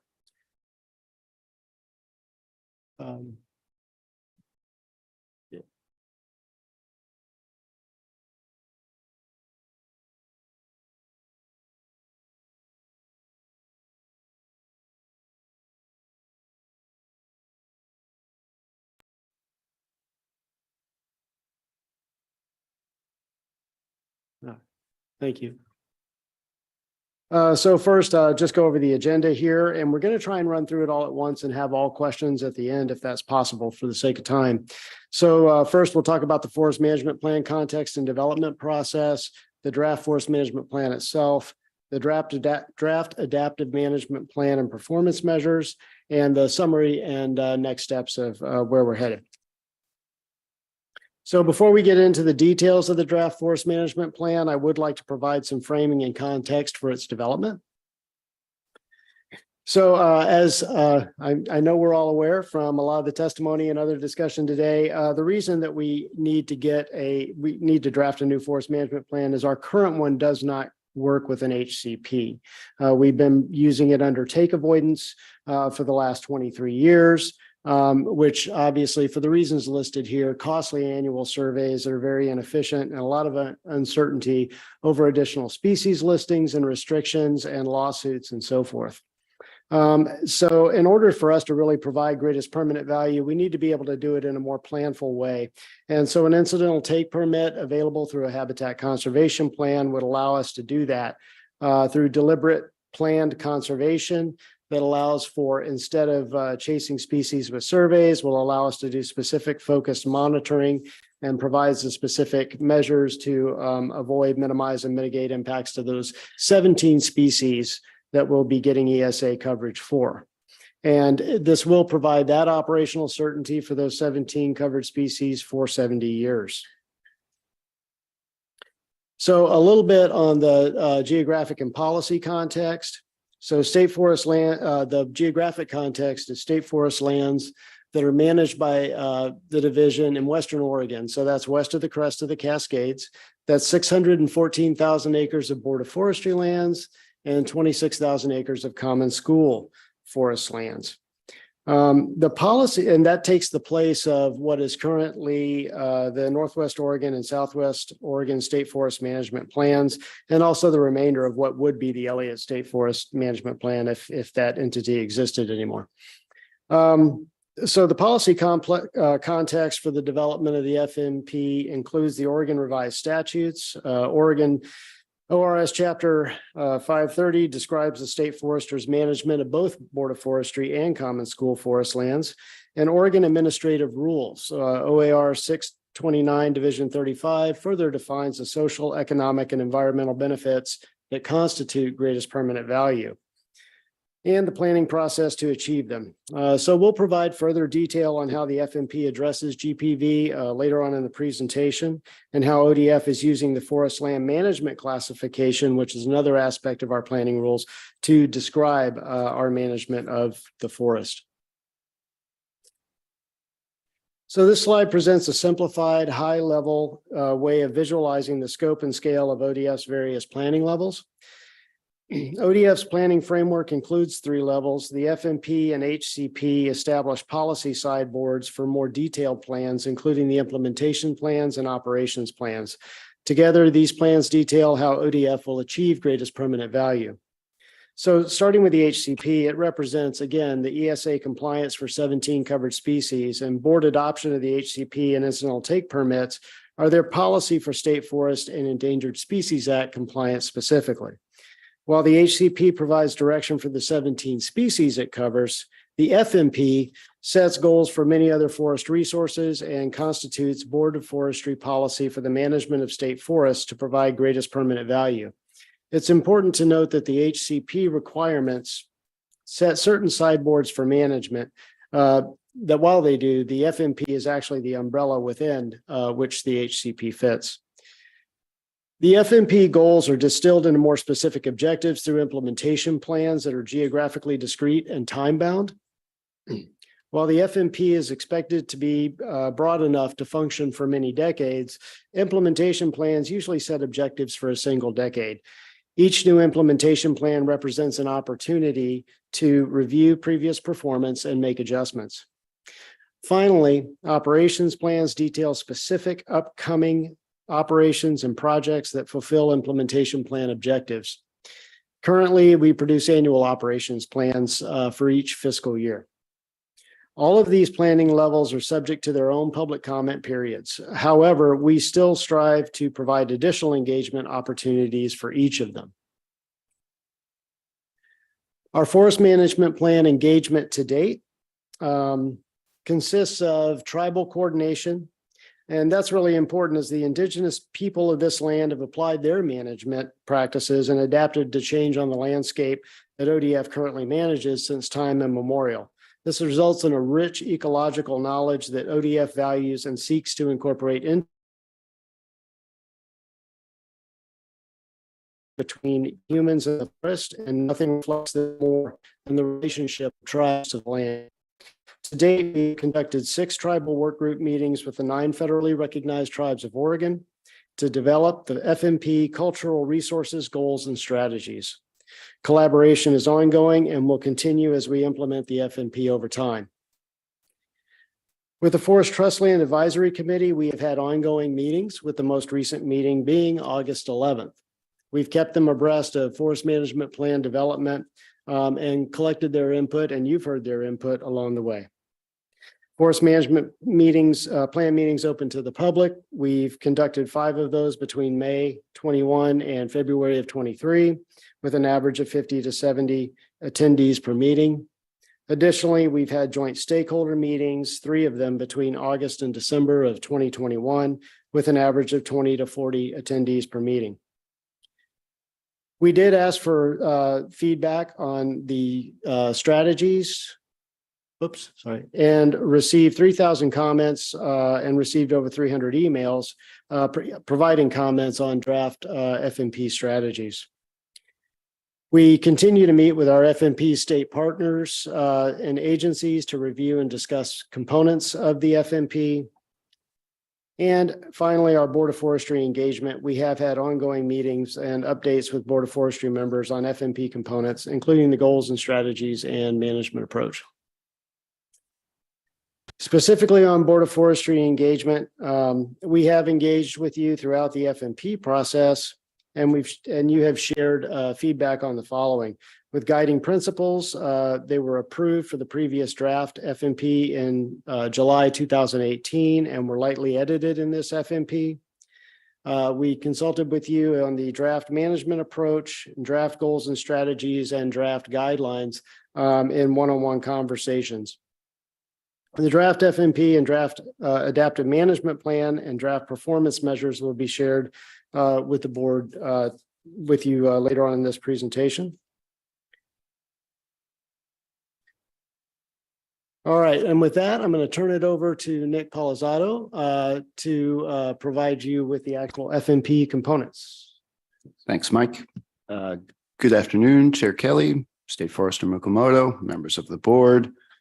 For the record, I'm Nick Palazzotto, Biological Support Unit Manager for State Forests. So as Mike said, I'm going to walk through some of the sections of the draft FMP, which includes 4 chapters. The first chapter is the introduction, which describes the purpose and scope of the plan, including the guiding principles, the lands governed by the plan, and the history of how they came into state ownership, and how it relates to other plans and processes. It also describes a few major plan themes that are addressed throughout the document. And those themes are greatest permanent value, diversity, equity, and inclusion, climate change, sustainability, and adaptive management. And I won't present much from chapter 1 here, but you'll see these themes woven throughout the other chapters. The management approach described in Chapter 2 provides a vision for how the management of resources is integrated across the landscape to sustainably deliver a diverse array of benefits to Oregonians. And Chapter 3 provides a description of the current condition of forest resources to provide context for management.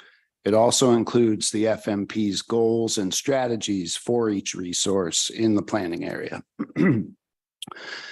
And Chapter 4 contains the general guidelines for asset management, plan implementation and revision, adaptive management, and public engagement. So greatest permanent value, as we all know, is defined in Oregon statute as healthy, productive, and sustainable forest ecosystems that over time and across the landscape provide a full range of social, economic, and environmental benefits to the people of Oregon.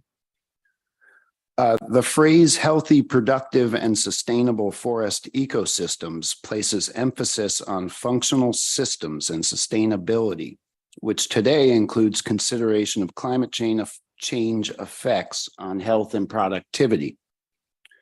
Over time and across the landscape is an acknowledgement that it takes time to get there and that the whole landscape is involved. A full range of social and economic and environmental benefits is a broad mandate indeed, and one that requires consideration of trade-offs at many scales. And to the people of Oregon is also a broad mandate, and it speaks to the importance of incorporating diversity, equity, and inclusion considerations into the division's approach to forest management. This is our common ground.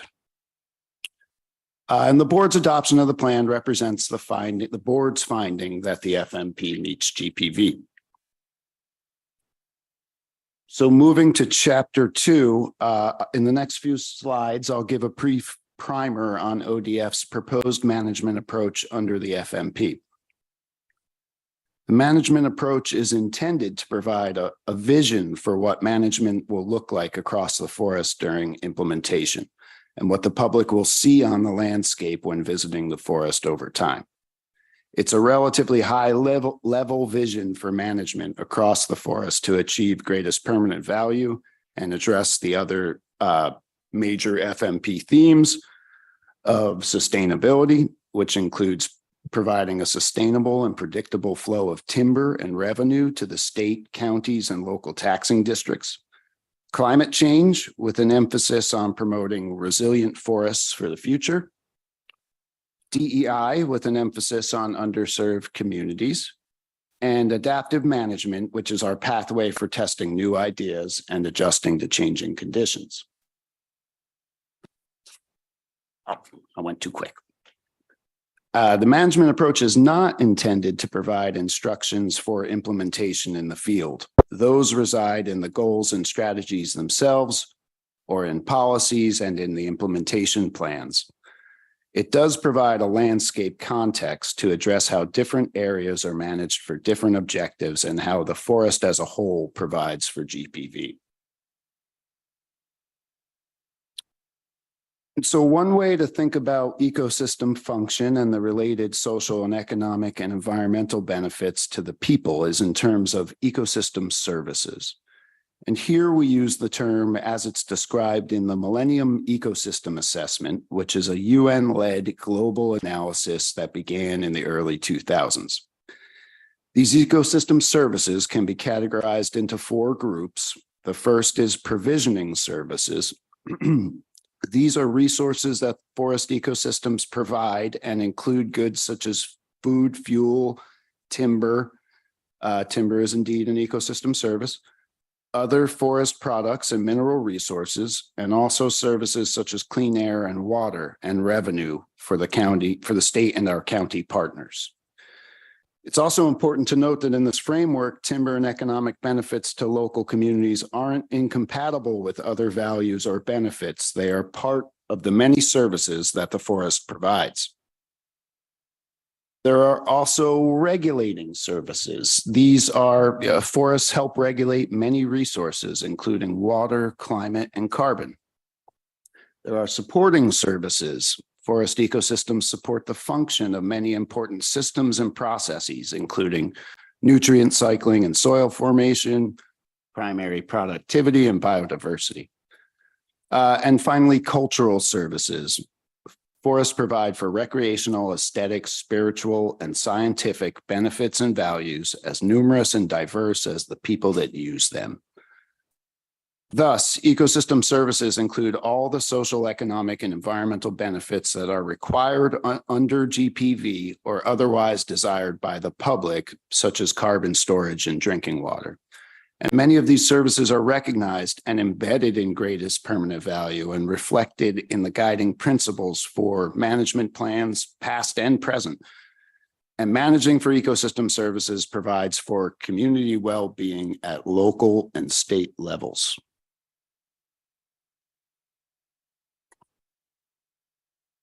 Okay.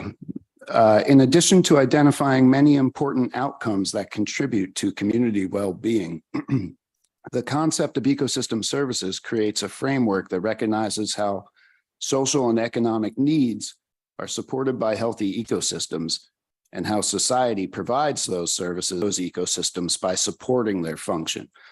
This diagram illustrates the reciprocal nature of our relationship to the forest ecosystem and the importance of active management, a key tenet of greatest permanent value, to protect, maintain, and enhance ecosystem services. As Mike mentioned earlier, this reciprocity is well represented by the deep relationship that tribes have with the land. And so on the left side of this figure on this slide, you have ecosystem services to Oregonians, as I discussed in the previous slide. And the right side lists some of the many services humans provide to ecosystems, including cultural and natural resource stewardship, habitat restoration, pest management, and reforestation strategies. And this isn't to imply that forest management is just about ecological function, but ecological function is key to the sustainable provision of these services that we desire from state forests.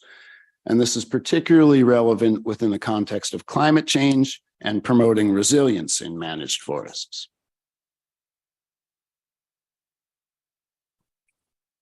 And so under this new forest management plan, we will use what we are calling an ecologically sustainable approach to forest management.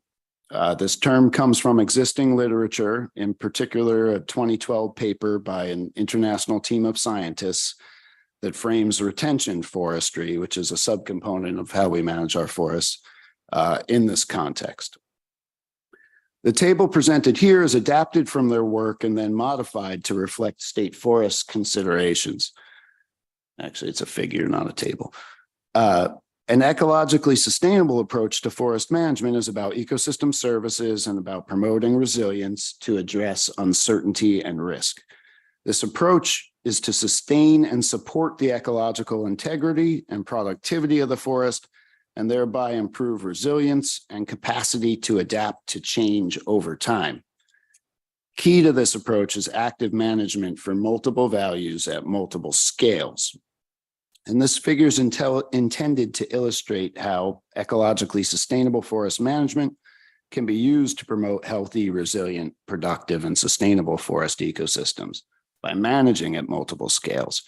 And so on the left in the middle, on the left, we have conservation areas to ensure habitat protection. These are then distributed across the landscape, which improves the resilience and function of habitat.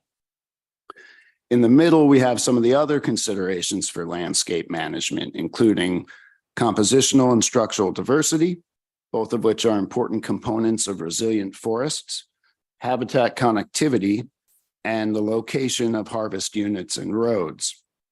And again, this is non-exhaustive list. And then on the right, we have some of the stand level considerations, which include young stand management, harvest types, biological legacy retention, and pest management. And so again, not exhaustive lists, but through consideration of multiple values at multiple scales, we work to ensure the sustainable provision of greatest permanent value and the associated ecosystem services. And timber and economic benefits to local communities are ecosystem services. And in our business model, timber revenue is the primary vehicle to pay for all the other services. This is not in conflict with this management approach. It's just important context for state forest management. So the point here is ecologically sustainable forest management can look different on different ownerships, federal, state, or private, contingent on the mandates for those ownerships. The fundamental premise here is that healthy, diverse, productive, and resilient forests maintain and enhance ecosystem services and the varied benefits the public derives from them, and they are the foundation upon which a sustainable working forest model is built.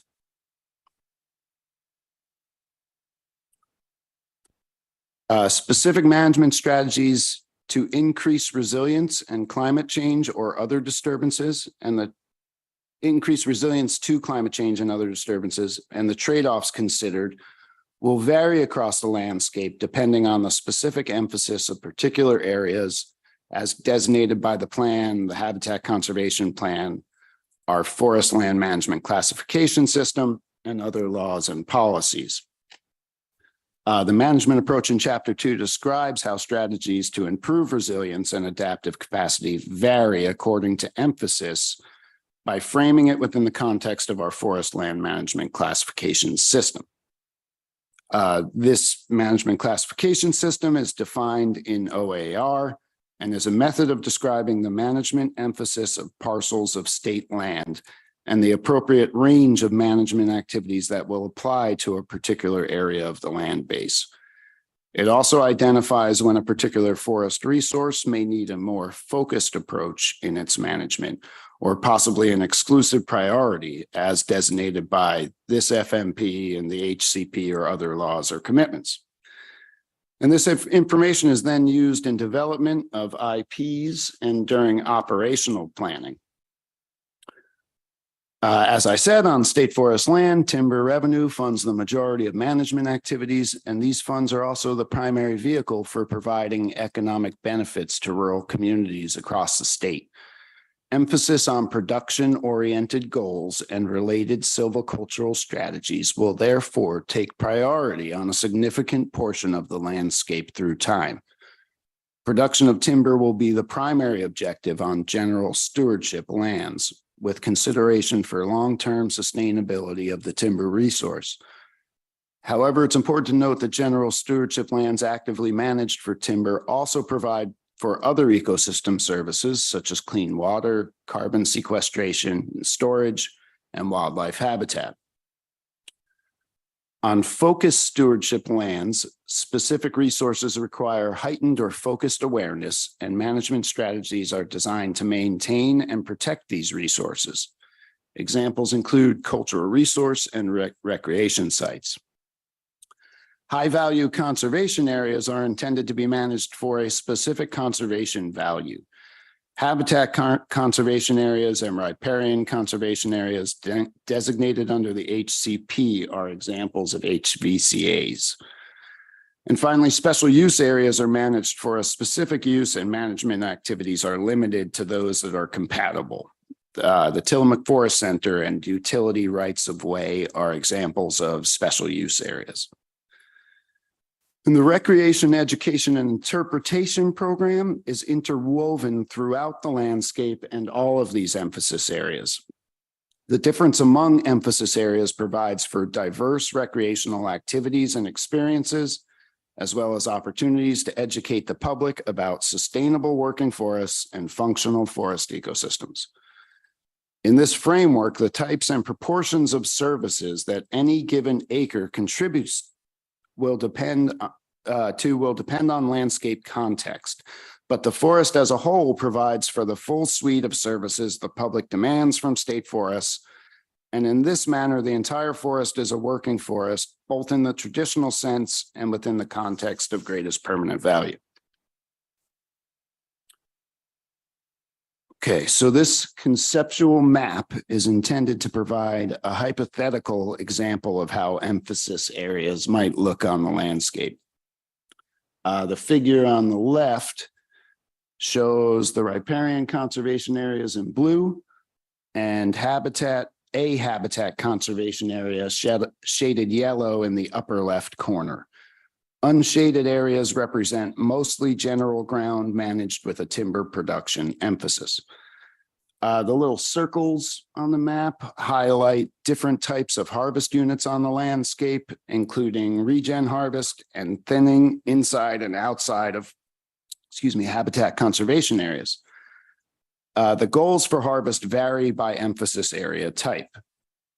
And the figure on the left shows how different types of recreation, interpretation, and education opportunities, figure on the right shows how those different types of REI opportunities are dispersed across the landscape. OHV, hiking, and other trails are not limited to specific emphasis areas. Dispersed and traditional campsites provide both diverse and inclusive camping opportunities. And day use areas and facilities like the Tillamook Forest Center provide for interactions with interpretive and educational materials about the role of state forests, past and present. Okay, moving on to chapter 3. OAR for forest management planning requires that the plan provides a description of the current condition of various forest resources, as well as goals and strategies for each listed resource. There are 13 resources addressed in the plan and listed here on this slide. I summarize the goal for each and provide some example strategies in the next few slides. And so for review, management goals are statements of what the state forester intends to achieve for each forest resource within the planning area consistent with GPV. Management strategies describe how the state forester will manage the forest resources to achieve the goals articulated in the plan. The strategies identify management techniques that may be used to achieve the goals during implementation. Okay, I'll spend a few minutes now to walk through each of the goals. There are too many strategies to do the same, but I'll finish with a few examples. I present them here in no particular order, and there are multiple goals for some resources, but not all. So for tribal resources, the goals are to coordinate with federally recognized tribal governments of Oregon to provide access, availability, and enhancement of cultural and natural resources for their membership on state forest lands. And to identify, preserve, and protect culturally significant resources, such as archaeological and historic sites, objects, artifacts, with considerations for human remains and real property. Just want to be clear that the actual language in the FMP is more specific for these two goals, and appropriate staff worked with tribal representatives to develop them. Similarly, the goal for historic cultural resources is also to identify and protect them.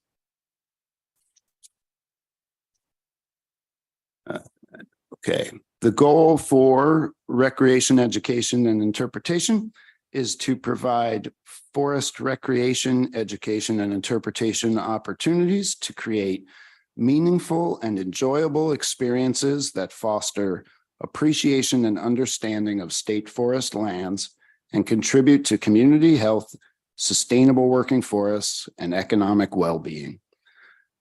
For scenic or visual resources, the goal is to manage forests in ways that value scenery and a range of forested settings to meet emphasis area management objectives.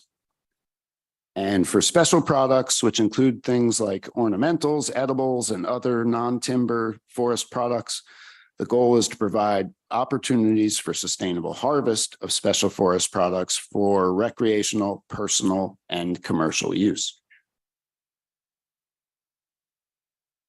For the timber resource, the goal is to provide a sustainable and predictable supply of timber that provides for economic opportunity, jobs, and availability of forest products. A related goal for transportation resource is to manage the transportation system in a manner that provides for resource protection, transportation efficiency, safety, and sound fiscal management while meeting other forest management objectives. Where are we? Moving on to other resources. permit mining, agricultural use, administrative sites, and livestock grazing when these uses are compatible with other forest resource goals. The goal for soil resources is to maintain soil processes, protect soils from damage, and increase soil carbon and other nutrients. And the goals for carbon, or the goal for carbon, is to contribute to carbon sequestration and storage on state forest lands and carbon storage in harvested wood products. 4 more to go. Oh, wait, there we go. For air quality, the goal is to maintain and protect healthy air quality. And there are 2 goals for aquatic resources. The first is to protect, maintain, and enhance aquatic and riparian resources that support the life history needs of aquatic and riparian dependent fish and wildlife species. And also to protect, maintain, and enhance forest drinking water sources for private and domestic use. And then finally, the goal for wildlife habitat, save the best for last, which is to protect, maintain, and enhance functional and resilient landscapes that provide the variety and quality of habitat types and features necessary for long-term persistence of all native wildlife species. Okay, as I said earlier, there's too many strategies to detail here, but we want to provide a few representative examples. One of the timber resource strategies is to determine a sustainable harvest objective during IP development and complete this harvest objective with predictable year-to-year timber supply over the life of the IP. One of several recreation, education, and interpretation strategies is to reimagine and adapt recreation, education, and interpretation opportunities across state forest lands to provide a diversity of experiences, services, and programs to improve delivery of services and increase access. And then 2 strategies for the aquatic resource: protect, maintain, and enhance aquatic habitat for aquatic and riparian dependent species, so a habitat-based strategy, and develop and incorporate drinking water effects analysis into planning processes to identify and protect drinking water source catchments that overlap with the planning area. Chapter 3 includes more detail about how strategies relate to the specific emphasis areas on the landscape and how management techniques may differ among them. And that concludes the goals and strategies summary. And now I'll turn it to Ron to discuss the FMP guidelines chapter. Good afternoon, Chair Kelly, State Forester Mukamoto, and members of the board. For the record, I'm Ron Zilli, and I serve as the State Forest Deputy Division Chief. So moving on to Chapter 4, Forest Management Plan Guidelines chapter, describe the processes for how assets will be managed in the Western Oregon State Forest Management Plan and how the plan will be implemented and revised, including public engagement in these processes. Guidelines generally describe how assets, which are tangible resources and infrastructure, will be maintained or enhanced and how spending will be prioritized to achieve the resource management goals and strategies. Additionally, these guidelines describe the adaptive management planning process that Tyson will speak to in more detail after this. When we consider asset management of the forest, it's important to keep in mind the business model for state forests. As you're aware, the current business model for funding services that state forests provide has 98% of the operating revenue for the division being generated from the sale of timber. Therefore, funding levels for the plan implementation will vary with cyclical economic trends. There may be periods where revenues limit funding. Annual budget instructions for developing fiscal budgets reflect the Forest Development Fund balance and the projected Forest Development Fund balance trend. The Forest Development Fund is an operating account where state forest funds are deposited and are available for us to manage and invest in the state forest to derive greatest permanent value.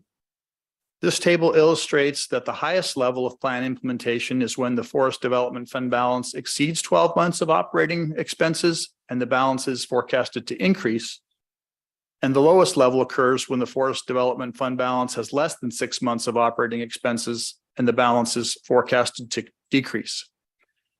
External funding sources should be considered at investment level 2 and pursued if the Forest Development Fund balance is expected to trend lower towards level 3 or level 4.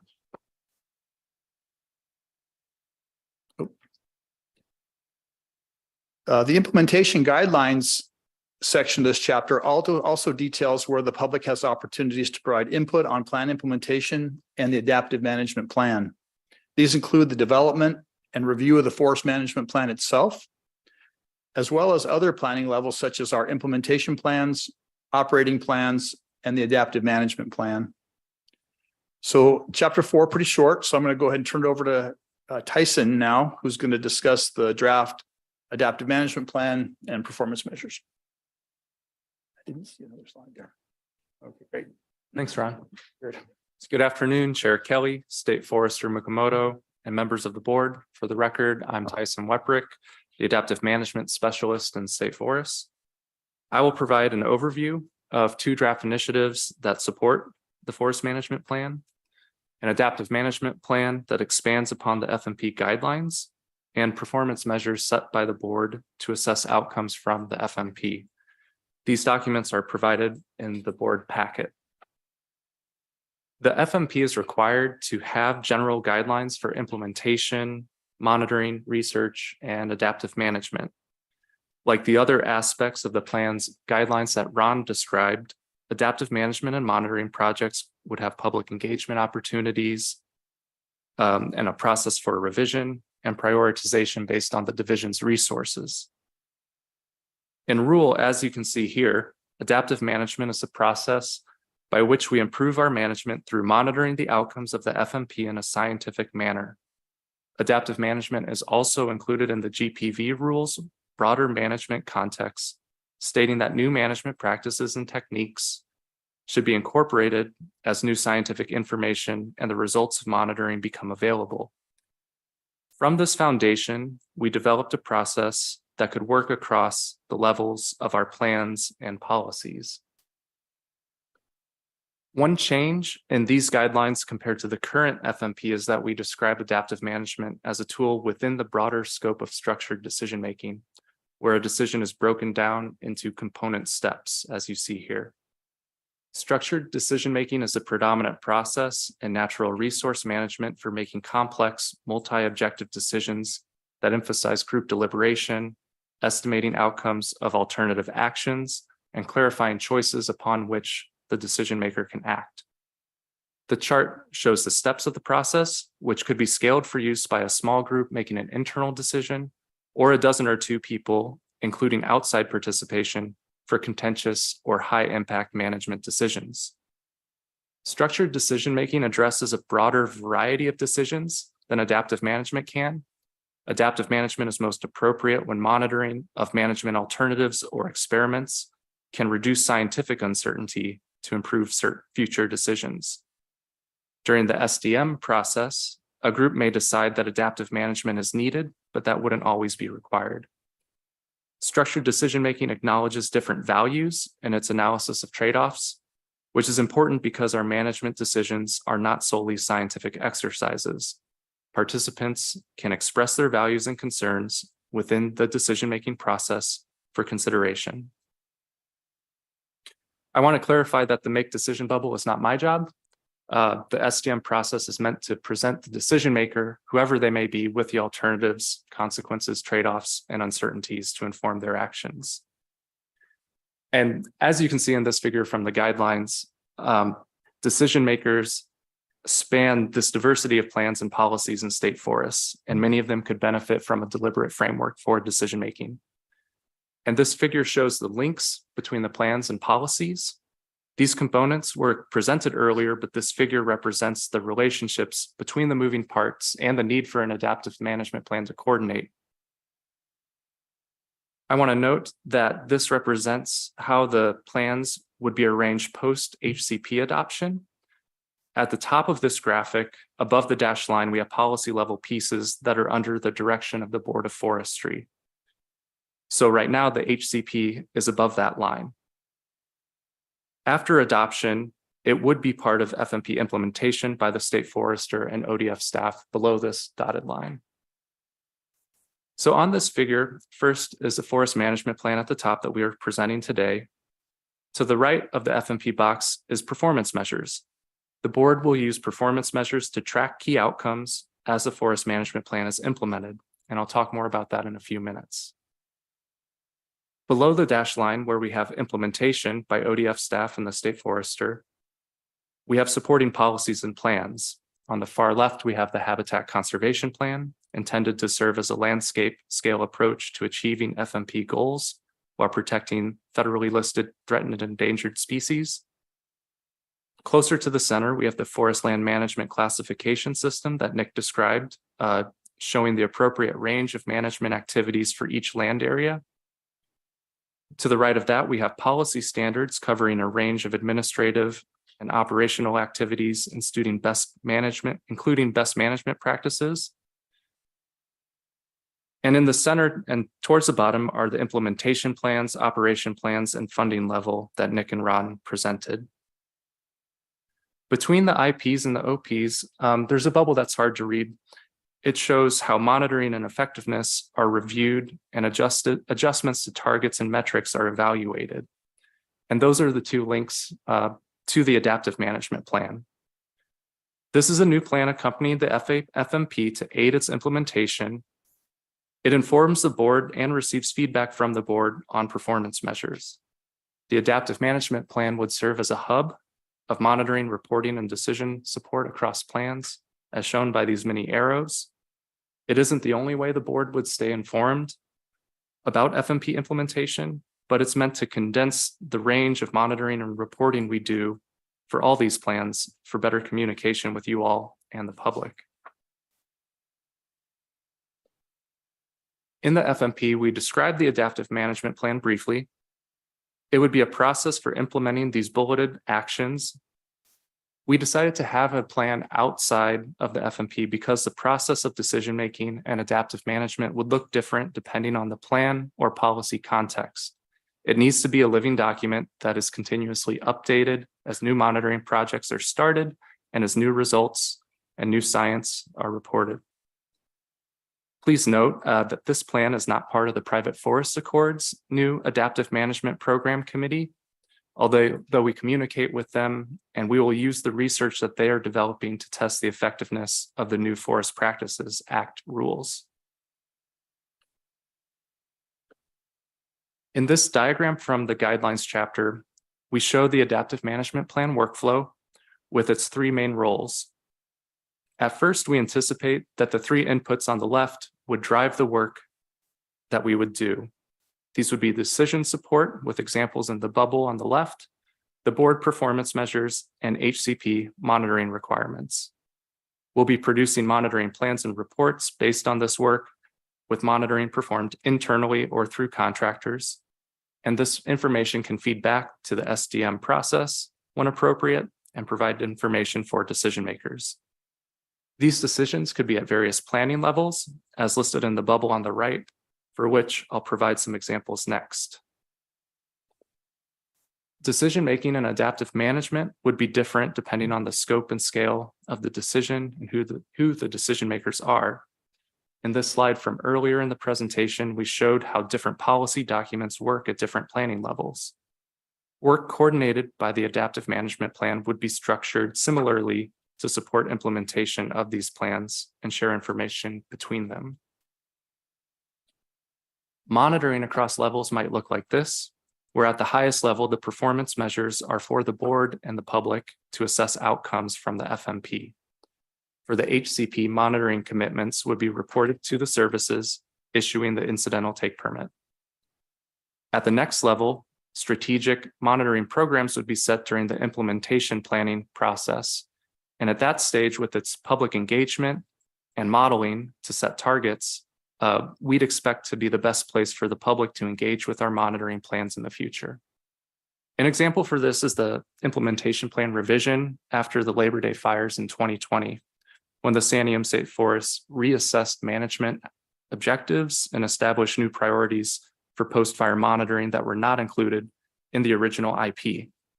We did this without an adaptive management plan, but we want to be prepared for new disturbances or changed circumstances that require additional decision support or monitoring. And at the bottom, monitoring projects would be tracked and operation plans for the districts where the work is coordinated on the ground. Decision support across levels would also be tailored to the appropriate decision maker who would be receiving information or recommendations. At the top, the board would be using performance measures with targeted values or trends to assess the forest management plan and would request explanation and actions if a target is not met in the future. With the HCP, adaptive management would be coordinated with the permitting agencies to meet the biological goals and objectives of the covered species. At the next level, when implementation plans are revised, the past implementation plan is evaluated to see if targets were met and new management targets are adjusted with the modeling for the next IP period. And at the smallest scale, operations could benefit from decision support or adaptive management as we assess if strategies that we're using are the best way to meet the goals. Best management practices could be updated or varied by district depending on monitoring. And now I'll focus specifically on the board performance measures.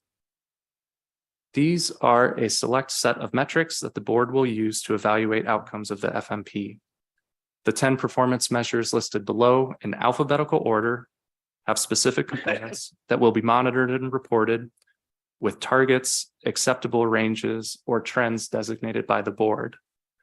While performance measures do not encompass all aspects of our monitoring and reporting, their purpose is to provide an up-to-date dashboard for the board and the public to track management outcomes easily across a range of key ecosystem services. At their base, these performance measures come from the FMP goals and the guiding principles. The performance measures have been revised with board feedback throughout this year, and each has specific components that we're proposing today.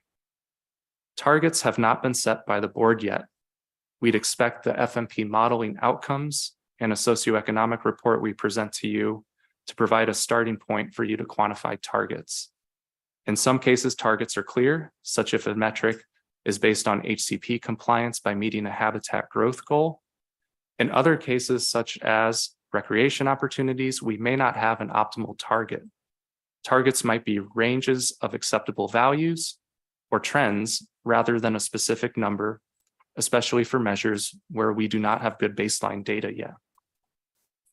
Performance measures provide a good place for the public to advise you all on which resources require more attention. And if a target is not met, the board may ask us to find out the root cause that could be addressed in conjunction with the trade-offs among the different forest resources that we manage. For this presentation, I've grouped performance measures and their monitored components for presentation. These 3 performance measures would be supported by the data we collect in our forest inventory on the ground and with LiDAR. We intend to analyze and report these metrics split by emphasis area, that is general ground versus habitat conservation areas, and targets would vary by emphasis areas as well. Targets would be informed by FMP modeling outcomes and future implementation plan modeling. To run through them briefly, adaptive capacity is one of the key tenets of the FMP management approach, so that we maintain ecological function and productivity in response to environmental stressors and disturbances. And management would vary by emphasis area to meet different objectives. Second, the intent of the harvest and inventory measure is to demonstrate how the planned harvest volume targets, cutout volume, and inventory growth accumulate over the course of decadal scale implementation plans. For carbon, the climate change and carbon plan that you all adopted has a goal for state forests to lead by example and demonstrate climate smart forest management to achieve adaptation, mitigation, and forest resource goals. Adaptation is primarily assessed in the adaptive capacity performance measure and will span forest resources. Mitigation will focus on carbon storage on state forest lands and in harvested wood products, which are the 2 components most readily measured by our inventory. Other carbon pools, such as dead wood and soil carbon, or sources such as emissions from operations could be added as components of this performance measure when methods are readily available from the U.S. Forest Service FIA plot network on which our inventory relies. For social and economic performance measures, these vary in their readiness for reporting and in how easily you all could quantify targets. The first two are already reported annually by our asset management unit. And you've heard about financial support for counties and our division finances. For economic opportunities, a socioeconomic outcomes analysis from the modeled FMP scenarios will be presented to the board that includes components of timber harvest income and employment, as well as non-timber income and employment from recreation, hunting, special forest products, and other uses. For REI opportunities, recreation, education, and interpretation opportunities, the program has traditionally relied on visitor counts to track annual use and will continue to report these metrics for the performance measure. However, that doesn't fully capture the diversity of users and activities on state forests. One FMP strategy is to conduct new visitor use research and monitoring when strategic funding is obtained, and the intent of a target for recreation, education, and interpretation is not necessarily that the annual number of visitors is always increasing, but that the program resources are well spent towards meaningful programs and targeted towards visitors' interests. And last, state forests attained meaningful engagement and feedback with many groups while developing the forest management plan. This performance measure aims to continue this engagement to hear whether the tribes and public believe we are meeting our FMP goals and providing GPV. The process to do so effectively and specifically for state forests is under development. And at this time, state forests will rely on the board's recent survey efforts of Oregonians' values around forest management as you all update the forestry plan for Oregon. For these two final performance measures, much of the monitoring would be supported by Habitat Conservation Plan commitments. Aquatic monitoring has cross-agency projects that align with ODF&W and DEQ monitoring. For these components, baselines for trends would be established in the first years of HCP monitoring. The intent of the terrestrial habitat performance measure is to show HCP compliance for covered species and illustrate trends in forest structure and landscape connectivity that would benefit many wildlife species across forest types. Terrestrial habitat metrics and targets would be reported by emphasis areas, as general ground and habitat conservation areas would have different objectives and expected changes over time. For our next steps, we expect to edit the adaptive management plan and performance measures in response to board and public feedback. Performance measures and their components would be developed further this fall with eventual approval by the board and an anticipated 2-year reporting schedule. FMP modeling outcomes, which Mike will talk about next, will include comparisons of their outcomes in terms of performance measures when appropriate, and with clear ranges of outcomes from the forest management plan modeling. Specific targets for performance measures could be set by you all in March. And now I'll pass it to Mike to discuss the FMP modeling and next steps. All right, thank you, Tyson. Modeling is currently underway that's going to provide more information for a range of scenarios under which the plan could be implemented.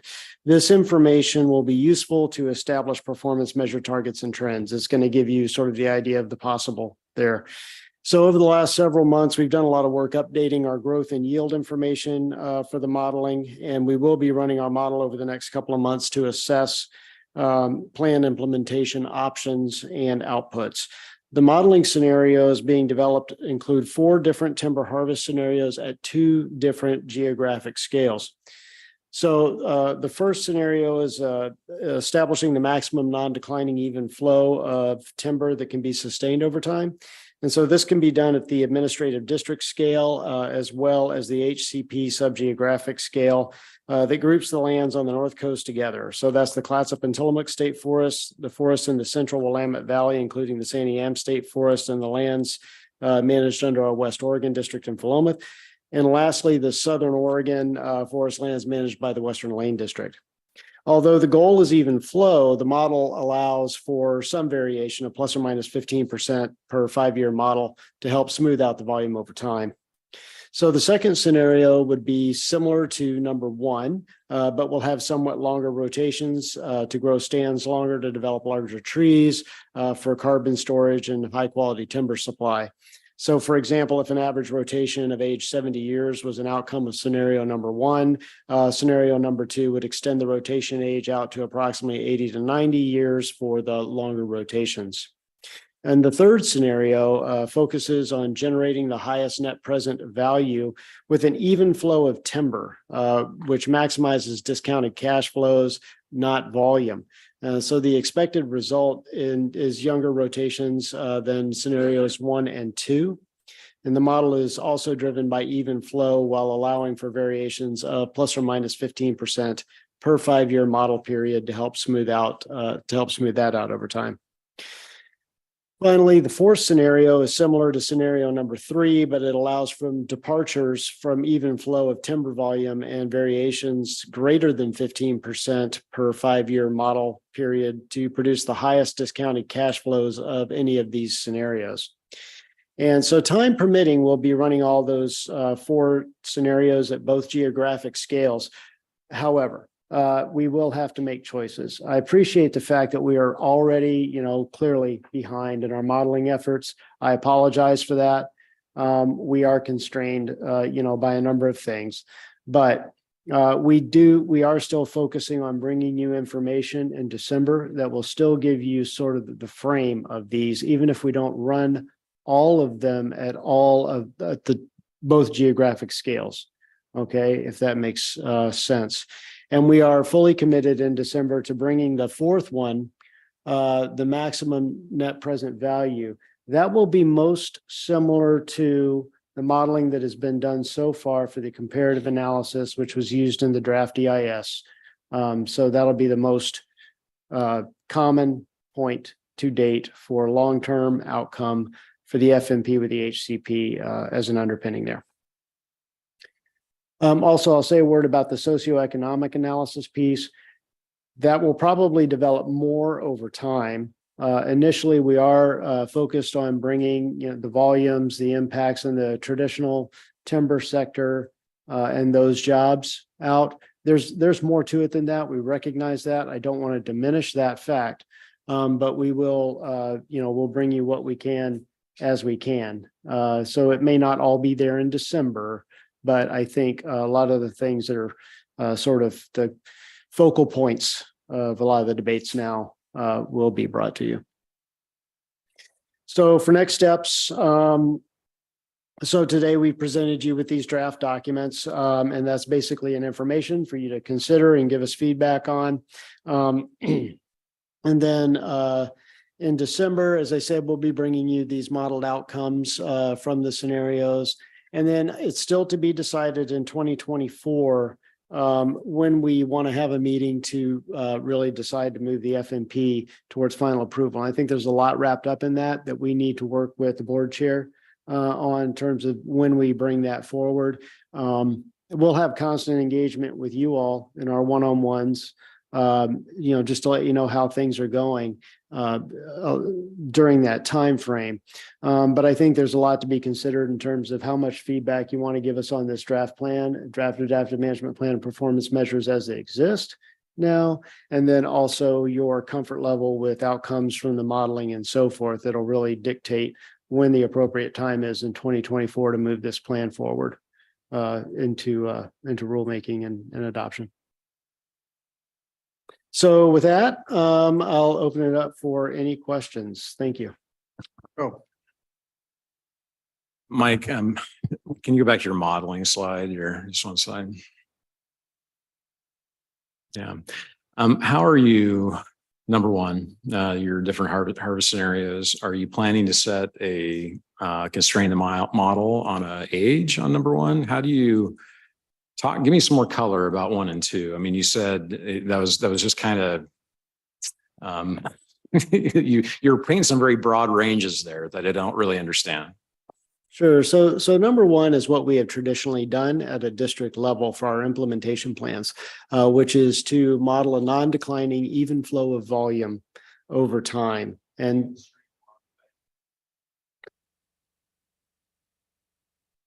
so I don't believe that we've ever had to constrain it that much to come to a basic non-declining even flow. Yes. We have done that before with the model. I think 50 years is typically a clear cut age minimum. Right. That would be typical for us. Yeah, before regen. It could be thinned before then. Yeah.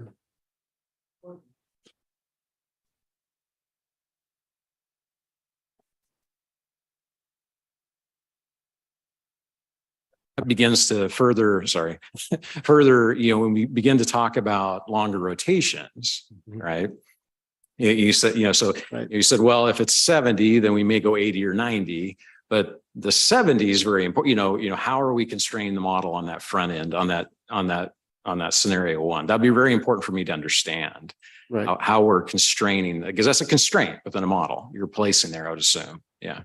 Yeah, absolutely. Appreciate that. And where that model typically comes out for us is somewhere around culmination of mean annual increment.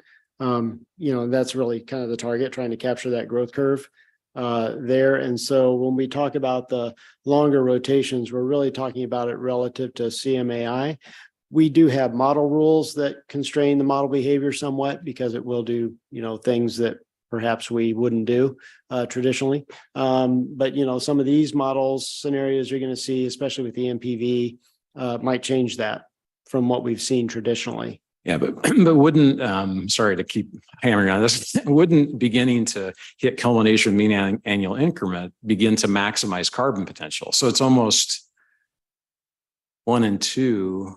How are they? That's going to be important for me to understand. So, because when you say number 1 is more of a culmination of mean annual increment, where my head goes is surrounding, okay, you're beginning to maximize net production on the acre, right, of total volume.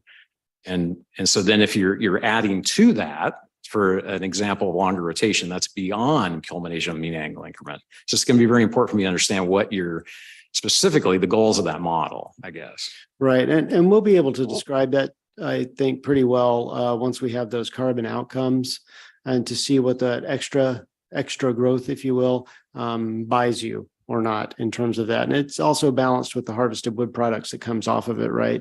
In terms of the storage there. Yeah. Yeah, thanks, Mike, Ron, Nick, and sorry. Thank you. My question is about the modeling as well, and I'm wondering if there is there will be or will you use the model solution reviews that were done previously for the different districts?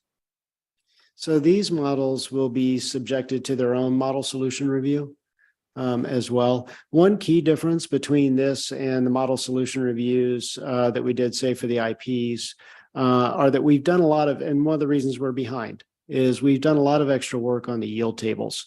Growth models are what they are. They're difficult to calibrate in a lot of ways. So we're trying to put the effort into the front end of really getting a good review of those, so we have high confidence in those, so that when we run the models, it's kind of like, oh, these volumes coming out the back end look pretty reasonable, so that we don't have to do what we've done previously, which is say, yeah, no, that volume seems too high. And I don't like putting our district staff in that position. Yeah. Then the main reason is, they're doing their best to compare it to comparative stands, comparative cutout, comparative crews, all of this. But it really is on the back end of a process versus getting it right on a per acre basis with the yield tables up front. And that's a better place, I think, for everybody to be. Yeah, thank you, Mike. My concern there is the numbers that I saw for Astoria, Tillamook, and Forest Grove. Astoria showed a 19% reduction in volume through the model solution review. And I think it was something like 10% for Tillamook and 7% for Forest Grove. Astoria really stuck out as a significant reduction in expected volume as a departure from your model runs. And I have to wonder what effect that is having on, or what the reason is for that, and then what the effect it would be on actual volume that would flow to the county. Yeah, and I appreciate that. And it is a difficult thing to get our heads around. I mean, it does vary with different parts of our landscape and the site and everything that's there, but it is difficult to ascertain and sort of describe well. And I actually was speaking to someone earlier today. It says, it's real hard to connect those dots. And with this and other pieces of the modeling, and I totally agree with that 100%. And so our objective is to make it a lot easier to see that straightforward pathway from how we did it. And my apologies, Tyson. Ben. Thank you, Ben Doimling, for the record. Thank you for that great presentation and to distill this big document into something very digestible. I really appreciate that. I have a question specific to the performance measures, and I generally like the list that you've come up with, and I think that's a really important process to work on. In your staff report, you have sort of some description of how these would be used, and I'm going to just sort of quote here. These targets are intended to inform the board, division, et cetera, but are not considered as hard constraints on management activities. The division is tasked with considering all goals and strategies, addressing trade-offs, and meeting GPV. And I guess I'm trying to figure out the role of the board in these performance measures and who actually is the arbiter of these trade-offs, because that's really where the rubber hits the road. And if we have to, as a board, have to decide whether the plan meets GPV, I think we also need to take some ownership in making sure that plan meets GPV. And so I guess I'd love if you could put some more color on how we are going to then use these performance measures to make sure the plan is doing what we'd all like it to do. So I'll take the first shot at that. I'll let Tyson add any detail to it. But, basically, so yeah, the board is the ultimate arbiter, right, of how that turns out. I think what we have to do as staff is bring you the reasons that, we may not be meeting a particular performance measure. And there's a number of things there. One could be the trade-off. It's kind of like, okay, you could meet this one if this one was changed and so forth. And so it's finding that right balance. I don't expect that that's going to be right the first time, right? But that's what adaptive management and structured decision-making is all about. But we also have to face the fact that there may be some targets that end up being unattainable for one reason or another. Either it was just unattainable in the first place and we just kind of know we didn't get that right. Or it could be that change circumstances, climate change, whatever, end up making it just impossible to achieve a certain target. But ultimately, I think, staff needs to bring this stuff to you, try to explain why those things are like they are. And then the board has decisions to make about what's important and what is not. And then, ultimately through your supervision of the department is kind of like, well, if we're not meeting one just because we're messing up, well, then, that's something you deal with too, right? Tyson, do you have anything else for that? No, I would just add that, last year when I came and presented on carbon storage trends on state forests, I first came to the board and presented one data set that showed one thing. There were a lot of questions. We did a deeper dive on it with your guidance and kind of following along with the analysis and getting peer reviewed. And then we came back and presented our results again. And I don't think that this is necessarily going to be that times 10, but I think that provided sort of an example of, missing an expectation and having to go and look at the science to see why. So, rather than have a hard constraint that triggers something, sometimes it might be that the data source we're using needs to be looked at closer. Follow up on that. I appreciate that. And I understand and agree that, yeah, these targets we're figuring these out and we probably won't get them right the first time. I guess I'm still a little foggy on sort of the ownership of those trade-offs. And, if the board sets a set of targets and the board got them wrong, I guess it's the board, you can present and say, hey, your target was off. We can't meet both of these targets. Am I correct that it's sort of then the board's responsibility to sort of look at that and decide, well, maybe we should rejigger that? Am I reading that correctly? Yeah, I mean, it's up to us we're in this together, right?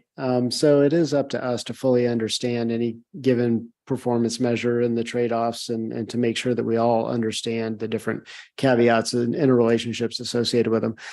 But at the end of the day, if we have two performance measures, it just literally, it's like, well, there's a trade-off there and it's pretty straightforward, then as a policy board, it would be your purview. It belongs to you.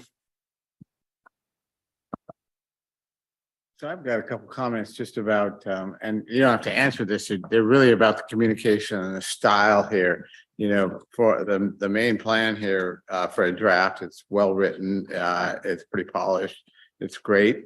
I think and the other thing, I really believe, the shorter a document is, the more read and used it is. And so I'll quibble with your glossary. You've got some pretty interesting things defined here. And I think, certainly anything that's related to science or to forestry that the normal reader might not understand what it is should be defined. But things that aren't going to vary from a typical dictionary definition don't need to be in a glossary. So objectives, metrics, those don't need to be in a glossary. People of Oregon is in your glossary. And I'm going to tease you. I'm going to say, so what's Oregon? Why isn't Oregon defined here? Anyhow, I think you could shorten all that. That was my reaction in terms of the communication here. Overall, it's great. And that's important. I don't feel the same about the adaptive management, having read through that, the first 25 pages. I'm not talking about the actual measures.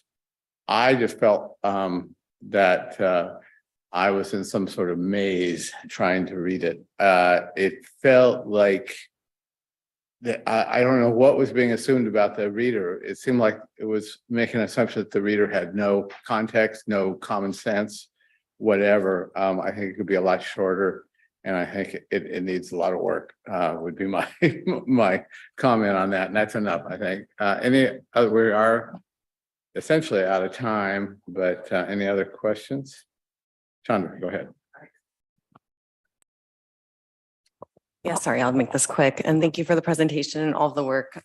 This has been a tremendous effort. I just wanted to make sure I was clear on something though. The performance measures, the adoption of the performance measures, for the most part, we're expecting that the modeling is going to produce information that's going to help us refine those and the targets associated with those, with the exception of the aquatic measures, which are going to be based off of several years of baseline monitoring that's going to be done, and because of the HCP being put in place. Is that correct? And then if that's correct, I'm just curious how long we're anticipating doing that monitoring to come back and essentially set those targets later. Yeah, thanks, Tyson, for the record. So you're right that there are varying levels of readiness for giving you all targets for different performance measure components. So for some of them, especially those based on inventory, they would be with the F&P modeled outcomes, and you'd have a better sense of those more immediately. For a lot of the terrestrial and aquatic habitat components, we don't have those monitoring programs in place, and we don't have the funding is allocated with the HCP. And so it would be several years before we would have baseline data for some of that. And for some of them, they are being implemented with partner agencies And so those require a lot of coordination that we don't have yet. And so I wouldn't anticipate you all being able to set clear targets in the spring for many of those. Okay, with that, I think, oh, okay, go ahead, Joe. Sorry, Mr. Chair. How do you, we talked a little bit about disturbance, large scale disturbance on the San Am. How does the forest management plan address that specifically with, high value conservation areas and the impact of that to meeting goals of the HCP? Does that involve like a redo of a forest management plan? I guess help me understand, in the world where these large fires and large disturbances over a 7-year period could happen. What transpires in that case in order to maintain our permits? So specific to high value conservation areas, in this case, the HCAs, there are specific provisions associated in the HCP associated with foreseen circumstances and based on historical averages of how much fire we've seen and what we would do to make adjustments to our basically, there would be timing adjustments in our harvest schedule to help accommodate for that. It doesn't necessarily result in a boundary change of HCAs. It, doesn't result necessarily in any long-term piece. And then above and beyond unforeseen circumstances, there's no additionality of response required for us. So under the forest management plan, specifically in terms of operations, we'll go in there, we'll do economic salvage, we'll do restoration activities and so forth associated with disturbances. Within HCAs specifically, the HCP is deliberately somewhat vague about that. We acknowledge that it exists. We know that we're going to need to do it along with fuels treatment as wildfire risks become greater, perhaps at a return interval that's shorter than what we've historically seen on a lot of these lands. However, what it really does is it sets up a situation where we can, under the HCP, be able to have a meet and confer with the services to talk about the specific things we can do. And the reason it is set up like that is because, right now to try and get buy off on certain prescriptions that will be implemented and the scale at which they'll be implemented, given the fact that a lot of this is for things that, threats that are yet unassessed, right, or not clear, would be difficult to manage in terms of quantifying the take for those and quantifying the mitigation for those. And so the process under the HCP is a lot like adaptive management with a meet and confer to determine what sorts of activities on a site-specific basis when we have an event would be within the scope of the biological opinions and therefore within the scope of the permits. So are you bringing us an updated business case analysis and financial plan along with this in December? So not specifically an updated business case, we will be bringing updated, with the modeling outcomes, we'll have updated harvest projections, and associated with that, we will have updated economic outcomes for the future. And we will understand then sort of what the impact then is on our budget and better understanding of the, sort of decisions we'll have to make on the trade-offs. And we are doing work currently to assess at a qualitative level the kinds of things that we would consider. Ron's actually been working a lot on that with our contractor to sort of define the tactics that we would use in response to certain economic variables. Yeah. Okay, I think we are past time. Thank you. Great presentation. Really appreciate it. So we'll let you guys go. A little frustrated, today we really haven't had any time for board members to sort of generally react to all of the day and the testimony. And I'm not sure we have time right now. And I think in about 45 minutes, we're supposed to be hosting an event. So I think we need to be timely with that. And I've got a few things to say about where that is and all to wrap us up. Is there anything anybody really needs to emote about or say. We'll try to create the opportunity tomorrow to do that. Yeah. So if we can push forward, that's probably best. All right, I'll do the closing statements here. So I would like to thank members of the public for traveling and joining us today. We appreciate seeing and hearing the voices of the many Oregonians interested in staying informed on the issues brought to the Board of Forestry. As a reminder, the board will return to this room tomorrow for day 2 of our meeting starting at 8 a.m. And I want to invite those in the room to the evening social occurring later today. The board will be engaging in meeting the state of Oregon natural resource leaders from other agencies and state boards and commissions. This event is set to begin at 4 p.m., about 45 minutes from now in downtown Salem at the Willamette Foyer located on the 2nd floor of the Salem Convention Center. And the building can be accessed on the adjacent streets of Commercial and Ferry Street. So with that, thank you, everyone. We are adjourned for today.